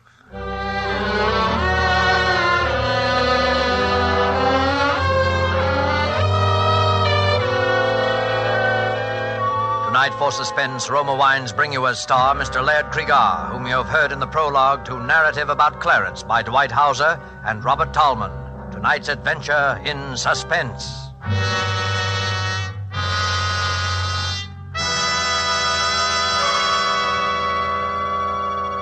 Let's leave the scene of our play for a moment and take a little journey. We'll let a bottle of Roma wine serve as Aladdin's lamp. I touch the label and presto, we're all transported to that capital of gaiety, Havana, Cuba. And now we find ourselves in the charming Pan American Club.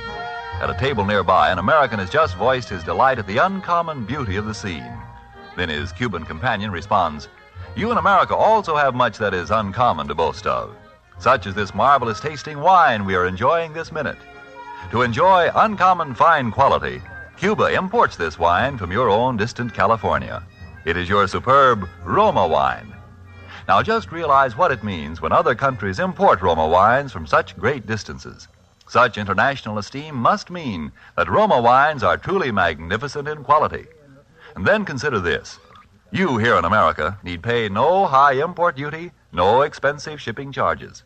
For these fine Roma wines come from Roma's own wineries in the heart of the rich California wine grape districts. Because so many Americans do realize this good fortune, Roma wines are America's largest selling wines. So why deny yourself this taste delight? Try an inexpensive bottle of tangy, appetizing Roma sherry, or the hearty Roma burgundy, or any of the marvelously enjoyable Roma wines. But remember, these days your favorite dealer may be temporarily out of the type you prefer. Then please try again. Ask for R-O-M-A, Roma wines, made in California for enjoyment throughout the world. And now it is with pleasure that we bring back to our soundstage our star, Laird Cregar, with Hans Conried in Narrative About Clarence, a tale well calculated to keep you in suspense.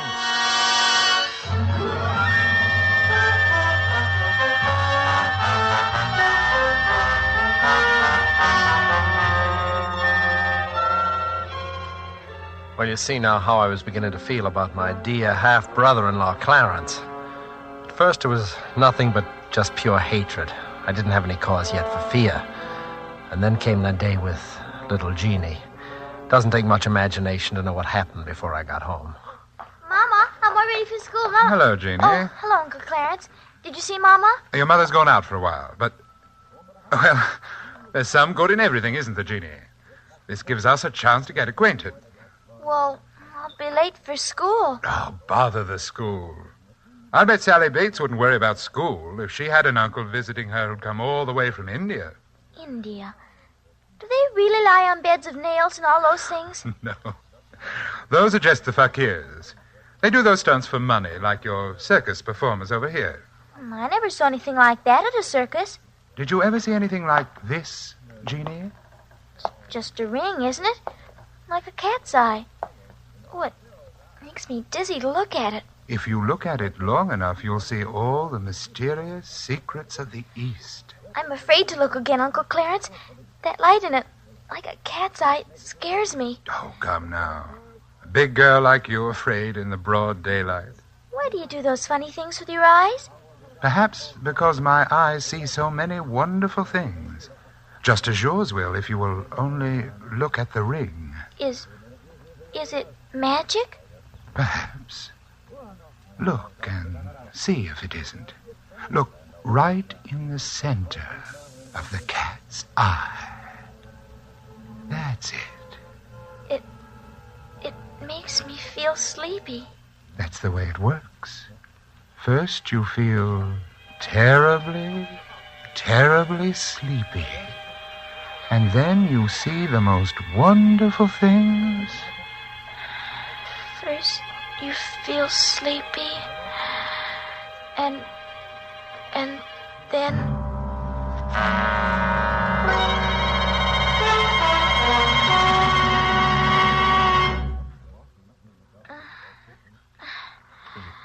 What's the matter with her? She's coming around now. And then you see... She's coming around her. Jeannie, what's happened to you? You needn't shout, Mother. I can hear you quite well. Oh, thank heaven you're all right. She is all right, isn't she, Bill? Huh? Oh, sure. Do you feel well enough to go to school, dear? I shan't be going back to that school, Mother. Miss Thompson bores me. What kind of talk is that? I think we'll get a doctor for you, young lady. Please, Father.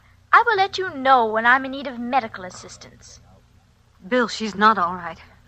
She's... Just come outside with me, Mother. You go to sleep again now, Jeannie. Bill, her whole personality has changed.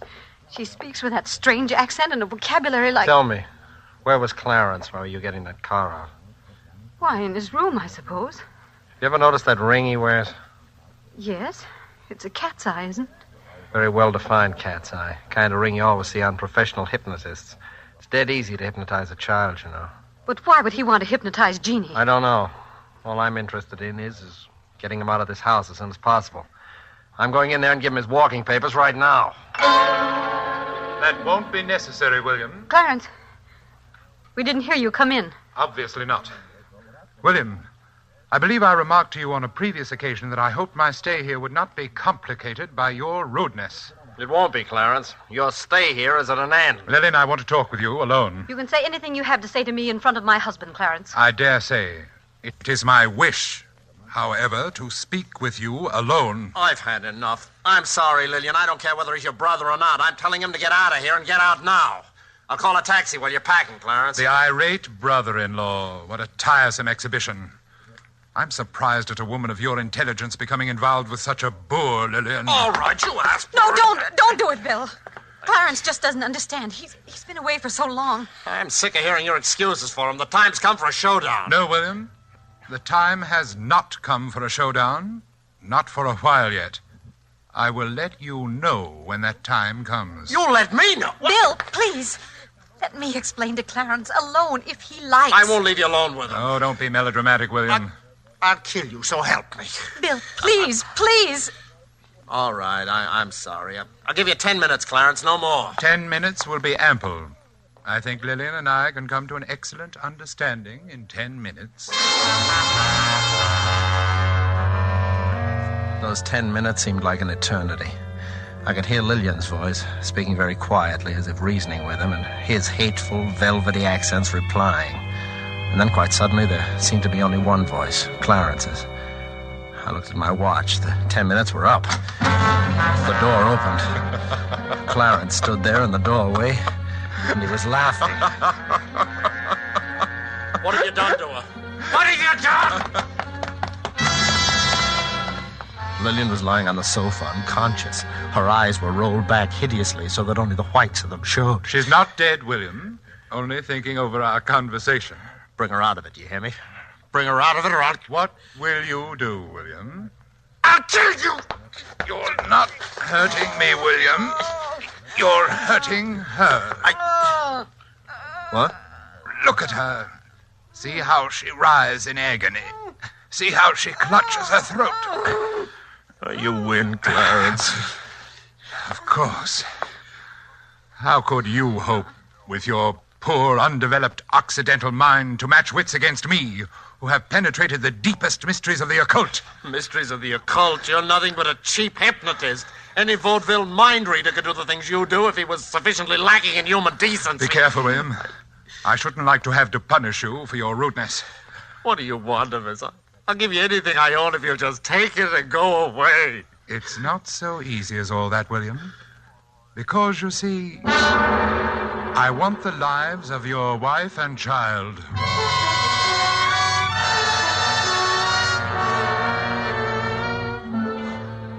I knew then that he was insane. And that realization filled me with hope. It'd be quite simple to call in an alienist and have him committed to an asylum. When Lillian regained consciousness, she insisted on his staying, as I expected. I humored her along, knowing she was acting on his hypnotic suggestions. I was reasonably certain he would do nothing violent that night. His was the slow, sadistic way of murder. When daylight came, I stole quietly out of the house. I dared not risk calling the asylum on our telephone for fear of being overheard. My wife and daughter were still peacefully sleeping when I returned. And now I slept too.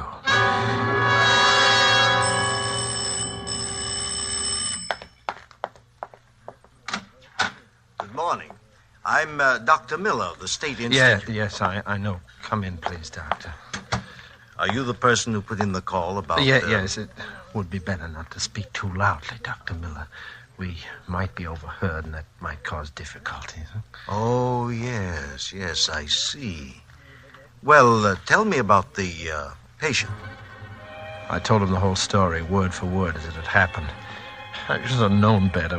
When I'd finished, there was disbelief written all over his face. Mr. Gilchrist, I don't for a moment doubt that you have an unwelcome relative on your hands who is probably emotionally highly unstable as well. But isn't it possible that you're exaggerating certain aspects of the matter? I mean, Dr. Miller, I ask you to examine the man and draw your own conclusions as to his sanity. I'll be glad to. Where is he now? I think William has probably been talking to you about me, Doctor. Oh, sit down, won't you? Thank you. Really, I must apologize for your being inconvenienced this way, Doctor. I try to keep an eye on William, but one must sleep, you know, and, well, occasionally he eludes me and gets out of the house. I suppose he's told you that I'm a hypnotist and that I wish to murder his wife and child. Why do you think he told me that? Well, it's always the same story. Well, why should I believe your story rather than Mr. Gilchrist's? Oh, mine is a little easier to believe, I should think. But if you wish further proof... Oh, Lillian! Yes, Clarence? Come down here, will you? William's got out again and told that story. I'll be right down. And bring Jeannie with you. You dare bring my daughter into this? His daughter doesn't know. You'll be tactful, won't you, Doctor? Yes, of course.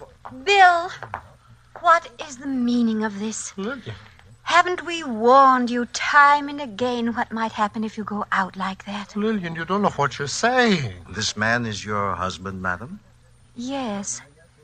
He's been under the care of a psychiatrist for several years now. What? He seemed to be getting better. I'm sure he's getting better.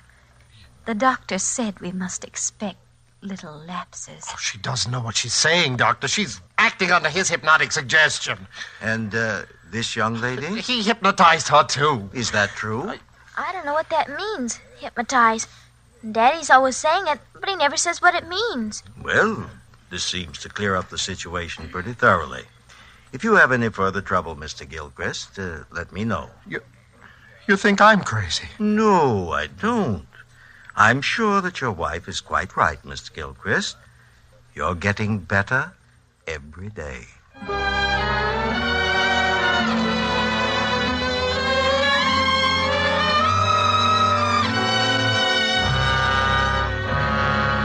He was insane, and diabolically insane. I had to face the unalterable fact.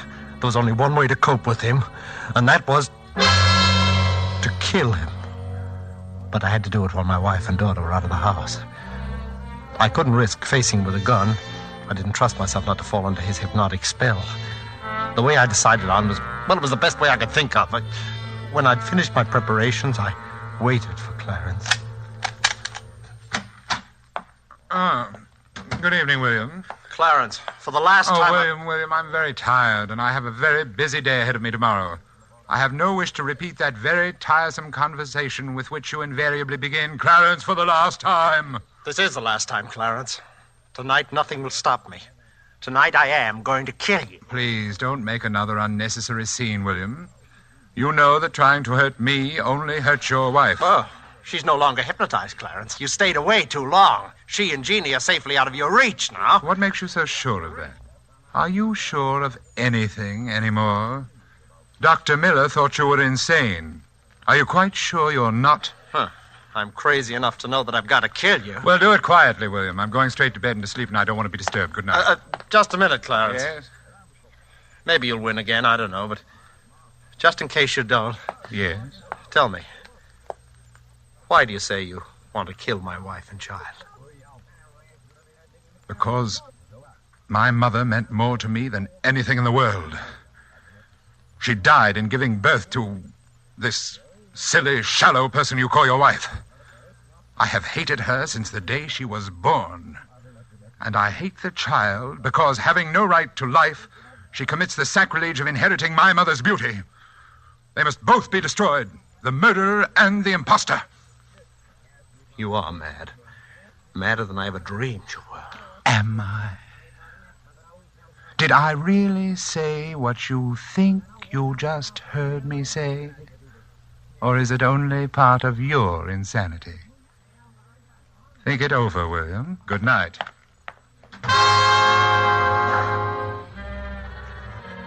I had everything ready. The heavy boards to nail across the door, the cotton waste, and a gallon of benzene. The shutters over the window of his room I'd already nailed shut and barred. As I nailed the boards across the door, I felt as if I were driving nails into his cock. William, stop it! You don't know what you're doing! Lillian and Jeannie are upstairs. They came in the back way. William! Where are your great powers now, Clarence? William, you fool! Can the secrets of the East help you now? You're trapped, Clarence. You're out of your mind, William! In a moment, the whole house will be in flames. You'll be burnt alive. You don't know what you're doing, William! Listen, Clarence, listen. I'm striking the match now. You smell the smoke, Clarence? Never mind. You will in a moment. You fool! Oh, I wish you could see the flames now, Clarence. They're roaring up the stairwell.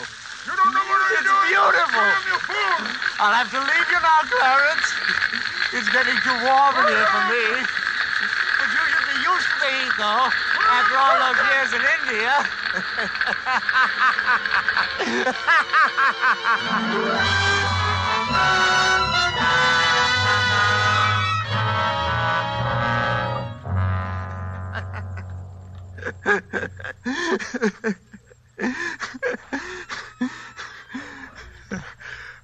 And I laughed.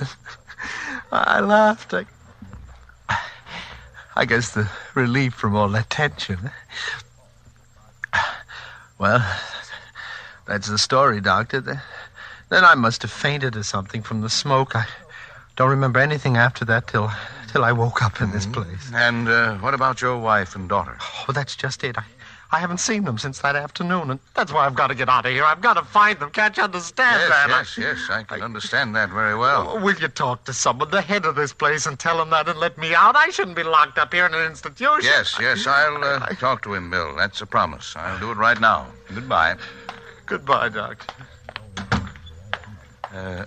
Pardon me. The head's office, Dr. Dr. Crossman. You'll Yeah. find him right through there. Thank you. Oh, pardon me, Dr. Crossman? Yes? Oh, how do you do, sir? Have you found my little sanitarium interesting? Yes, indeed. By the way, most unusual case. I've just been talking Yes, I know. To poor William.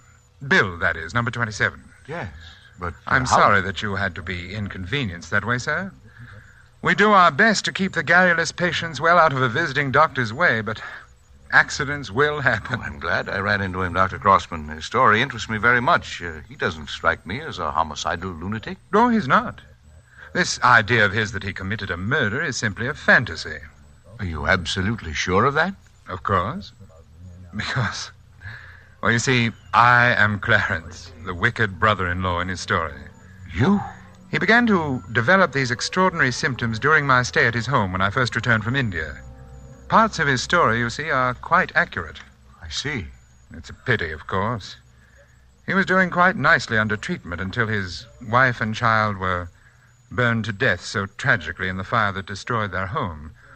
I'm afraid that event, on top of his previous delusions, unhinged him for good. And where were you during the fire, Dr. Crossman? Oh, I dined out that evening. When I returned, it was all over. Well, I certainly shall write this case up as one of the most interesting I've ever run across. Oh, must you, Doctor? I mean, poor chap, I feel he's entitled at least to some privacy.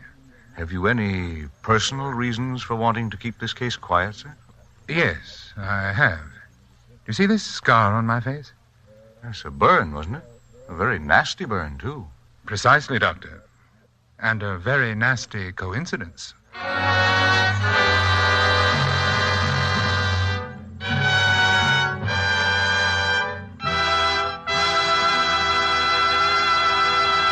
And so closes narrative about Clarence, starring Laird Cregar with Hans Conried, tonight's tale of Suspense. Laird Cregar is currently being seen in the 20th Century Fox production, The Lodger. We sincerely hope you enjoyed the performance of Mr. Cregar and that of the whole cast tonight in our Roma suspense play. And here's a thought. To discover the enjoyment these suspense programs offer, you first had to sample one. And so you must first sample one of the many delicious Roma wines to discover for yourself their wonderful taste and quality, the excellence that makes Roma America's largest selling wines. You'll discover, as of other millions before you, that Roma wines are super quality, are super tasting, and are super easy on your pocketbook, too, costing only pennies a glass. Why put off this taste treat another day? Be sure you get R-O-M-A, Roma wines, made in California for enjoyment throughout the world. This is Laird Cregar. It is my very great pleasure to tell you that next week the star who will keep you in suspense will be Joseph Cotton. Suspense is produced and directed by William Spear. Don't forget then next Monday, same time, for Joseph Cotton in Suspense. Presented by Roma Wines, made in California for enjoyment throughout the world. This is CBS, the Columbia Broadcasting System. Being a Lux girl, Jean depended on a quick beauty pickup. A refreshing Lux soap beauty bath did the trick, she told me. Well, now that their beauty soap is in big new bath size, a Lux soap bath is more luxurious than ever. Well, I can't imagine a nicer bath soap, John. Wonderful, creamy lather, even in hard water. And a lovely, delicate fragrance that lasts and lasts. The Lux soap perfume is an exclusive blend, you know. It combines lily of the valley, lilac, carnation, and other delicate flower fragrances. I'm sure every woman who tries the big new bath-size Lux toilet soap will love it. Yes, that generous satin smooth bath cake is a good item to put at the head of your shopping list. Why not try the new bath-size Lux toilet soap tomorrow? It's another fine product of Lever Brothers Company. HOJO Radio, we're your old-time radio headquarters. Stay tuned.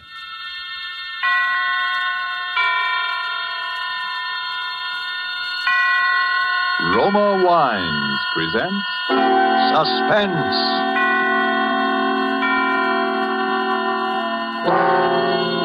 Roma Wines, made in California for enjoyment throughout the world. Salud. Your health, senor. Roma Wines toast the world. The wine for your table is Roma wine, made in California for enjoyment throughout the world. This is the man in black, here for the Roma Wine Company of Fresno, California, to introduce this weekly half hour of Suspense. Tonight from Hollywood, Roma Wines bring you Joseph Cotton in a suspense play called Sneak Preview, which tells of a rather remarkable adventure experienced by that noted director of screen thrillers, Frank Henderson. And so, with Mr. Henderson's by far stranger-than-fiction story, as related and enacted by Joseph Cotton, we again hope to keep you in suspense. Go ahead, please, Mr. Henderson. This all began, you say, 2 weeks ago? Yes, that's right. I just finished the final cutting and dubbing on my newest picture, Escape to Destiny. Think you'll like it, by the way. Lou Ellis says... Yes, go on. Well, I took the film east with me, and the first day I got there, we ran it in the projection room for a few of the boys in the New York office. They seemed to like it pretty well, which, of course... Ruth, now that it's all over, and we're safe... Yes? Well, there's one thing that still worries me. What's that? It's... Ruth... Will you marry me? Darling, that's the one thing I've known the answer to from the very beginning.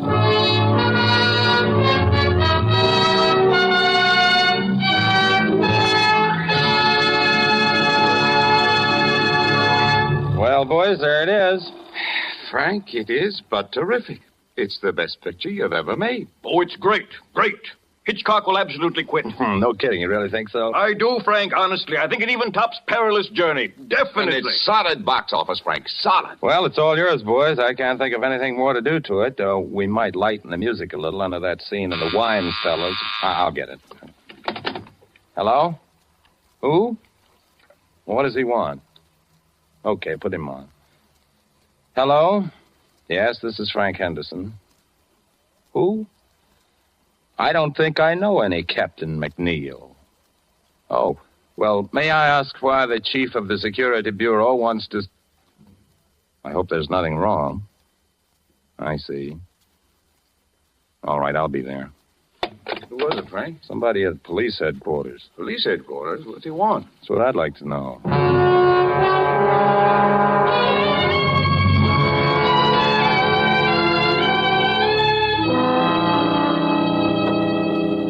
Well, Mr. Henderson, my secretary tells me you were a little mystified. Well, a little, I guess. You never heard of any Captain McNeil? Oh, no. It was just that I didn't think to connect you with the Captain McNeil. Very nicely put, Mr. Henderson. Very nicely put. But you don't need to explain. There aren't so many people as you'd think who'd ever heard of any Captain McNeil. An undercover agent isn't very much good if everybody knows him. No, is he? I guess not. Mr. Henderson, when I heard you were going to be in New York, I just couldn't resist meeting you. You see, Mr. Henderson, I'm probably your greatest living admirer. Well, thank you. I guess I've seen every picture of yours since the first one you directed, most of them 3 or 4 times. I'll have to remember you in my will. You know, you'd have made a first-class professional detective. I'm not so sure about that. There's a lot of difference between fact and fiction, I guess. Not so much. I've always followed the reasoning in your pictures with complete agreement. Well, I'm glad to hear that. Yes, but with one exception. Huh? What was that? I couldn't go along with you there. It was in your 5th picture, Murder in the Morning. You remember near the end of the picture where the killer has the detective and his pal at gunpoint in an empty room? I remember. The friend is allowed to leave. He's helpless anyway, unless... And here was the point. Unless the detective is able to get over certain vital information to the friend in the presence of the killer, but without his knowledge. You remember? Sure. And when the friend is leaving, the detective hands him his hat. Mm-hmm. And inside the hatband, he slipped a piece of paper with the information on it. Is that what you mean? Exactly. And that's where I disagree. Although I realize it probably wasn't your fault. Probably the writer or the producer. Oh, no. As a matter of fact, that was my own idea. It's too simple, too unimaginative, if you'll forgive me the word. No intelligent criminal would allow a thing like that to happen right under his nose. But the way the thing was done, I thought... Even so, how is the friend to know that this paper is under his hatband? Oh, well, you see... It isn't something you'd likely to notice. You don't look under your hatband every time you put on your hat. I know, but it's far too fetched. It's not true to life. It's fiction. Excuse me a moment. Hello? Yes? Yes, I see. I'll be down in just a few minutes. Pardon the interruption. Oh, not at all, Captain. I really ought to be going. I've kept you too long. Mr. Henderson, I wonder if you're interested in real crime. Real crime? Have you ever seen an actual murderer? Well, you do make me feel like an amateur now. No, to tell you the truth, I never have. Come on, then. It might give you an idea. It's down the hall. As a matter of fact, I've never seen this particular murderer myself. But you know he is a murderer? Sure. Not much like a character in one of your pictures, though. There's nothing romantic or exciting. Was he clever? Oh, yes, indeed. His career has been 20 years. There's never been enough evidence to convict him. There isn't even a photograph of him. Here we are. But if you don't know any more than that, what charge are you holding him on? Charge? You don't need any charge when you hold him here. There he is. Oh, dead. Dead, at last. How did he die? Shot in the back. We found him in Central Park. Well, there you are. Gregory Sarko. Murderer, spy, drug addict, and about everything else in the book. Know who killed him? Who knows? Who cares? There are plenty of people who'd have been happy to do it if they dared. I suppose he had identification on him. Sure. Bank book, wallet, a few inconsequential papers. Is that all? That's all. Oh, a little money, a handkerchief, a tin of aspirin. Aspirin? Sure. Criminals have headaches just like other people. It was aspirin, I suppose. We professionals may not be romantic, Mr. Henderson. We are thorough. Oh, cool. Yes, it was aspirin. I remember you saying he was a drug addict. So that was all he had on him, huh? That's right. Nothing very sensational or exciting. No clues. What about that bank book? Was it in his own name? Oh, he had a lot of names. Gregory Sarko was the one in the bank book. His own, by the way. Why? Because a perfectly crazy notion has just entered my head. For a new picture? It could be. But, well, here am I in New York. Little time on my hands, and well, the guy intrigues me, that's all. A dead man intrigues you? His life intrigues me, sure. Finding out more about it intrigues me. What's the difference? The guy's dead. What have I got to lose? Well, now, I don't to say it's likely, Mr. Henderson, but it's possible, just barely possible, that you might lose your life.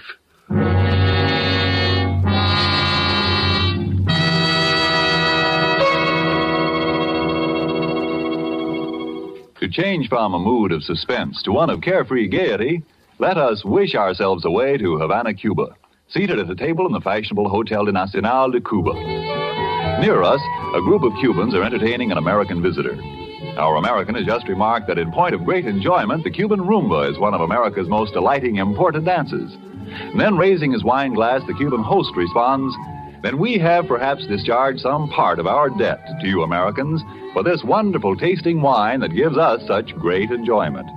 It is wine that Cuba imports from your faraway California. It is Roma wine." Americans didn't have to wait for wine connoisseurs of other lands to discover the greatness of California's wine districts, the superb quality of Roma California wines. So many millions made this discovery for themselves that Roma wines have long been America's largest selling wines. But these millions discovered something more. In Roma wines, they discovered an easy, inexpensive way to increase the delights of daily living. Yes, millions have discovered that Roma wine is a beverage on the table, and when used in entertaining, add charm of a special and wholesome kind. I told you Roma wines cost little. That's because here in America you pay no high import duty, no expensive shipping charges. 2 Roma wines are made in Roma's own wineries in the heart of choice California vineyard districts. So cost to you is only pennies a glass for R-O-M-A, Roma wines, made in California for enjoyment throughout the world. And now it is with pleasure that we bring back to our soundstage Joseph Cotton as movie director Frank Henderson and Robert L. Richards' sneak preview, a tale well calculated to keep you in suspense.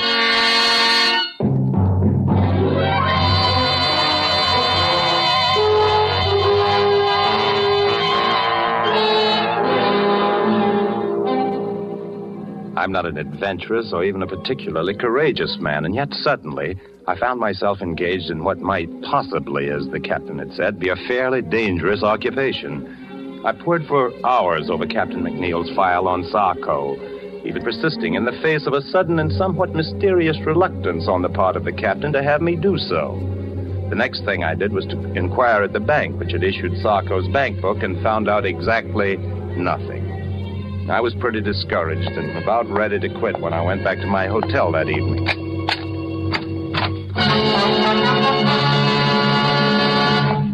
Would you mind closing the door, please? Thank you, Mr. Henderson. My name is Edwards. How do you... Say, what's the big idea? No, Mr. Henderson. Keep away from the telephone, please. Are you threatening me with that gun? I regret it, Mr. Henderson. I deeply regret it, but unfortunately I cannot deny it. Listen, this whole thing is ridiculous and melodramatic. Mr. Henderson, why are you so interested in Gregory Sarko? Sarko? Yes, Sarko. Just what, if you will forgive a B-picture expression, is your racket? Racket? Oh, no, Mr. Henderson. I just like to make money, that's all. Look, Mr. Edwards, or whatever your name is, if it's any of your business, and I don't see that it is, my interest in Sarko is simple curiosity. I was talking with a Captain McNeil at police headquarters. He showed me his file on Sarko. Of that much I'm quite aware, sir. Well, if you know so much, what are you doing up here acting like a suspense radio character? It may sound silly to you, but it was just that I'd never seen a murderer before, alive or dead, and when I saw Sarko's body at police headquarters, I got interested. Mr. Henderson, would you mind repeating that? I said I got interested. No, you said you actually saw the body of Sarko? Sure. What's so terrific about that? Did you see his face? Of course. What did he look like? Iron gray hair, dark eyes. Yes. Mr. Henderson, we simply must reach an understanding. You've no idea what possibilities this opens for me. Well, I'm no mind reader. Mr. Henderson, may I have your word that you will do nothing unreasonable if I put away this gun? Okay. Thank you. I must administer my eye drops. My eyes are very bad. Perhaps you've noticed. I thought you might have a cold. No, nothing so simple, unfortunately. Congenital weakness. There we are. Now, Mr. Henderson, my interest in all this is very sordid, I'm afraid.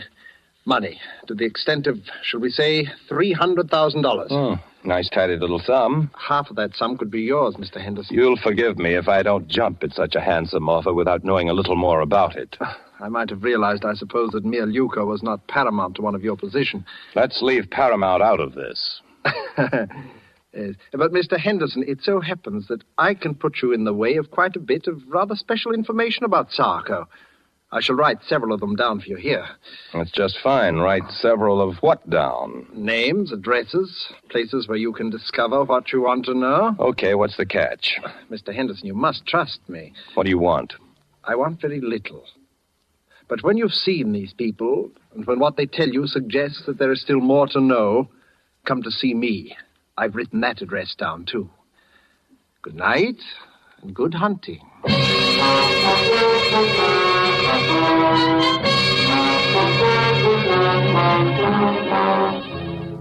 Well, by this time I was so obsessed with the thing that I actually set out to follow the itinerary of the rather sinister Mr. Edwards to the very letter.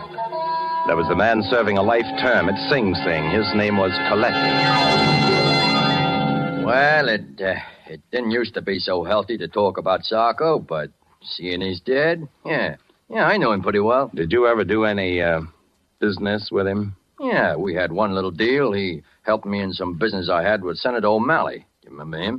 He was chairman of the Foreign Affairs Committee during the disarmament conferences after the last war. That's right, until 1927.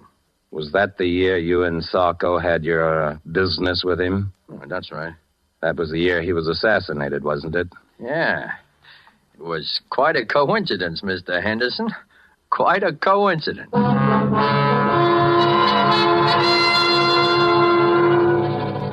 Sarko, huh?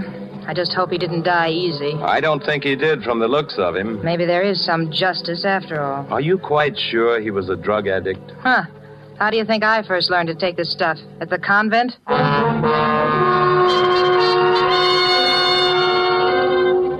Yeah, there is one guy who might talk. I never seen him, but they called him Eddie the Greek. He used to hang around Doyle's gambling place.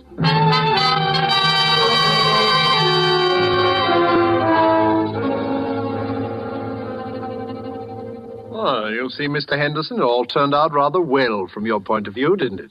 In a way. But there are a few little pieces of the picture still missing, eh? You see, that's why I dared hope that you'd come back to see me. That's fine. What about Eddie the Greek? Oh, yes, Eddie the Greek. I hope it won't be too great a shock if I have the strong impression that Eddie the Greek is one of your pseudonyms, Mr. Edwards. Oh, very good, Mr. Henderson, very good indeed.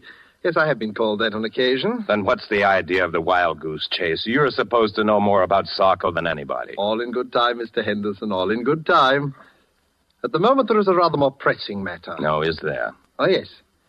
There is the little matter of the $300,000. Look, I'm in a business where they pay pretty good dough, but nobody can earn $300,000 just overnight and be on the level. Oh, but, my dear Mr. Henderson, there is no question of earning. Okay.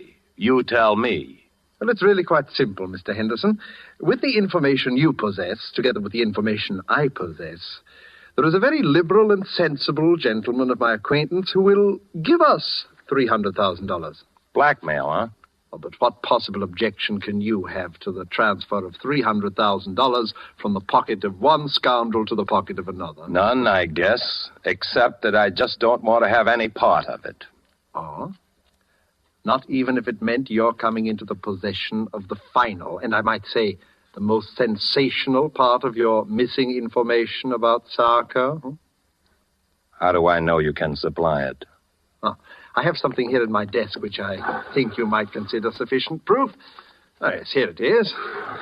A photograph. But before you look at the face, read the writing across the bottom, please. To my good friend Gregory Sarko from Count Orlando Montecero. He's a quite famous Spanish gentleman, except that lately he's been engaged in some really very subversive activity in South America.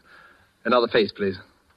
But it's Sarko. Rather, shall we say, it is the man whose body you saw at police headquarters. But are you positive? Of course I am. Would you be so good as to write a few words to that effect across the face of the picture? Why? Because I must be sure. And even on our brief acquaintance, Mr. Henderson, I know that you would not write anything above your signature that was not absolutely true. Sure, if it'll make you feel any better, it is true. Here. So, now you see it, Mr. Henderson. You saw this body, you alone. Except for one or two police officers with whom I confess it is a little difficult for me to deal. And the body is not that of Sarko. And the real Sarko? Is alive and quite well, I'm happy to say, and here in New York. How could I meet him? Oh, you will meet him, Mr. Henderson, when he pays us the $300,000. By this time, I had to go through with it. I could see the whole thing on film. What a thriller. I left everything in the hands of Mr. Edwards. A meeting was arranged, a hotel room, the hour 8:30. And there we waited for the man I'd traced all over the underworld of New York. The murderer, spy, dope peddler, Gregory Sarko. Not nervous, are you, Mr. Henderson? Aren't you? A little. Yes, I must confess. Our visitor this evening is not what you might call an easygoing man. But we will not be murdered. No, we will not even be followed, at least not successfully. Where do you go from here? To my little apartment where you met me. It's the safest place in all New York. You don't mind if I catch up on my notes while we wait? Your notes? My private file on Sarko. Oh, of course. You know, Mr. Henderson, sometimes I fear that you might think that I've not been quite as candid with you in this matter as I might. Well, there are one or two little things, aren't there? Your own connection with Sarko, for instance. Naturally, but I honestly believe that once you just... Will you stand by the door, please, Mr. Henderson? Open it when I give you the word. Do you have to point that gun? There will be no shooting. This gun is just in case. You may open the door now, Mr. Henderson. Come in. Good evening, gentlemen. Captain McNeil. Surprised to see me? Naturally he is. When an appointment has been carefully arranged for Mr. Henderson to meet the arch-criminal Sarko, and when that arch-criminal turns out to be none other than the illustrious Captain McNeil, naturally. Oh, I sort of wondered how you managed to get yourself a part in this little drama, Mr. Henderson. Now I know. Well, would you mind awfully explaining it to me? If I were to tell you that I am not Sarko, but rather that your confederate, Mr. Edwards, is Sarko, would that help? Oh. Oh, I'm truly sorry, Mr. Henderson.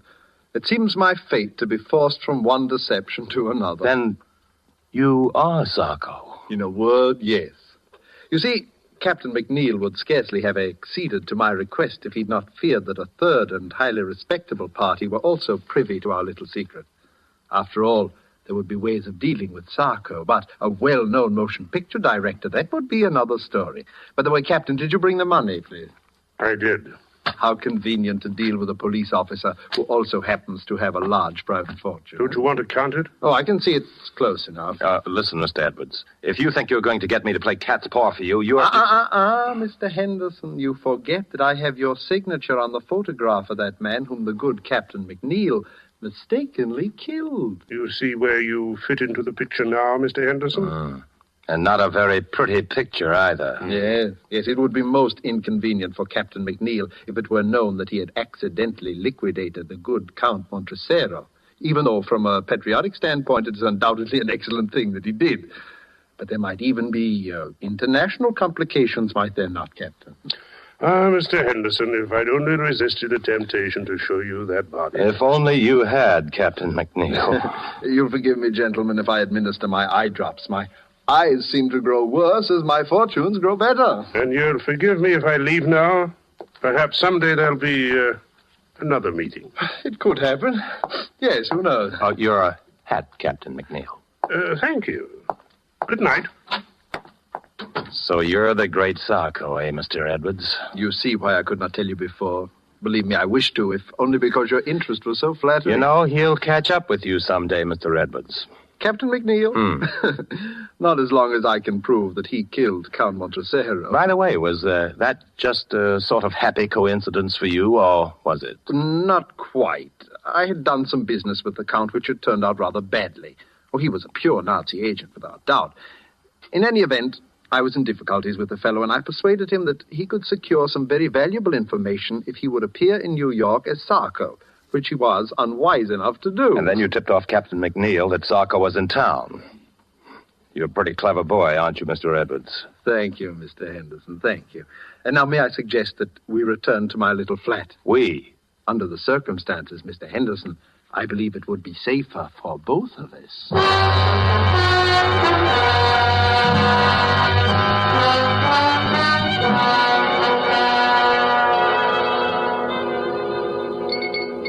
Do you like your drink, Mr. Henderson? Oh, it's very good. Thanks. Mr. Edwards, I do wish you'd put that gun away. Oh, yes, the gun. Mr. Henderson, I've been trying to think of a way out of this dilemma all evening. I would have liked to spare you this last little deception. What little deception? I'm going to have to kill you. Oh. I am sincerely sorry. You've been a most pleasant companion, but knowing as much about me as you do... May I finish my drink, please? Oh, but certainly. And now, if you'll excuse me for a moment, my eye drops are in my coat in the hall.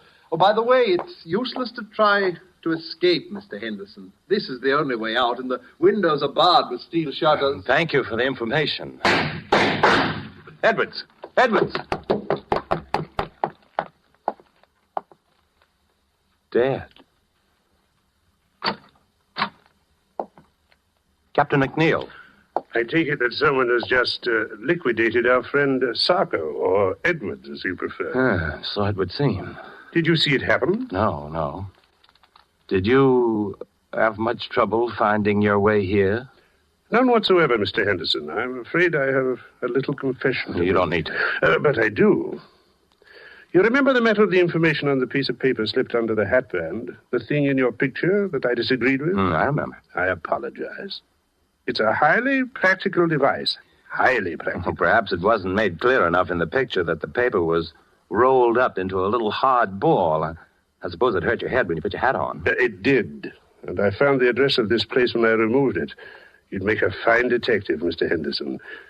By the way, how much have you known? You know, I'm kind of surprised myself. Quite a lot, as a matter of fact. You knew about the body I showed you? Well, I was pretty sure it wasn't Sarko, a drug addict who takes the precaution of carrying aspirin for his headaches, would certainly carry his favorite drug, too. I used that in a picture once myself. Don't you remember the Blue Canary? So you did now, so you did. I should have remembered. And I suspected Edwards because of the eye drops. There was nothing the matter with his eyes. His particular brand of drug works on any mucous membrane, including the eyes. Mr. Henderson, you're all right. And, just what are your immediate plans? Well, I'd kind of like to get out of here. Now, what about the money and the photograph? Don't let it worry you. The money and the photograph are safe. I kind of thought so. And I suppose we can safely leave to the regular police force the question of who killed Sarko. I think we can. If I knew who, I'd sort of like to thank him. He did save my life, you know. And if he knew you, I'm sure he'd want to thank you as well, because, in a way, you also saved his life.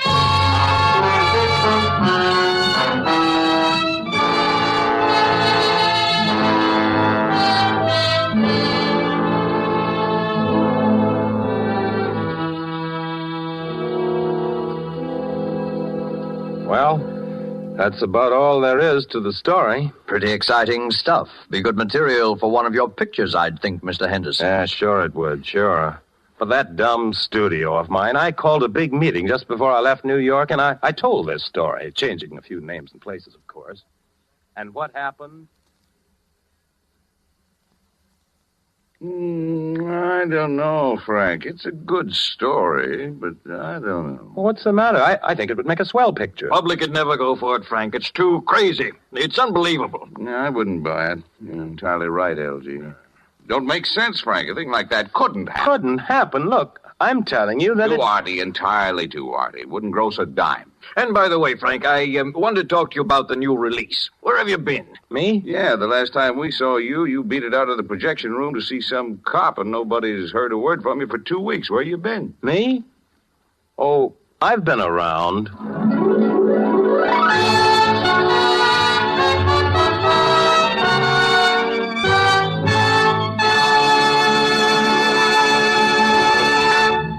And so closes Sneak Preview, starring Joseph Cotton, tonight's tale of Suspense.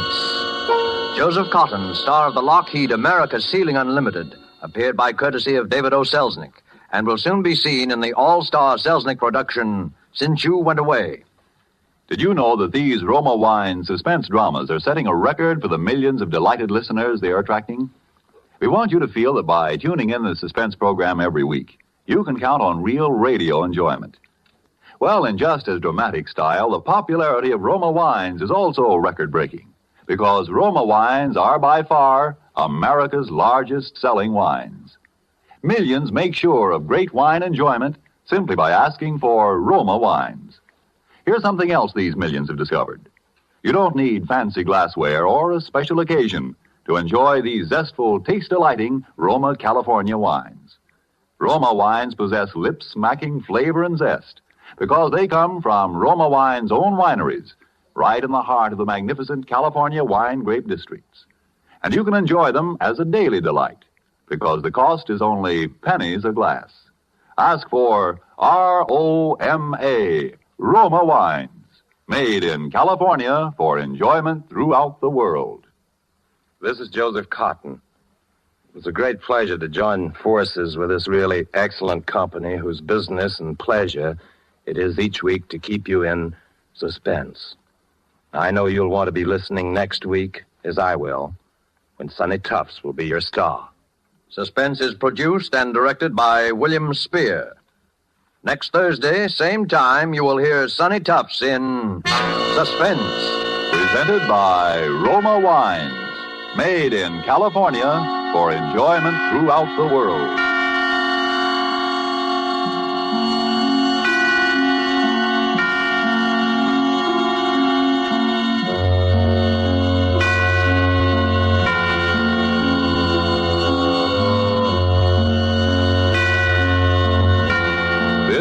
CBS, the Columbia Broadcasting System. This just in. Are you looking for some classic gaming? What about new and old Nintendo products? Do you need to find some tutorials on how to make all that stuff work? Well, look no further than Rocket Blast Gaming for some of the best classic and new gaming around. Rocket Blast is an expert at all things Nintendo, and he has all the tutorials to prove it. So check him out right here on YouTube at Rocket Blast Gaming. That's ROCKET BLAST Gaming. Stay tuned to HOJO Radio.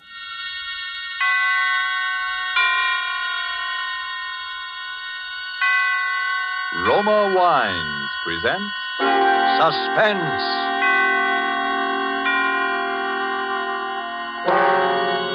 Roma Wines, made in California for enjoyment throughout the world. Salud. Your health, senor. Roma Wines toast the world. The wine for your table is Roma Wine, made in California for enjoyment throughout the world. This is the man in black, here for the Roma Wine Company of Fresno, California, to introduce this weekly half hour of Suspense. Tonight from Hollywood, Roma Wines bring you Mr. Sonny Tufts in a suspense play that tells of a murder in Boston and of perilous adventure in Vermont's snow-covered hills. And so with Cat and Mouse, and with the performance of Sonny Tufts as John Guthrie, an engineer, we again hope to keep you in suspense.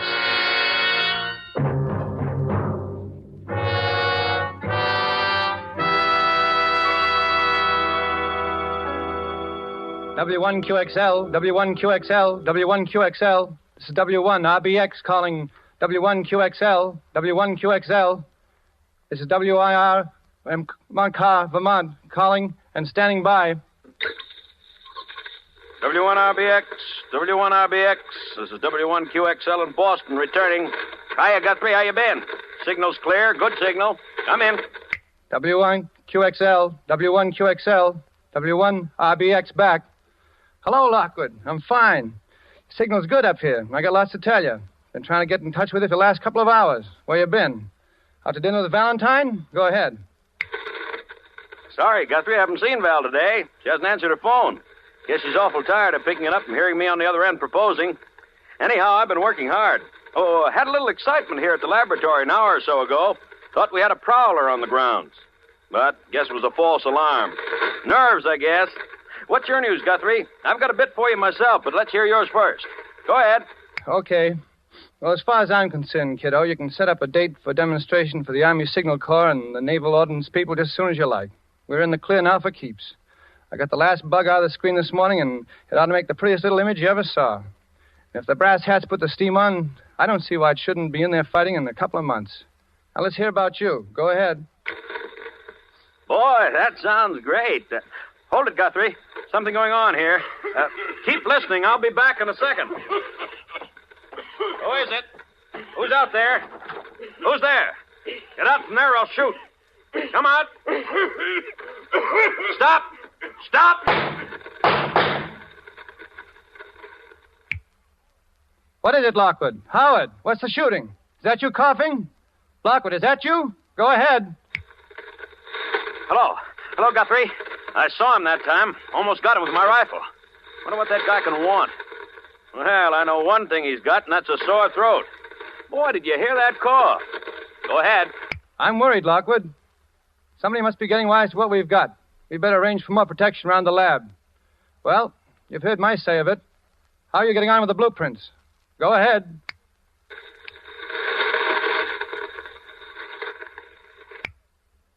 Did you hear me, Howard? Go ahead.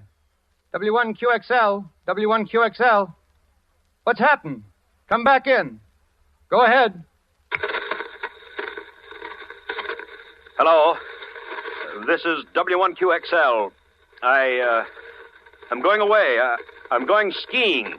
I'm going skiing up in Sunbury, Vermont at the Phoenix Hotel. The Phoenix. Have you got that, Frank? Frank? What's all this about you going skiing? You've never been on skis in your life. Besides, I'm coming up to see you, and it's important. We'll get together now in the blueprints, okay? At the Phoenix Hotel. Go ahead, Frank. What's this gag calling me Frank? What's going on? I hear voices behind you. Sounds like interference. You all right? I say, are you all right? I'm leaving here for Boston in the morning. I'll bring the whole works. No, don't. And don't contact Val. If anything happens to me, the man with the cough. The man with the cough. The cough. Lockwood, what's up? You still there? Come in, Lockwood. Lockwood, come in. Lockwood, go ahead.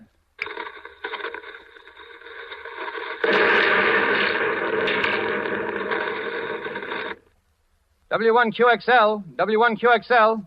This is W1RBX calling. Go ahead. W1QXL. W1QXL. This is W1RBX. Go ahead.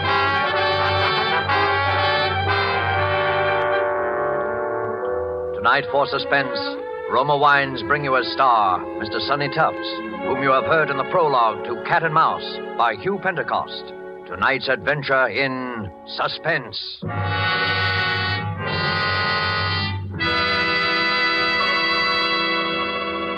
While the play's scene changes, let me describe another scene that might even now be taking place in the handsome cafe of the Hotel Nacional de Cuba in Havana. An American visitor has remarked to his Cuban host what great enjoyment the Cuban music and the dancing gives him. Gracefully, the Cuban host returns the compliment, saying, "But your United States makes us a gift that gives great pleasure on many occasions. Your superb wine from the choice wine districts of your California, your Roma wine." Yes, for a wine to give great enjoyment, it must have greatness of character, and it's this that has spread the fame of Roma wines to other lands. Why, otherwise, would these countries import Roma wines to be enjoyed as a rare luxury? How fortunate, then, are you who can enjoy any of the Roma wine's many different delicious wine types whenever you choose without additional charge for import duty, with no high shipping costs added to your small cost for Roma wines. Yet here is a quality so high it has won international recognition. Quality coupled with cost so modest that Roma wines are America's largest selling wines. Why not make your own taste test of these good Roma wines and discover for yourself the fine wine qualities acclaimed by wine experts of many lands? I'll spell out the name for you. R-O-M-A. Roma wines, made in California for enjoyment throughout the world. And now it is with pleasure that we bring back to our soundstage our star, Sonny Tufts, as Engineer John Guthrie in Cat and Mouse, a tale well calculated to keep you in suspense.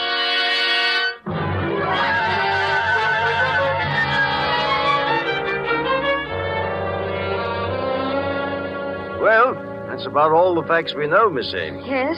The bruises on Mr. Lockwood's head were a little hard to explain, as you pointed out. It was the explosion that killed him. That seems to be fairly... Dr. Vaughn, yes, the explosion may have been what actually was the final cause of his death. I take a doctor's word like you for that. But those marks and bruises... Suppose he'd been beaten, hit over the head in order to make him... In order to make him what? I can't say any more, Dr. Vaughn. I don't know quite what I'm talking about anyhow, I guess. You see, Howard had been experimenting with something. He had a collaborator. Collaborator? Yes, I don't know who. Howard would never... Well, he used to talk with this other man on shortwave. They both had shortwave sets. Radio hams, you call them. Those amateur radio operators. Yes. Well, I must go. Oh, let me help you with your coat, Dr. Vaughn. Oh, thank you. I must say that after talking to you, I'm partly convinced, Miss Ames, but murder's a pretty difficult thing to prove, especially in this case, and... Oh, excuse me. I'll be going, then. Hello? Yes? Who? Mr. Guthrie. Well... Oh, I see. Well, if you're his friend, Where, in the drugstore? Yes, I'll wait. Just come right up to apartment 15E. Yes. Goodbye.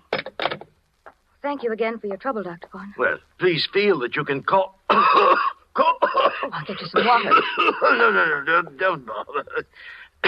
Too many cigars. Bad larynx. I'm awfully sorry.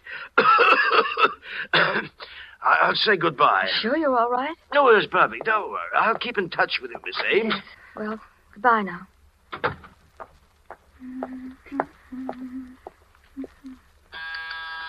Oh, just a minute.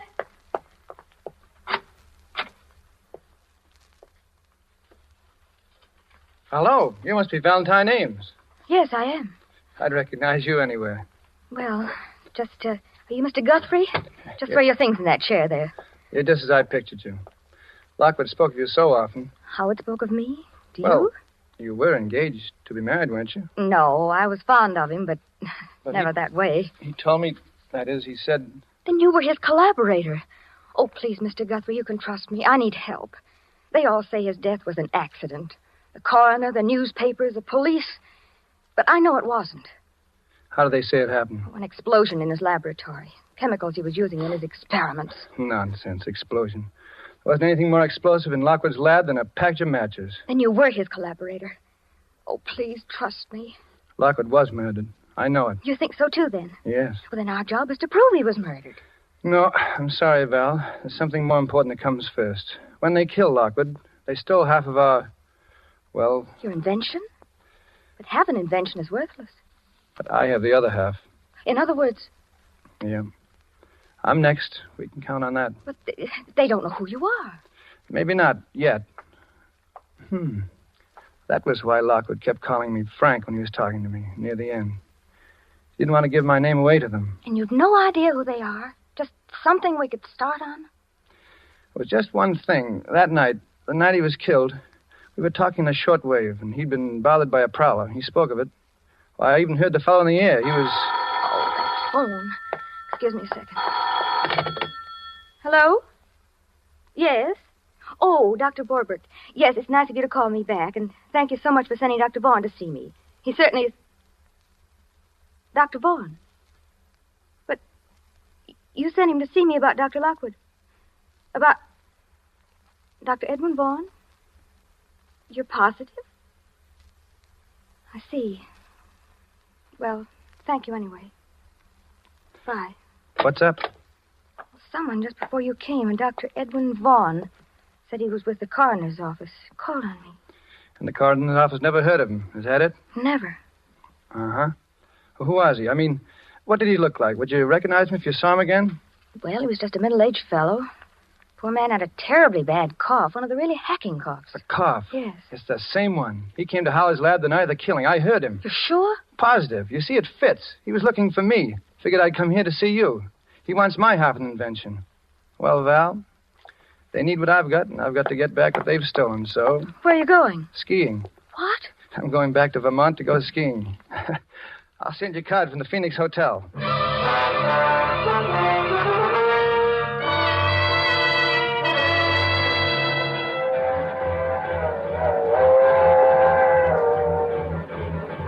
Next up is Sunbury, Vermont. Sunbury. Bring me an orangeade, Porter. Well, hello. You're new up here. Beg your pardon? You're going to the Phoenix Hotel, of course. Get so you know a skiing fan when you see one. I know most all the Phoenix crowd. This must be your first trip to the Phoenix, huh? Yeah, it is. Name's O'Brien. John Guthrie. Excuse me. Do they serve drinks in this lounge car? Yes, they do. Yeah, you're new, too. Well, yes, I've only been in the States a few weeks. Oh, no.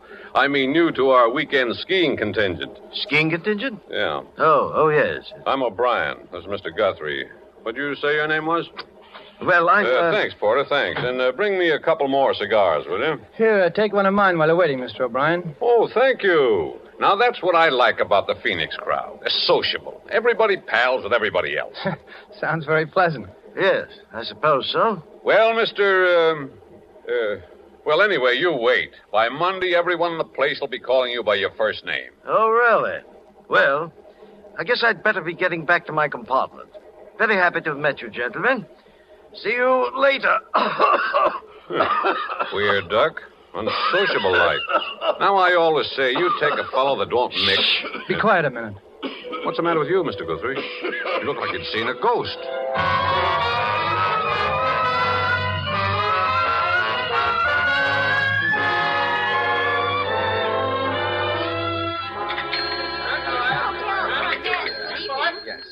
Good evening, Mr. Guthrie. I trust you're feeling refreshed now, sir. Yeah, 3 hours sleep and a long walk was just what I needed. Any messages for me? No, sir. Good evening, Mr. O'Brien. Hello there, hello. Ah, there you are. I've been looking for you everywhere. Want to introduce you around to some of the folks here. Well, thanks, Mr. O'Brien. I would kind of like to get acquainted. Why, sure. Be sociable. You see the old lady in the wheelchair? That's Mrs. Garvey. Mrs. Garvey, eh? Yeah. They're new here, too. Legs paralyzed, poor soul. Always sits and knits. The husky man's her husband. Well, hello there, folks. Hello, Irishman. Well, Feels good here. so you're our newcomer. Only one of them, yeah. And this sweet soul, Mr. Guthrie, is Mrs. Garvey. Excuse my not shaking hands. I'm all tied up in this ball of wool. When you can't walk, you compensate by keeping the hands over busy. Well, it's very considerate of you to make me feel at home here, Mrs. Garvey and Mr. Garvey. Surprised a strong young man like you isn't in the army. Really, Daddy, you have to excuse him, Mr. Guthrie. Nosy and fresh. Well, there's no harm done. See, I'm an engineer, and they've deferred me. Theory is I'm doing my share as is, I suppose. Yeah. I'm a promoter myself. Here, Daddy. Hold out your hands. That's it. Now, don't wiggle or my wool will slip. And I'm not in the army because I'm too old. Took advantage of the over 38 law. I'm 59. He's a card, isn't he? Sure is. Just what is a promoter, Mr. Garvey? Careful, Daddy. Those knitting needles almost stuck you then. They're special needles, Mr. Guthrie. Sharp. Why, they could cut ice or pierce wood. Or kill a man. Yes. Yes, I'll be careful, Mother. So you're an engineer, Mr. Guthrie. I knew an engineer. Fine boy. Oh, I remember him. He was a dear boy. Anybody I know? No. I thought I'd try to get him to come up here. Was working on an experiment I was very much interested in. He wouldn't do business with me, though. Yeah? Now, bring your hands together, Daddy. That's a good boy. Fine. Daddy has such big, strong hands, yet they're so gentle. Well, the boy's dead now. Met with an accident, I think. Really? What did you say his name was? Howard Lockwood. Yes, Lockwood. He had a collaborator I've been trying to locate. He and I could really have a long talk. Say, by the way, Guthrie, have you seen that bird, the unsociable one we came up in the train with? No, I haven't. He's probably a big businessman. He seems so nervous. I tell you, it doesn't pay. Be sociable. Business can always wait. Definitely. When I see how little you fellas get out of life, I thank heavens I have the sense to retire. How long have you been retired, Mr. O'Brien? Be 4 years in June. You were in business for yourself? No, I was a professional man. Oh, I see. Medicine? No, detective. I was with the FBI.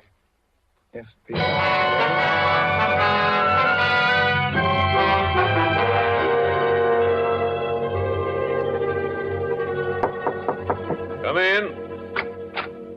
Well, Guthrie, come in. Feel just like a nice sociable talk. Sit down. Mr. O'Brien, I'm in trouble and I need expert help, and you were an FBI man. You can help me. Uh-oh. I was afraid of that. I'm sorry, Guthrie. I'm retired. Too old for the game. You get a hold of the Boston office. They'll get someone up to help you in a jiffy. Call Jack Porter. He's in charge now. They'll mention my name. But there's no time now. You see, Boston is 6 hours from here. I need help right now. Oh, take it easy, boy. Relax. I suppose you're another engineer with some gadget that's going to win the war. That's a familiar one. Mr. O'Brien, this is serious. There's a murder in this hotel, and if I don't get him, he'll get me. Now, take it easy. If you'll just give me a hand. You know, I felt there was something going on here this weekend. Things weren't sociable like they usually are. Mm-hmm. What have you noticed? Well, nothing in particular. Just people seemed to act funny. You take that Garvey and his old wife, and that bird with a cough that came up on the train with us. What's he up to, eating his meals in his room? Look, will you help me, Mr. O'Brien? I do have an invention, as it happens, and... Oh, excuse me a minute. Hello? Mr. Guthrie? Yes, he's here. The gentleman in 421. Right now. Very well. Goodbye. It's for you. Party in 421 wants you to step in and see him. That's him. That fake Dr. Vaughn. Well, this is it. And you refuse to help. Oh, now, look, I'd like to, I guess, but after all... All right, O'Brien, but look, just this. 421 is right down the hall. And if I'm not back in 10 minutes, will you knock on the door? Oh, that much I'll do for you. John. Val. Valentine, what are you doing here? We agreed that you... Oh, John. Open your door quickly before we're seen together. Look, Val, I've got something important to do. Wait in my room for me. If I can only find a key. The door's open. That's funny. I locked it. Look! The room's been searched. My papers, the pillows, my trunk. Oh, John, they know you. Where is it? You didn't bring the blueprints with you here. Not that dumb. Well, it's gone. What? My gun. Oh, John, I'm afraid. I feel as if I'd known you for a long time. My dear. Val, you know I love you, don't you? John, we shouldn't talk about that now. But, you see, I've been in love with what I think you are. I've only known you for 2 days, and What are you trying to ask me, John? Why you came when we agreed that you shouldn't. Because I was afraid that you... And why I find you hiding near my door and find the door unlocked when I had locked it only 10 minutes ago, and then I come into my room and I find Oh, this. John, don't. Please don't. I came because I wanted to help you. I felt that if you were in danger, it wasn't right for me to stay home, safe, not knowing. Yeah. I'm sorry, Val. I trust you. Look, stay here. I'm going down the hall. Somebody's waiting. Oh, don't go, John. Don't, please. I'm afraid for you. You got a gun, Val? Yes, I thought I might need it. Well, give it to me. Now, kiss me. Oh, John, Wait here. If I'm not back in 10 minutes, get the police. Where are you going? Room 421. To talk to a man about his cough. I'm going with you. This is his room. I'm going in with you. You're staying outside. Step back. Don't let him see you. Open up. His door's open, too. There on the rug, the body. Dr. Vaughn, he's dead. Look at the gun. He's holding it. He killed himself. You mean he's supposed to look as if he killed himself? He was shot in the back of the head. A bit too neat. What do you mean? That gun in his hand. It's mine. Then if he wasn't the murderer, who was he? Oh, John, the gun. They'll think that... Shh, take it easy. That gun may come in handy. Come in. Well. Oh, Brian, look here. What? This gun's mine. It's a plot to frame me. What? That's not your killer, Guthrie. That's Hilary Lawrence of Scotland Yard, assigned to this case because his government, like ours, is keenly interested in your invention. I should have listened to you before, Guthrie. You know about it then? I checked. Called FBI office in Boston. Talked to Porter. Yes, your Dr. Vaughan was Hilary Lawrence of Scotland Yard. He was the one you heard in Lockwood's lab the night he was killed. He must have got a little too close in the tail of the real killers. Mr. Garvey was... Well, I really don't know enough to talk. I better shut my big mouth. But I think I know. You know the killer? No, but I have no proof. Without proof, Guthrie, you'll be held for the murder of Lawrence. That's obvious. We've got to get our other evidence before someone finds the body. Yeah. You know, there must be a hideout around here they operate from. There's a cabin about a mile to the left from the top of the ski jump. I saw it one day when I got lost. I've got a funny hunch it might be the place. If we can get there and find something involving them before the hotel people find this body and arrest you, we'll be... Well, what are we waiting for? Come on, let's go. Come on back to my room, Val. See you downstairs in 5 minutes, O'Brien. But if we don't find proof, John, what then? Then we get murdered or get held for murder.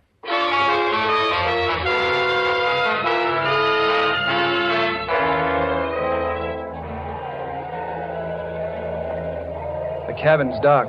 Yeah, one of these keys must fit. Ah, that one does it. Softly now. Mr. Guthrie, I'll take Miss Ames's gun. You're too impulsive. Thanks. Well, there's no one here. Draw the shade, please. I better keep a lookout on the road. Someone may come. That's a good idea. Now, this is what I call a real sociable evening. Look, a note. And it's addressed to me. Well, we're in the right place then. Read it. Guthrie, 200,000 in cash for your blueprints, and you can get the cash first, wherever you designate, with no questions asked as to what government gets them. Why those... Calm me, my boy. You don't have the prints here, do you? No, they're in a safety vault, and my name is San Francisco. What's that there, that panel? It's a radio rig, sending and receiving. Someone's coming. Who? Quick, turn up that light. Take a look, John, here, through the window. It's Garvey, and he's alone. Alone? Are you sure? Where'd he put that wife of his? Take another look. He's alone, all right. I knew she was a phony. She does too much knitting. I wonder where she is. All right, Miss Ames, out you go, quickly. Get to the foot of the road before he does. Uh-huh. It's your car, understand? Yes. You're lost, looking for a way back to the Phoenix. Delay him from coming in here. Right. I'll go outside. You search the place, O'Brien, with Val. No, let the girl go. Her best weapon is her charm. Hurry now. Stall them as long as you can. Good luck. Don't worry. I can see them from here. Look at it. Short wave. Yeah. With this outfit, Garvey could hear Lockwood and me talking over our work. Yeah. Pretty clever operator, I'd say. Can you see Val? Yeah. She's getting near him now. Brave girl, that one. The best. There she is. He's seen her. Let me have a look. See them? Over my finger, between that row of trees. Yeah, she's talking to Garvey now. She'll stall him. Yeah. Hey, come on, O'Brien. Let's start searching this place. Wait a minute. Look, they're coming this way. The two of them. Well, I should have known. Val? Oh, no, it can't be. Sorry, Guthrie, but you're seeing right. The girl's with Garvey. But she loves me. I know it. She's honest. I swear it. They're coming up the path. You stand behind the door. I'll stand up on the balcony and cover them from behind with a gun. You all set, Guthrie? All set. You spring out on them as they close the door, and I'll cover you from here. Val, Garvey, duck. He's got the gun. Above. Oh, my arm. O'Brien. All of you reach. Don't stoop for that gun, Guthrie. Up with your arms. The three of you are going to join the late Mr. Lockwood. The girl and Mr. Garvey of the FBI who poked his nose in the book too far. You're out of your mind, O'Brien. What will you get by killing us? I've got the information you want, and if I'm dead, you'll never get it. I'm fighting for my life now, not your invention. With you three out of the way, I've got a chance. A fire in this lovely cabin will do the job nicely. Now get into that closet, all of you. Get started. You're missing one, O'Brien. My wife. I'm not worrying about that old... Drop your gun, Mr. O'Brien. That point you feel in your back is my knitting needle. Drop it. Remember, it can crack ice, pierce wood, or kill a man. Okay, Mrs. Garvey. Certainly nice to see you again. Nice job, Guthrie. You tipped us off just in time. Sit down, Mother. You look tired. You must be standing behind the kitchen door for an hour. Look here. Just be quiet, Mr. O'Brien. Formerly of the FBI. Kicked out for improper conduct, he was. The service has had its eye on you ever since, my friend. Yeah, you see, you made a slight error, O'Brien, when you said you'd call the porter of the Boston FBI office. The outgoing lines from the hotel have been out of order since 5 o'clock. Oh, your arm, Daddy. Here, let me bandage it. You better get going and have it looked after. Oh, it's bleeding. I think I'm going to faint. Faint ahead, Val. I got a pair of arms that aren't doing a thing.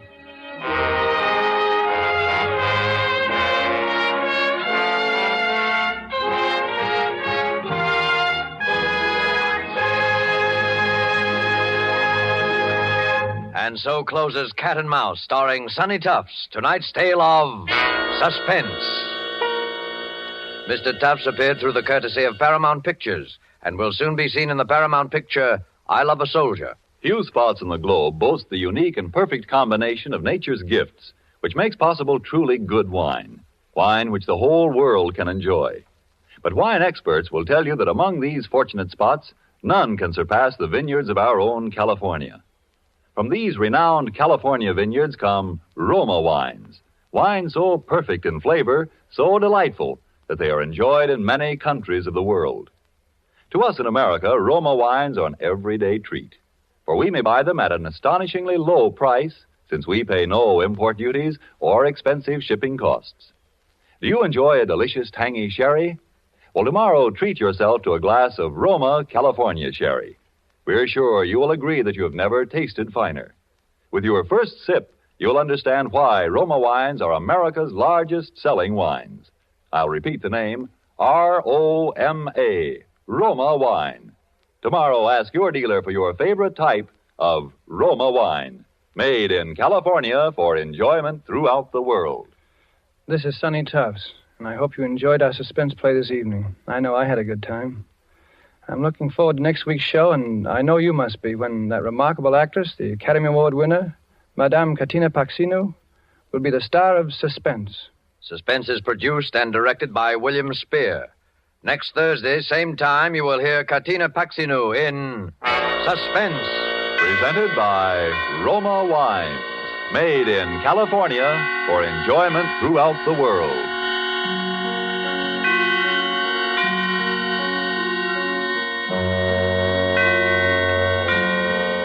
This is CBS, the Columbia Broadcasting System.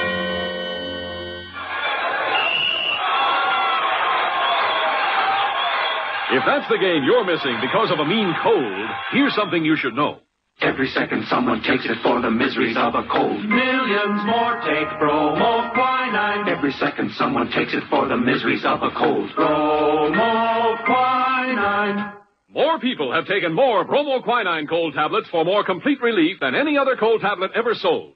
You could take aspirin or other single-action cold remedies all day and not get bromoquinine's more complete relief, even for virus colds.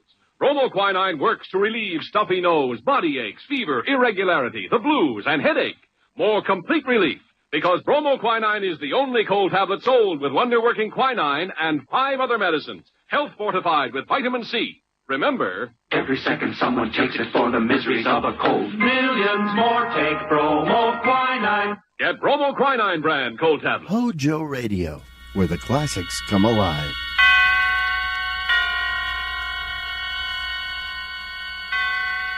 Roma Wines present Suspense.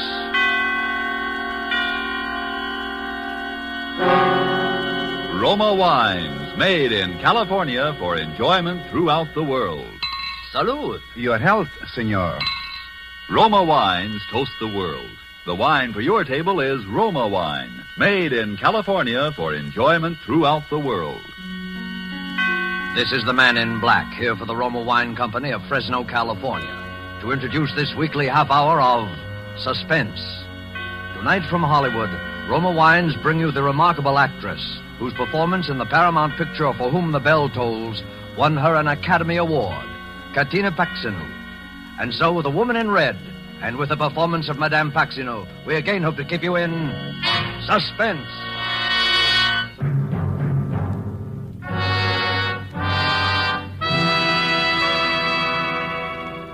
In all of London, few houses were so fine, so correct, so austere, and yet gracious with age as number 30 Henrik Square.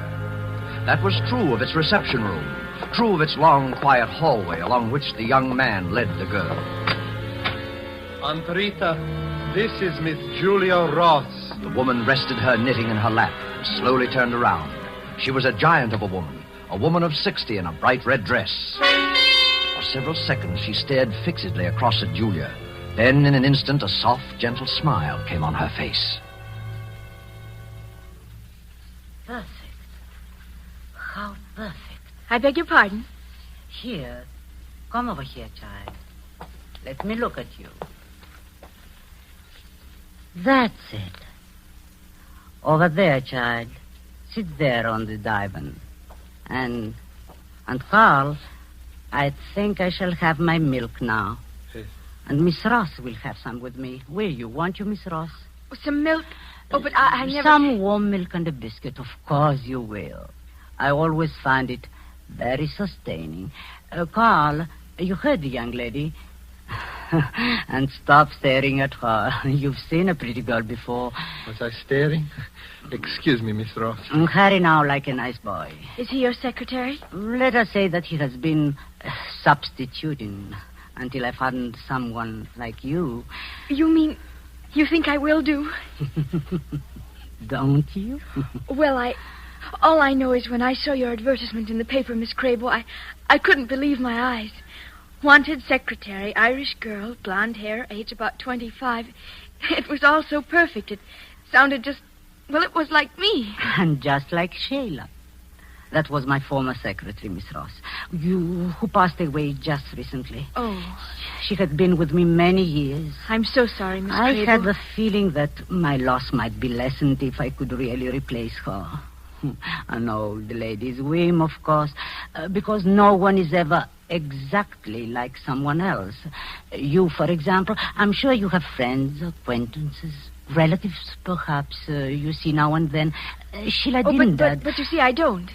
What I mean is, my parents aren't living, and so far as friends or acquaintances are concerned, I hadn't had much time lately, and...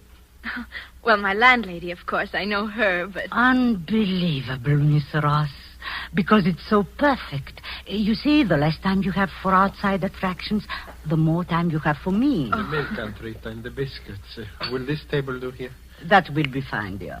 And leave us alone. Oh, very well. My aunt is a very domineering woman, Miss Ross. But also a generous one, I think. Your milk, dear. And a biscuit? Oh, just the milk, thank you. Miss Crable, there's something you must know. Well, don't hesitate, child. Miss Crable, I'm afraid I'm not quite what you think. I mean, I've never really done any secretarial work before. I've had some business training, a little, but not actual experience. I mean it, Miss Crable. I lied in what I wrote you. I wanted the position and I needed it so much. You silly girl. You mean you still want me? Certainly. Now finish your milk before it gets cold. Oh. As a matter of fact, there will be very little secretarial work for you to do. I shall want a sort of, a companion. Now, I shall want you to start immediately. You will, of course, live here in the house and... Live in the house? But, of course, you are my companion. Oh, but I didn't understand that I... Yes. Well, then, I think perhaps I should make plans accordingly. I mean, I'd better leave now. I shall want to go to my boarding house and cancel my lodging. Oh, there will be plenty of time for that, child. Carl and I generally take an afternoon stroll and would like you to... But you see, there'll be other arrangements. People I must see and people? things... But you said you knew no people. Oh, yes. Well, Miss Crable, I have no qualifications for this position. Oh. Why, child? What's the matter? I don't know. Suddenly, I feel so drowsy. Well, then, I would just lie back on the divan. Oh, but there's no reason for it. Oh, but there is, child. You are weary from the strain, the uncertainty, the ceaseless search for work in a strange and friendless city. The milk. There was something in it. So you relax. Your nerves, they go to sleep. Yes. Sleep. Carl. Oh, Carl. Yes, Aunt Rita? Have you finished the note, dear? Yes, only this moment. Well, don't just stand there. Let me see it. Aunt Rita, please. She's so harmless. And so perfect. And now read me the note. To Department KL. Sudden development. Leaving at once for Dublin, Ireland. Will communicate in 10 days. 10 days, Carl? We won't need so much time. Make that 5. Just as you say, Aunt Rita. Then sign it Sheila Campbell and post it to British Intelligence.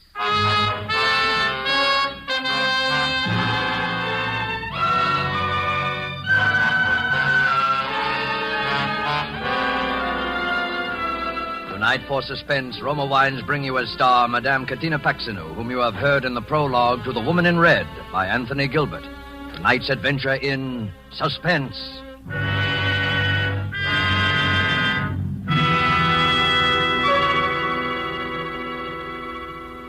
You remember the old saying, the grass is always greener in the other fellow's yard? Well, you might agree with the truth of that statement if you happen to overhear a conversation like this. Let's imagine we're seated in the smart and festive Club Montmartre in Havana, Cuba. An American has just complimented his Cuban friend on the fine quality of Havana tobacco. Graciously, the Cuban replies, "But you of the United States need have no envy of us. Nature has made a great gift of perfection to your country, too.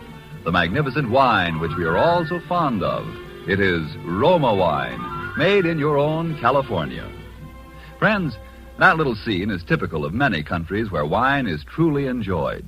For in other lands, Roma wines must be imported over long distances from our own California. A luxury to be enjoyed on special occasions. While lucky you can enjoy these superb Roma wines as a daily delight, with no import duty, no expensive shipping charges added to your cost for Roma wines. Whichever one of Roma wine's many different types your own taste test names as favorite, you'll agree here is truly superb wine that could come only from truly choice wine districts. And you'll say, no wonder Roma wines are America's largest selling wines. I'll spell out the name for you. R-O-M-A, Roma wines, made in California for enjoyment throughout the world. And now it is with pleasure that we bring back to our soundstage our star, Katina Paxinu, in The Woman in Red, a tale well calculated to keep you in suspense.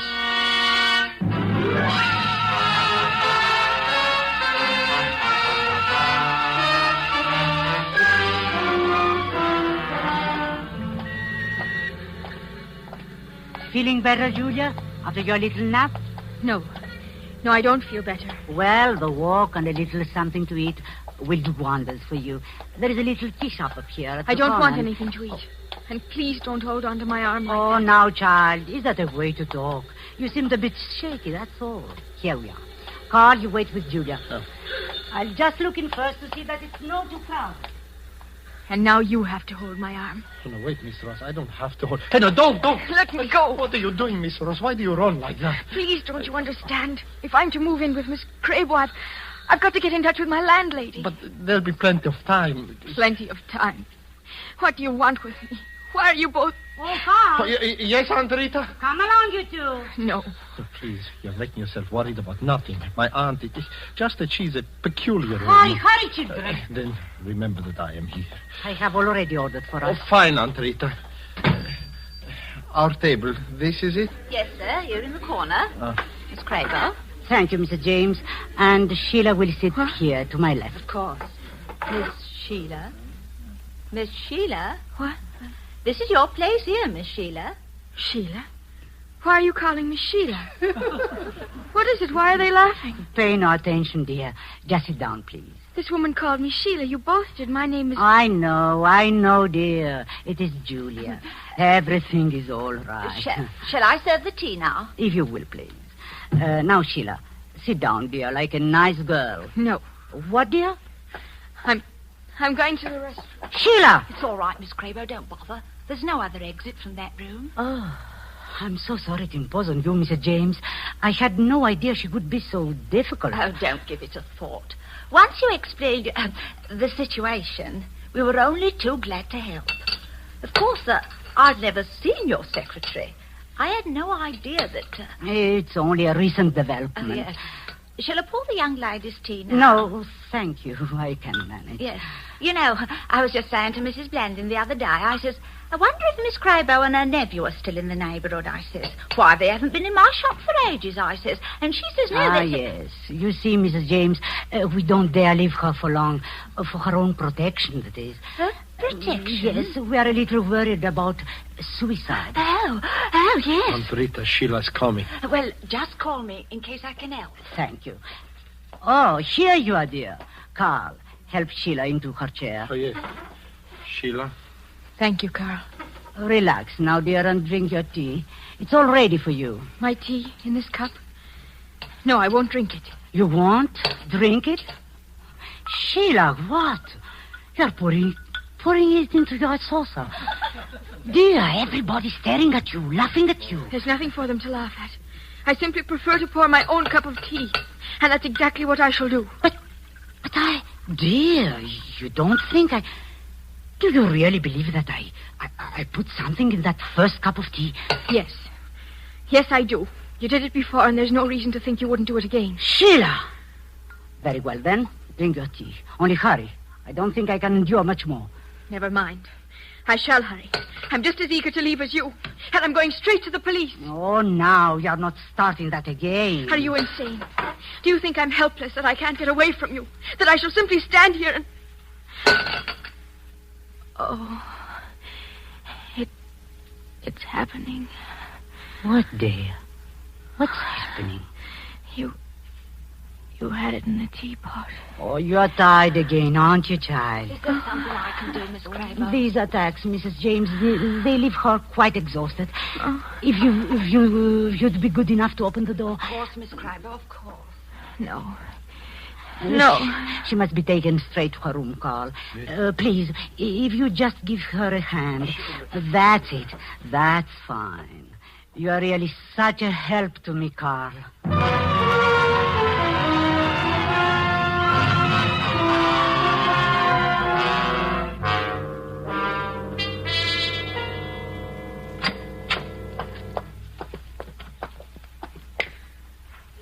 Here we are, Sheila.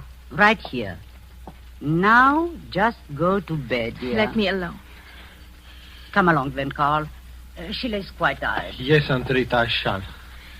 You said you'd always be here. You've got to help me. What can I do? Here. I've had it in my pocket. A note. Are you coming, dear? Right away, Aunt Rita. It's to my landlady. I wrote it in the restroom at the tea shop. Here, mail it to her. It's my only chance. But I can't keep this. Oh, Carl! She's coming. Yes, Aunt Rita. You can do it. You've got to do it. Good night, Sheila. How very slow you are, Carl. Was I so very long? You like her, I can see that. A letter, I imagine. She gave you a letter to post? A letter? Oh, no, I was just locking the door. Ah, yes, of course. Perhaps I have letters on my mind, dear. After that episode with Sheila. The first Sheila Campbell, that is. Dear, hand me my knitting. Oh, yes. That's a nice boy. Do you know, I'm continually amazed at the stupidity of these English. Can you imagine that girl, that supposedly trained agent, dropping that note? And addressed, mind you, to the British intelligence. It was very alert of you, Carl, finding it. Thank you. Now, if you excuse me, I'm rather tired. Yes, this espionage, it's not a restful service. Sometimes I wonder if Berlin really appreciates the risk we have taken. Yes, the girl had to be disposed of. There was no doubt of it. That was her report on us. All the facts... Aunt Rita, we've gone over this 1,000 times. Really, I'm tired. Yes. You were right in realizing what had to be done. It was just that you acted too... Please, Aunt Rita, explain, too hastily, too thoughtfully, too violently. I couldn't help it, I tell you. She rushed into the telephone room out there. I ran after her, and that stupid catch lock pinned us in. She went to pieces, pounding on the door, screaming, tearing at me. I didn't know what I was doing. There was that bookend, the big one. I lost my head, that's all. It's all your fault. Why didn't you lock the door? Where were you? I simply want you to remember that every incident counts. Because of you, we cannot produce Sheila Campbell's remains. And we certainly can't allow the police to tear up the cellar to find them. Because of you, we shall have to produce a substitute body. A substitute Sheila Campbell who will satisfy the authorities completely. We have her, and I don't intend to lose her. The note, please. The note? The one that girl just gave you to mail. I don't know what you're talking about. All I know is you don't have to use this girl. You could get somebody else, somebody just as good. She's not right for it. Not right for it. A girl who denies her identity, who shrieks of drugged drinks, persecution. She is ideal. The police will accept her as a suicide without giving it a second thought. Yes, if they knew she was really insane, but she isn't. Don't you see? She isn't. She isn't. Just ask those people at this tea shop and that foolish Mrs. James. She will tell you. She will tell the whole neighborhood. Oh, Mrs. James, a few neighborhood gossips, they aren't enough. You have to have someone professional and authority. Listen to me. Our note to British intelligence will divert them for just 5 days. Within that time, Julia Ross must commit suicide. And we will see that she does. No, I won't. I won't go through with it, I tell you. I see. What a pity it would be if the police learned who was the last person seen with the first Sheila Campbell. You wouldn't turn me over. This espionage, Carl, it's a very demanding trade. The note, please. Thank you. Thank you, dear. I knew it was an oversight.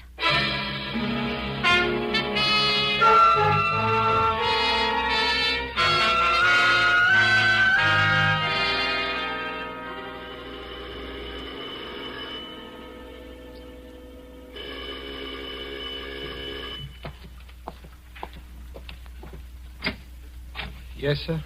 Could you tell me if a Miss Crable lives here? Why, yes, this is her home, but she's rather busy upstairs, however. Carl. Yes, Aunt Rita? Was that someone at the door? I thought... Oh. How do you do, Miss Crable? My name is Turner, Dr. Turner. Dr. Turner? Yes, I happened to drop into the tea shop yesterday, Mrs. James' shop, you know, and she told me about your situation. Yes? Well, I thought I might be of some service. My field, you see, is psychiatry. Yes. Yes, I see. Oh, how very thoughtful, Doctor. Please, won't you come right up? Thank you. Miss Campbell's room is up in this floor, Doctor. I thought you might as well see her at once. I know how busy you must be. Yes. Well, the case has been quite difficult, Miss Crable?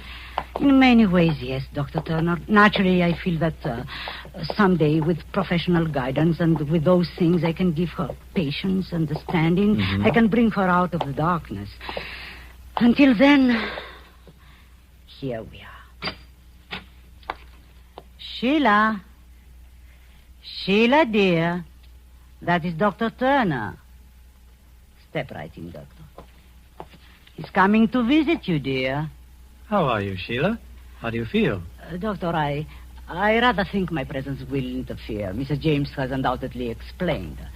If you don't mind. Yes, that might be best. Won't you talk to me? It's all right, Sheila. Believe me, I'm a doctor. You're no doctor. Now, Sheila. Don't call me Sheila. You're here to help her.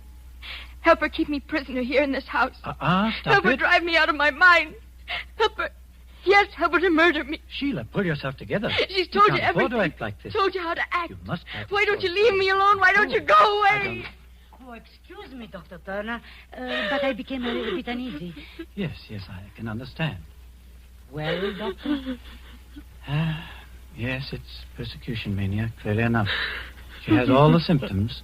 The deep melancholia, the stubborn, hysterical insistence that she's about to be done away with. Yes? I happen to be attached to the King James General Asylum, and I'm somewhat familiar with this type of case. There is one important thing, Miss Crable. Over here, please. Yes, Doctor? The matter of Miss Campbell's protection. Her protection? Yes, from herself. You undoubtedly are not aware of it, but her type is often inclined toward suicide. How dreadful. In case those tendencies should become apparent, naturally you'd let me know. Naturally, Doctor. She would then require professional care. Meanwhile, I'm sure your own treatment will be as effective as any. Patience and understanding. Torture me like this, will they? Murder me here in this house. Sheila! No, I won't let them. I'll kill myself first. Miss Campbell. I'll kill myself. That's what I'll do. The window. Stop her. Carl, Carl. Yes, the window. That's it, the window. I'll jump through the window. Young woman, control yourself. Let me go. Don't let me jump. What's going on here? What happened? Well, this girl, she just tried to kill herself. I'm afraid this changes things, Miss Crable. She must be put away. Put away? Yes, as soon as possible. I'll have the men come at once. You mean take her away from me? But you can't. I've looked after her myself. Why can't I go on doing that? Because it's beyond you now, Miss Crable. No. No, I'm sorry, but there's nothing else I can do. Would you be good enough to direct me to your telephone? Telephone? Yes, I wish to order a car. Some men from the asylum. Of course. There is a small telephone room right on down the hall. This way, please. I know how you must feel, Miss Crable. But you see, it's the sort The of telephone, Dr. Turner, is in this room, right here. Just sit down there at the desk. Well, thank you. You're sure the young man can handle the girl?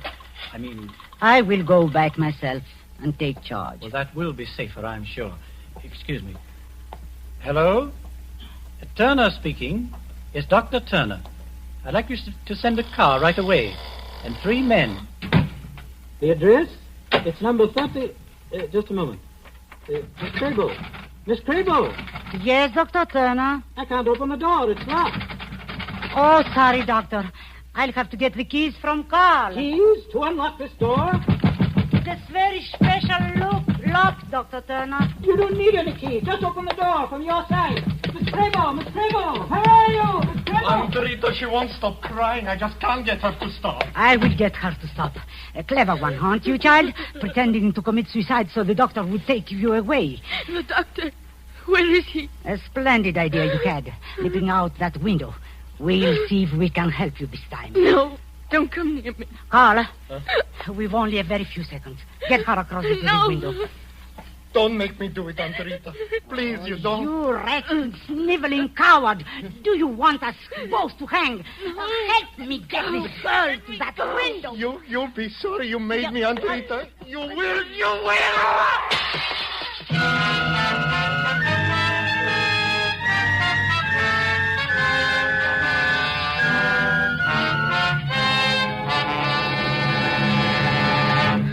I couldn't help it, Dr. Turner. I couldn't help it. I couldn't help it. I just lost my head, that's all. But she made me do it. She made me do it. Don't you see? Don't you understand how it was? She made me do it. She drove me, Dr. Turner. All right, now settle down. And do stop calling me Dr. Turner. Stop calling you doctor? You? Well, no, I'm not a psychiatrist. But I'm going to see that you meet one. Huh? I happen to be from British Intelligence, Carl. I suppose I have you to thank for that letter. What? Letter? Yes, the one supposedly signed by Sheila Campbell, telling us she was off to Dublin, Ireland. Oh, yes. They would communicate with us in 5 days. Well, Aunt Rita, she made me do that, too. That was an inexcusable mistake, Carl. You see, Sheila would never have written Dublin, Ireland. No, an Irishman assumes that everybody knows where Dublin is. How about that, Miss Ross? Am I right? Well, I know where it is, all right. And I'm going back there as fast as I can. Oh, now, Julia, London isn't as bad as all that, you know. Maybe not. I suppose it all depends upon the murderers you meet. Why, child, you wouldn't want to meet a nicer lad than Carl here. After all, it isn't everybody who'd pitch his aunt through a bedroom window just to save your life. Yes, he's really a very nice boy. Sergeant, you better take him down to the cellar now and have him show you where he buried Sheila Campbell. Aunt Rita, she made me do it. No, she made you do that, too. A woman of character, Miss Crabo. I'm sure you'll miss her very much. But that's the way it goes. This espionage, Carl, is a very uncertain trade.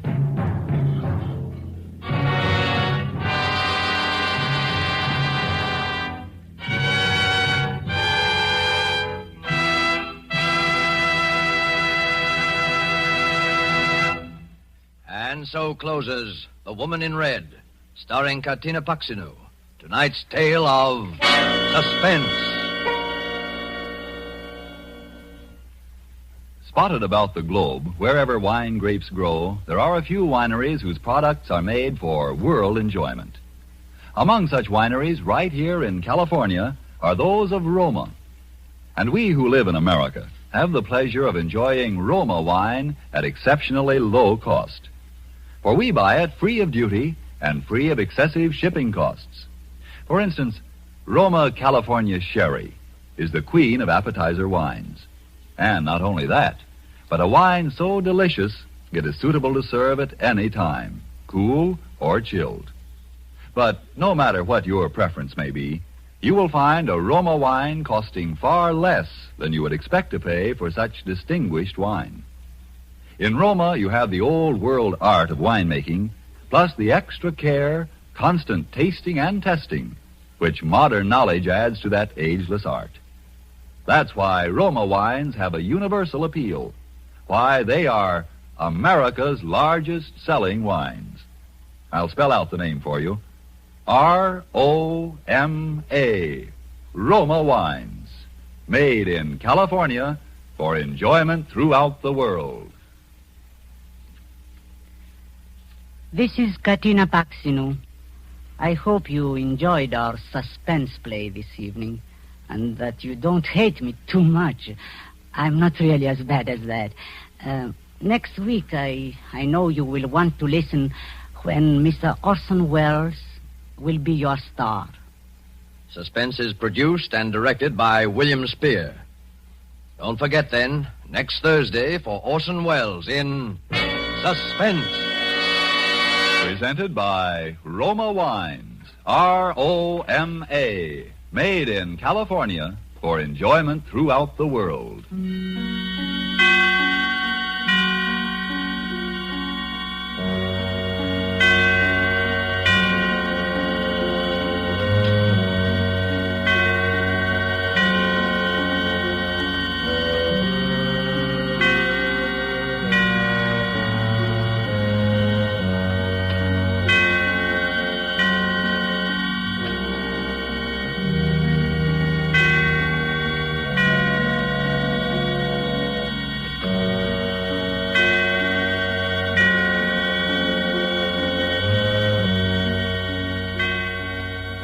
This is CBS, the Columbia Broadcasting System. Hi, this is HOJO. Do you have a small business or a YouTube channel you'd like to promote? Well, if you do, you can promote it right here on our Retro Radio channel. That's right. Just send me an email to projecthojo@gmail.com. That's projecthojo@gmail.com. Thanks for listening. HOJO Radio, where the classics come alive.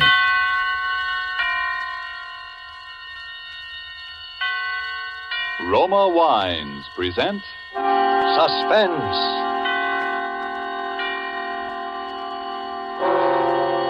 Roma Wines, made in California for enjoyment throughout the world. Salud. Your health, senor. Roma Wines toast the world. The wine for your table is Roma Wine, made in California for enjoyment throughout the world. This is the man in black here to introduce this weekly half hour of Suspense. Tonight from Hollywood, we bring you Mr. Orson Welles. Mr. Welles will appear as star of a suspense play called The Marvelous Barastro, from an extraordinary story by the distinguished American author, Ben Hecht. But before we raise the curtain on this evening's tale of suspense, here is a message from your host, the Roma Wine Company of Fresno, California. Distance lends enchantment, says the old proverb, and it seems borne out in such little episodes as these. Let's pretend we're guests at the smart and handsome Pan American Club, Havana, Cuba. An American visitor is amazed that his Cuban host can picture the marvelous climate and rich, fruitful soil of California without ever having been there. But the Cuban responds, "One sip alone of wonderful Roma wine tells me all that. Only true perfection of climate and soil could produce the perfection of your splendid California wine, Roma wine." Well, that's so. And as Roma wines become available to wine connoisseurs of more and more lands, the chorus of praise grows for the truly superb quality of these good Roma wines. No wonder, then, these wine experts of other lands are so eager to import Roma wines, no matter what the distances from our own California. And no wonder, too, that these taste-delighting Roma wines, with no import duty to pay and without expensive shipping charges added to their cost here, are America's largest-selling wines. With such richly rewarding enjoyment within your reach, why not get acquainted with your favorites among Roma Wine's many different delightful wine types? Remember the name, R-O-M-A, Roma Wines, made in California for enjoyment throughout the world. And now with The Marvelous Barastro, produced and directed by William Spear, and with the performance of Orson Welles, we again hope to keep you in suspense. This is William Spear. 3 weeks ago, I was seated in my office poring over possible future stories with which to hold you in suspense when a stranger appeared unannounced. I am the Marvelous Barastro. I've come to tell you a story. How did you get in here? Well, I'm a magician by trade. I do such things. Perhaps you've heard of me, Barastro. No. I'm the greatest magician alive. No, that is not so. I'm the second greatest. But soon I will be first. I am leaving tonight for Mexico City. You see me now for the first and last time. You will never see me again. No one will ever see me again. It is the last of Barastro. How's that? I'm going to Mexico City to murder a man. His name is Rico Sansoni. Why are you going to kill him?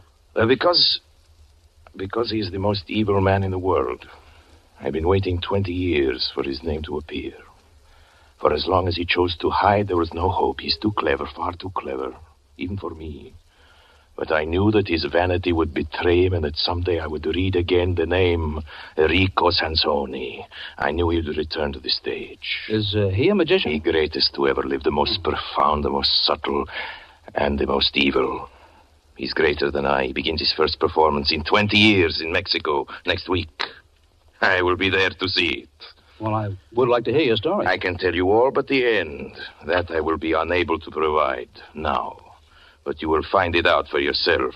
Well, I'd like to hear what you can tell me. I will tell you, Mr. Spear, but on one condition. And that? I must have your oath not to interfere. Oh, really now? You can understand I can scarcely give you that. After all, I can't very well. I will take my chances with you. The story begins 20 years ago.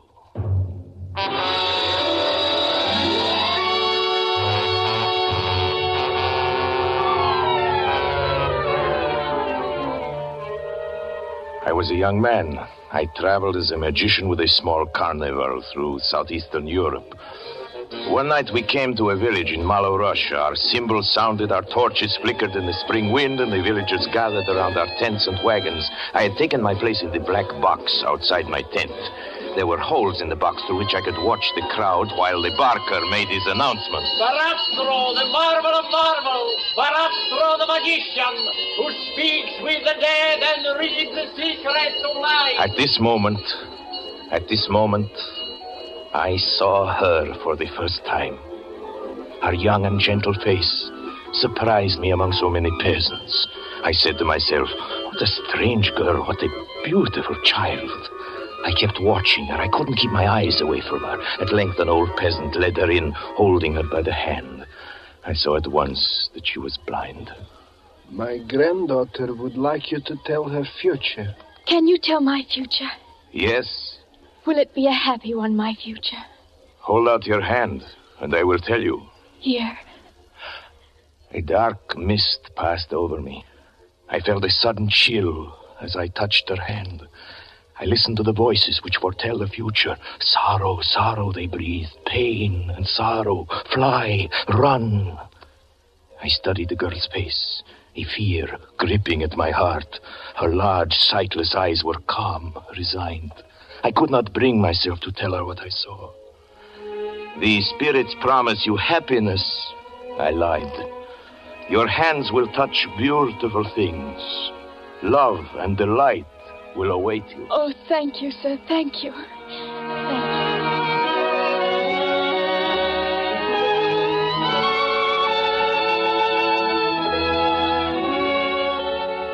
That was the beginning. Her face haunted me that night. I could not sleep. I made inquiries the next morning, and I found her.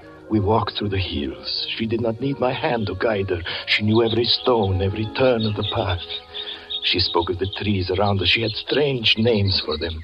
I call that tree Lullaby, because it sings when it sways in the wind. Lullaby? And that one, see? With its branches open towards heaven. I call that one Prayer. How do you know its branches open toward the sky? When I was younger, I climbed it. Anna. Come, I'll race you to the bed of flowers at the turn. Anna. Hurry, I run fast. We walked often through the hills. I knew that she was aware of her destiny. The stars had told me she would not live long, and that agony and terror waited for her on the short journey. Our caravan remained for 2 weeks in the village. At the end of that time, I asked Anna to come with me as my wife. You make me very happy, Shari. I could live only with you. I will love you with all my heart. And you will teach me, Shari. You will teach me to see. To see? Does one need eyes to see as you do? Shari, you will teach me to see beyond the horizons. You will teach me to see as you see. We were married. We rode together in the gilded wagon, and the vows were taken under a clear sky. Suddenly, the sky changed. It was only then that I realized what I had done. In seeking to save her, I was fulfilling the terrible message of the stars. For it was I, Shari Barastro, who was the instrument fate had selected for her ruin.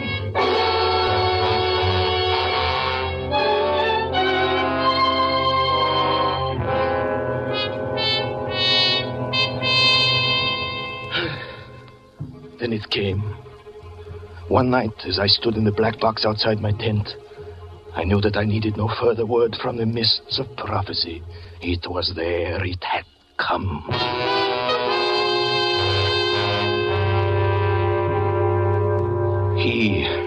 He stood among the peasants before our tent, a graceful figure, smiling, leaning on his cane, a man of the world, amusingly out of place in this faraway little village. I looked at him through the holes in my boxes. I turned cold.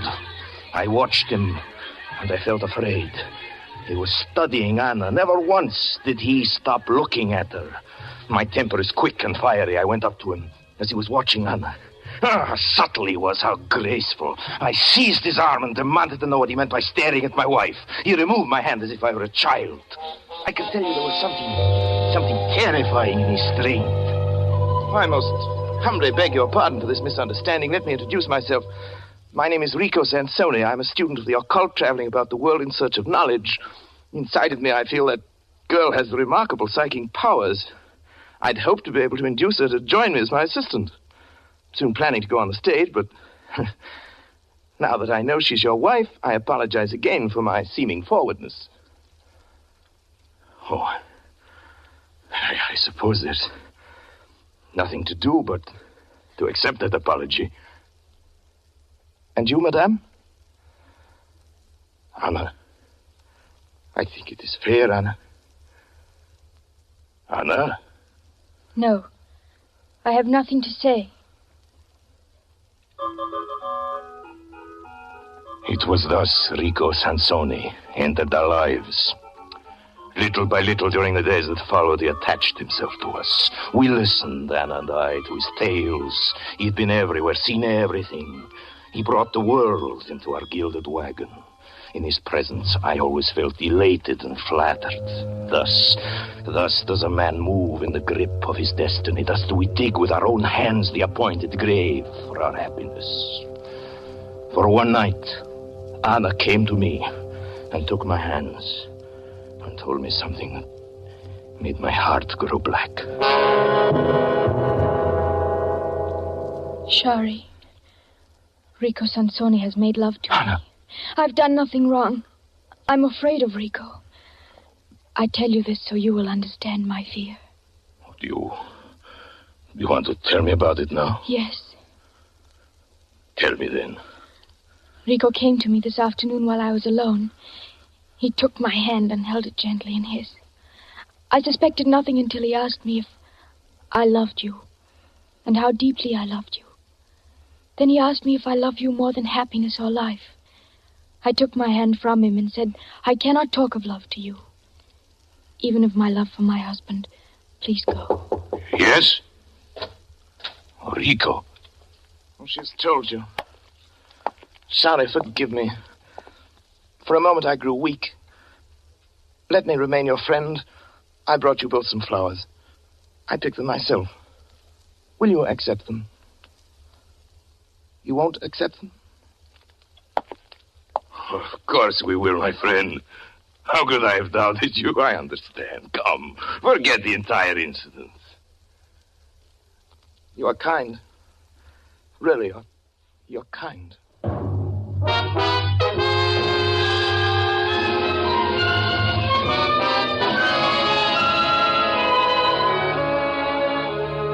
This was the third month of our friendship, and now I began to feel it was my companionship he desired, not Anna's. We spent long hours together. Without Anna, under his care, my mind was expanding, my powers developing. He seemed interested in my every move.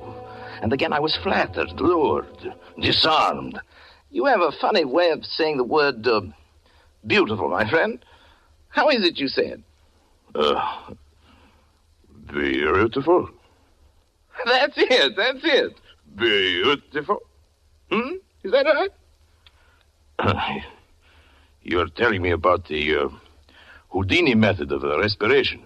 Oh, yes, so I was. Beautiful. Huh? Very good, I think. I like you, Sonny. I like you very much. Amazing, isn't it? Amazing how one can be drawn in by flattery and charm. Then one day I was sitting in my tent. When a curious sense came over me, I felt a pressure on my heart as if a hand were closing around it. It was a warning. I left quickly. I hurried to the apartment. Anna had remained there. She frequently did in the afternoon. I found myself running toward the door. I paused, waited until I'd recovered my breath, and then forcing a smile to my lips, opened the door. Oh! I saw Rico. Rico, standing with his arms around her, her face raised to his lips. Speechless, powerless, I looked at him. I heard her voice murmuring words of love. Her arms moved around his neck, and she kissed him. Then I heard his voice.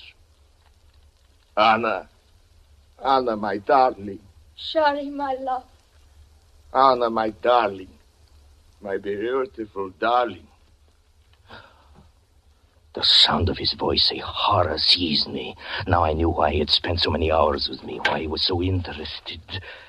It was my voice. It was Barastro talking. It was a voice that seemed to come from my own throat, a horrible, familiar voice, and I understood what had happened. I sprang forward, shouting his name, Rico! He turned and faced me, pointed his finger at me as if he were an image in a mirror. Rico! He echoed.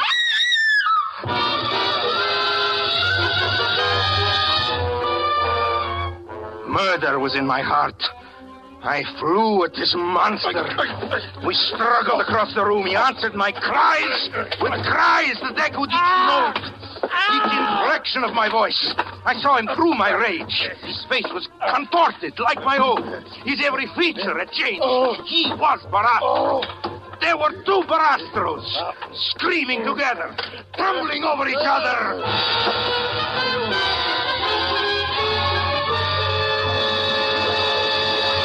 He held me in his hands that were like steel. I could not move or cry out. His hand was on my throat. I lay gasping, crazed, and it was Barastro who was holding me. Then this horrible and familiar figure changed. It became Rico. It was Rico Sansoni who spoke. The breath was leaving my body. I was strangling, dying, yet I could hear him. Barastro, God, you're killing me. Sorry, have mercy. I'm dying. His voice was faint. I felt in this moment the agonies of 100 deaths. For as my eyes grew dark, I saw with horror the thing he had in his mind. He was pretending it was I who was killing him. And thus he would kill me and go to her as Barastro. It would be Rico Sansoni who would be buried. It would be Barastro who remained. For a moment I caught a glimpse of his cold, ruthless eyes burning now over my face as he enacted his false death, groaning, pleading for mercy. And the strength drawn from the soul filled my lungs. I cried out with all my might, Anna! Anna!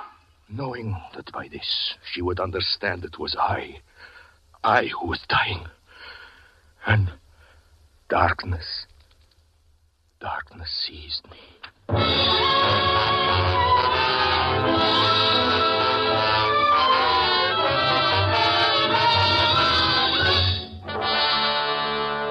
An hour had passed when I opened my eyes. My head was splitting. My throat was stiffened. I raised myself and looked. He was gone. I saw her. She was standing in the corner of the room, crouched against the wall, her hand against her teeth, and staring into the terrible dark around her. Anna! I whispered to her. Anna! It is I, Anna. I, Shari. Anna! Oh, God. Anna, please. Anna, darling, listen to me. Anna, give me your hand.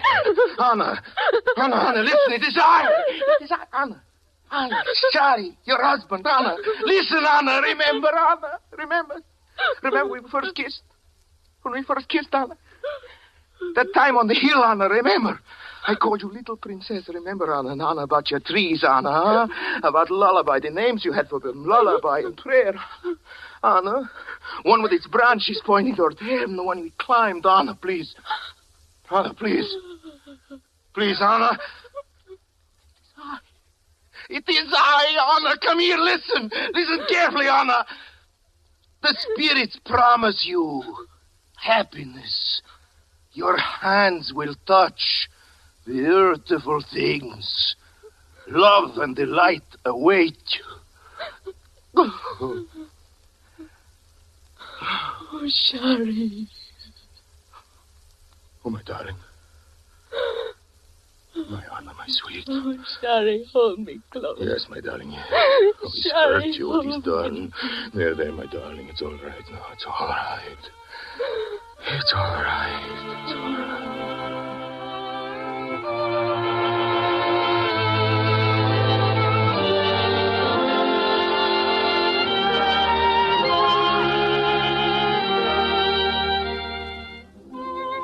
Rico had disappeared. We laid our plans, Anna and I. As soon as she was able to walk, we abandoned the carnival. We were inseparable then. She could not bear to have me away even for a moment. I understood everything in her soul. Yes, even the trembling that would seize her sometimes when I took her in my hand. It was I alone he could not deceive. I alone. To anyone else, he could become Barastro. Even to her, whose senses had learned every breath, every inflection of the man she loved. Even to her, he had been Barastro. The months passed. Our life had become again almost like a honeymoon. Almost, I say, for there were nights when I would awake to find her fingers tracing the contours of my face. Then it was I pretended to be ill and remained at her side. We said nothing, but we knew the shadow in each other's mind. Everything went smoothly, though, until one evening, when I entered the cabaret where I was performing. I felt unusually disturbed. It was winter. I was removing my coat when it came again, as I had known it would. The warning, the hand closing over my heart. I ran from the place and raced home. I entered our cottage by the back door quietly like a thief, and I stood listening. From inside, I could hear a voice. Please. Darling, you're ill again. I'll take care of you, darling. I'll make you feel better. Anna, my dear Anna. How I love you. He was back. One doesn't reason. One does not reason in the midst of a nightmare.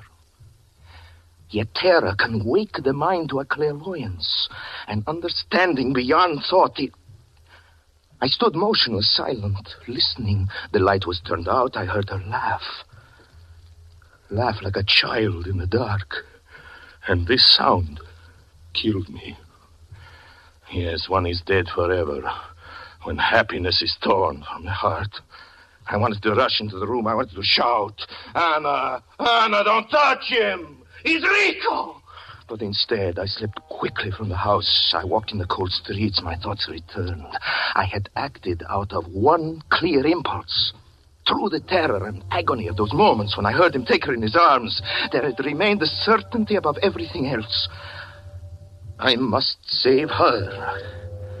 And I knew I had acted wisely. Had I rushed into the room, had I made a noise, she would have died. She would have known in that moment, as I knew listening to him, that he had been there before. That he had been there before. That he had crept through our defenses as our shadow creeps, and we had not known. I thought of them together as I walked, and then I thought again that I had only to rush back to speak her name. Yes, and destroy her. Destroy her. I kept on walking. And as I walked, I began to understand him. Yes, I was dealing with a monster. He would manage to leave her, as he must have done so often before, a few moments before I was due to return from the cabaret. And if I sensed something was wrong, he would rely on my love for her to keep his sense a secret. He knew me well. He understood I would allow my heart to be eaten away with grief, and I would not make a sign lest I destroy her whom I loved more than myself. It was I who must be careful, not he. Yes, he knew me. He gambled on me. I determined to kill him the first moment I saw him. And I began to think of his superhuman strength, that he might kill me, even as he had first intended, and that he would go on living with her as Barastro. She would never know I was dead. She would continue to love me in his arms, to press her kisses upon my murderer. And this was the thought that contained it. The fullest measure of horror. The thought of that moment when she would see him. And not me. You understand the grief? The grief of that night? Yes, it is fortunate. I cannot remember it all. I returned home. At the time, Rico wanted me to. I wasn't careful about my coming. I trusted him. Do you understand? I trusted him that out of his evil, he would spare her, as I spared her out of love. I entered the bedroom, opened the door and walked in. She was alone. Anna. Anna, dear. Anna! Anna, it's I! It's I! It's not Rico! It's I! It's I! Anna! Anna!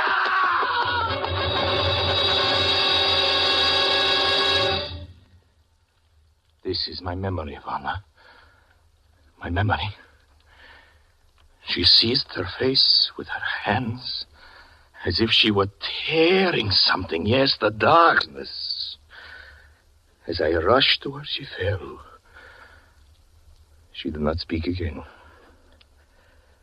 In the morning, she died.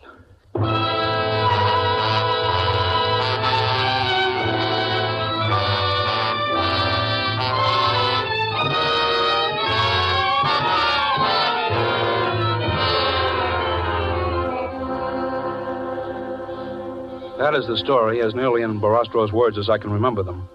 When he'd finished, he got up quietly, looked at me a moment, and said, "Thank you for listening to me, Mr. Spear. You understand now my prediction that there will be one less magician alive in the world within a fortnight."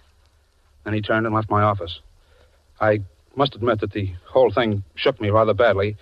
I've spent the whole week wondering if something might happen, something I couldn't predict. This morning, I think perhaps it came, at least while I was reading through the theatrical weekly Variety, and my eye caught a notice, you probably saw it too, of a magician who had been killed in Mexico City.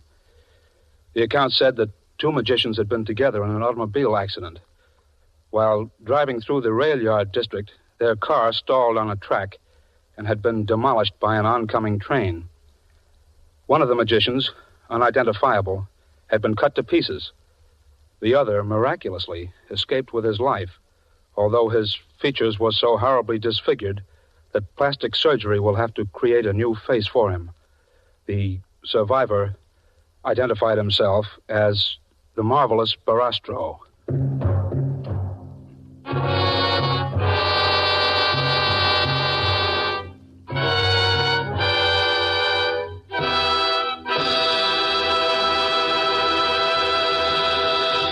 And so closes Ben Hecht's story of the Marvelous Barastro, starring Orson Welles. Tonight's tale of Suspense. Before Mr. Welles returns to our microphone, a message from the sponsor of Suspense. Why is the making of good wine like a proverb? Because both are based on long experience.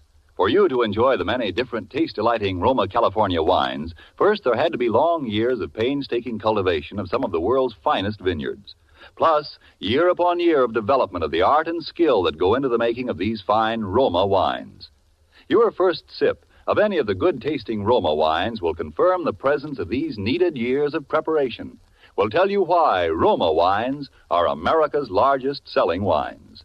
Your taste will thrill to the superb quality and the downright satisfaction when you try, say, the tangy, delicious Roma Sherry, or the rich, hearty Roma Burgundy, or the sweeter, heavier Roma Port. You'll be thrilled, too, when you learn such great enjoyment costs so little, mere pennies a glass. You'll want to add your voice to the international praise of Roma wines now rising in many lands. In these words, Roma wines are truly magnificent.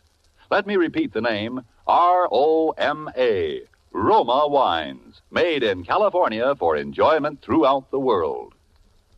This is Orson Welles. It was a great pleasure, ladies and gentlemen, as it always is, to appear as a purveyor of suspense. And next week, Mr. Spear would like me to tell you that Mr. Ed Gardner, better known to you as Archie, the elite proprietor of Duffy's Tavern, will make his debut as a dramatic actor. Mr. Spear has also asked me to mention that Orson Welles played the part of both magicians on the program tonight. Universal Pictures would like me to mention that Orson Welles plays a magician in a new picture of theirs called Follow the Boys. Or is it Orson Welles? Next Thursday, same time, you will hear Ed Gardner, radio's famous Archie, in Suspense. Presented by Roma Wines, made in California for enjoyment throughout the world. This is CBS, the Columbia Broadcasting System. The doctors we heard from had this to say. A laxative should be effective, gentle, close to natural acting. A medicine that can be used with complete confidence. Now, X-Lax has been popular with many doctors and millions of people over the years because chocolated X-Lax is effective. Overnight, it helps you toward your normal regularity. X-Lax is so gentle, so close to natural acting, there's no upset. That's why many doctors and millions of people use X-Lax with complete confidence. X-Lax, the laxative that helps you toward your normal regularity, gently, overnight.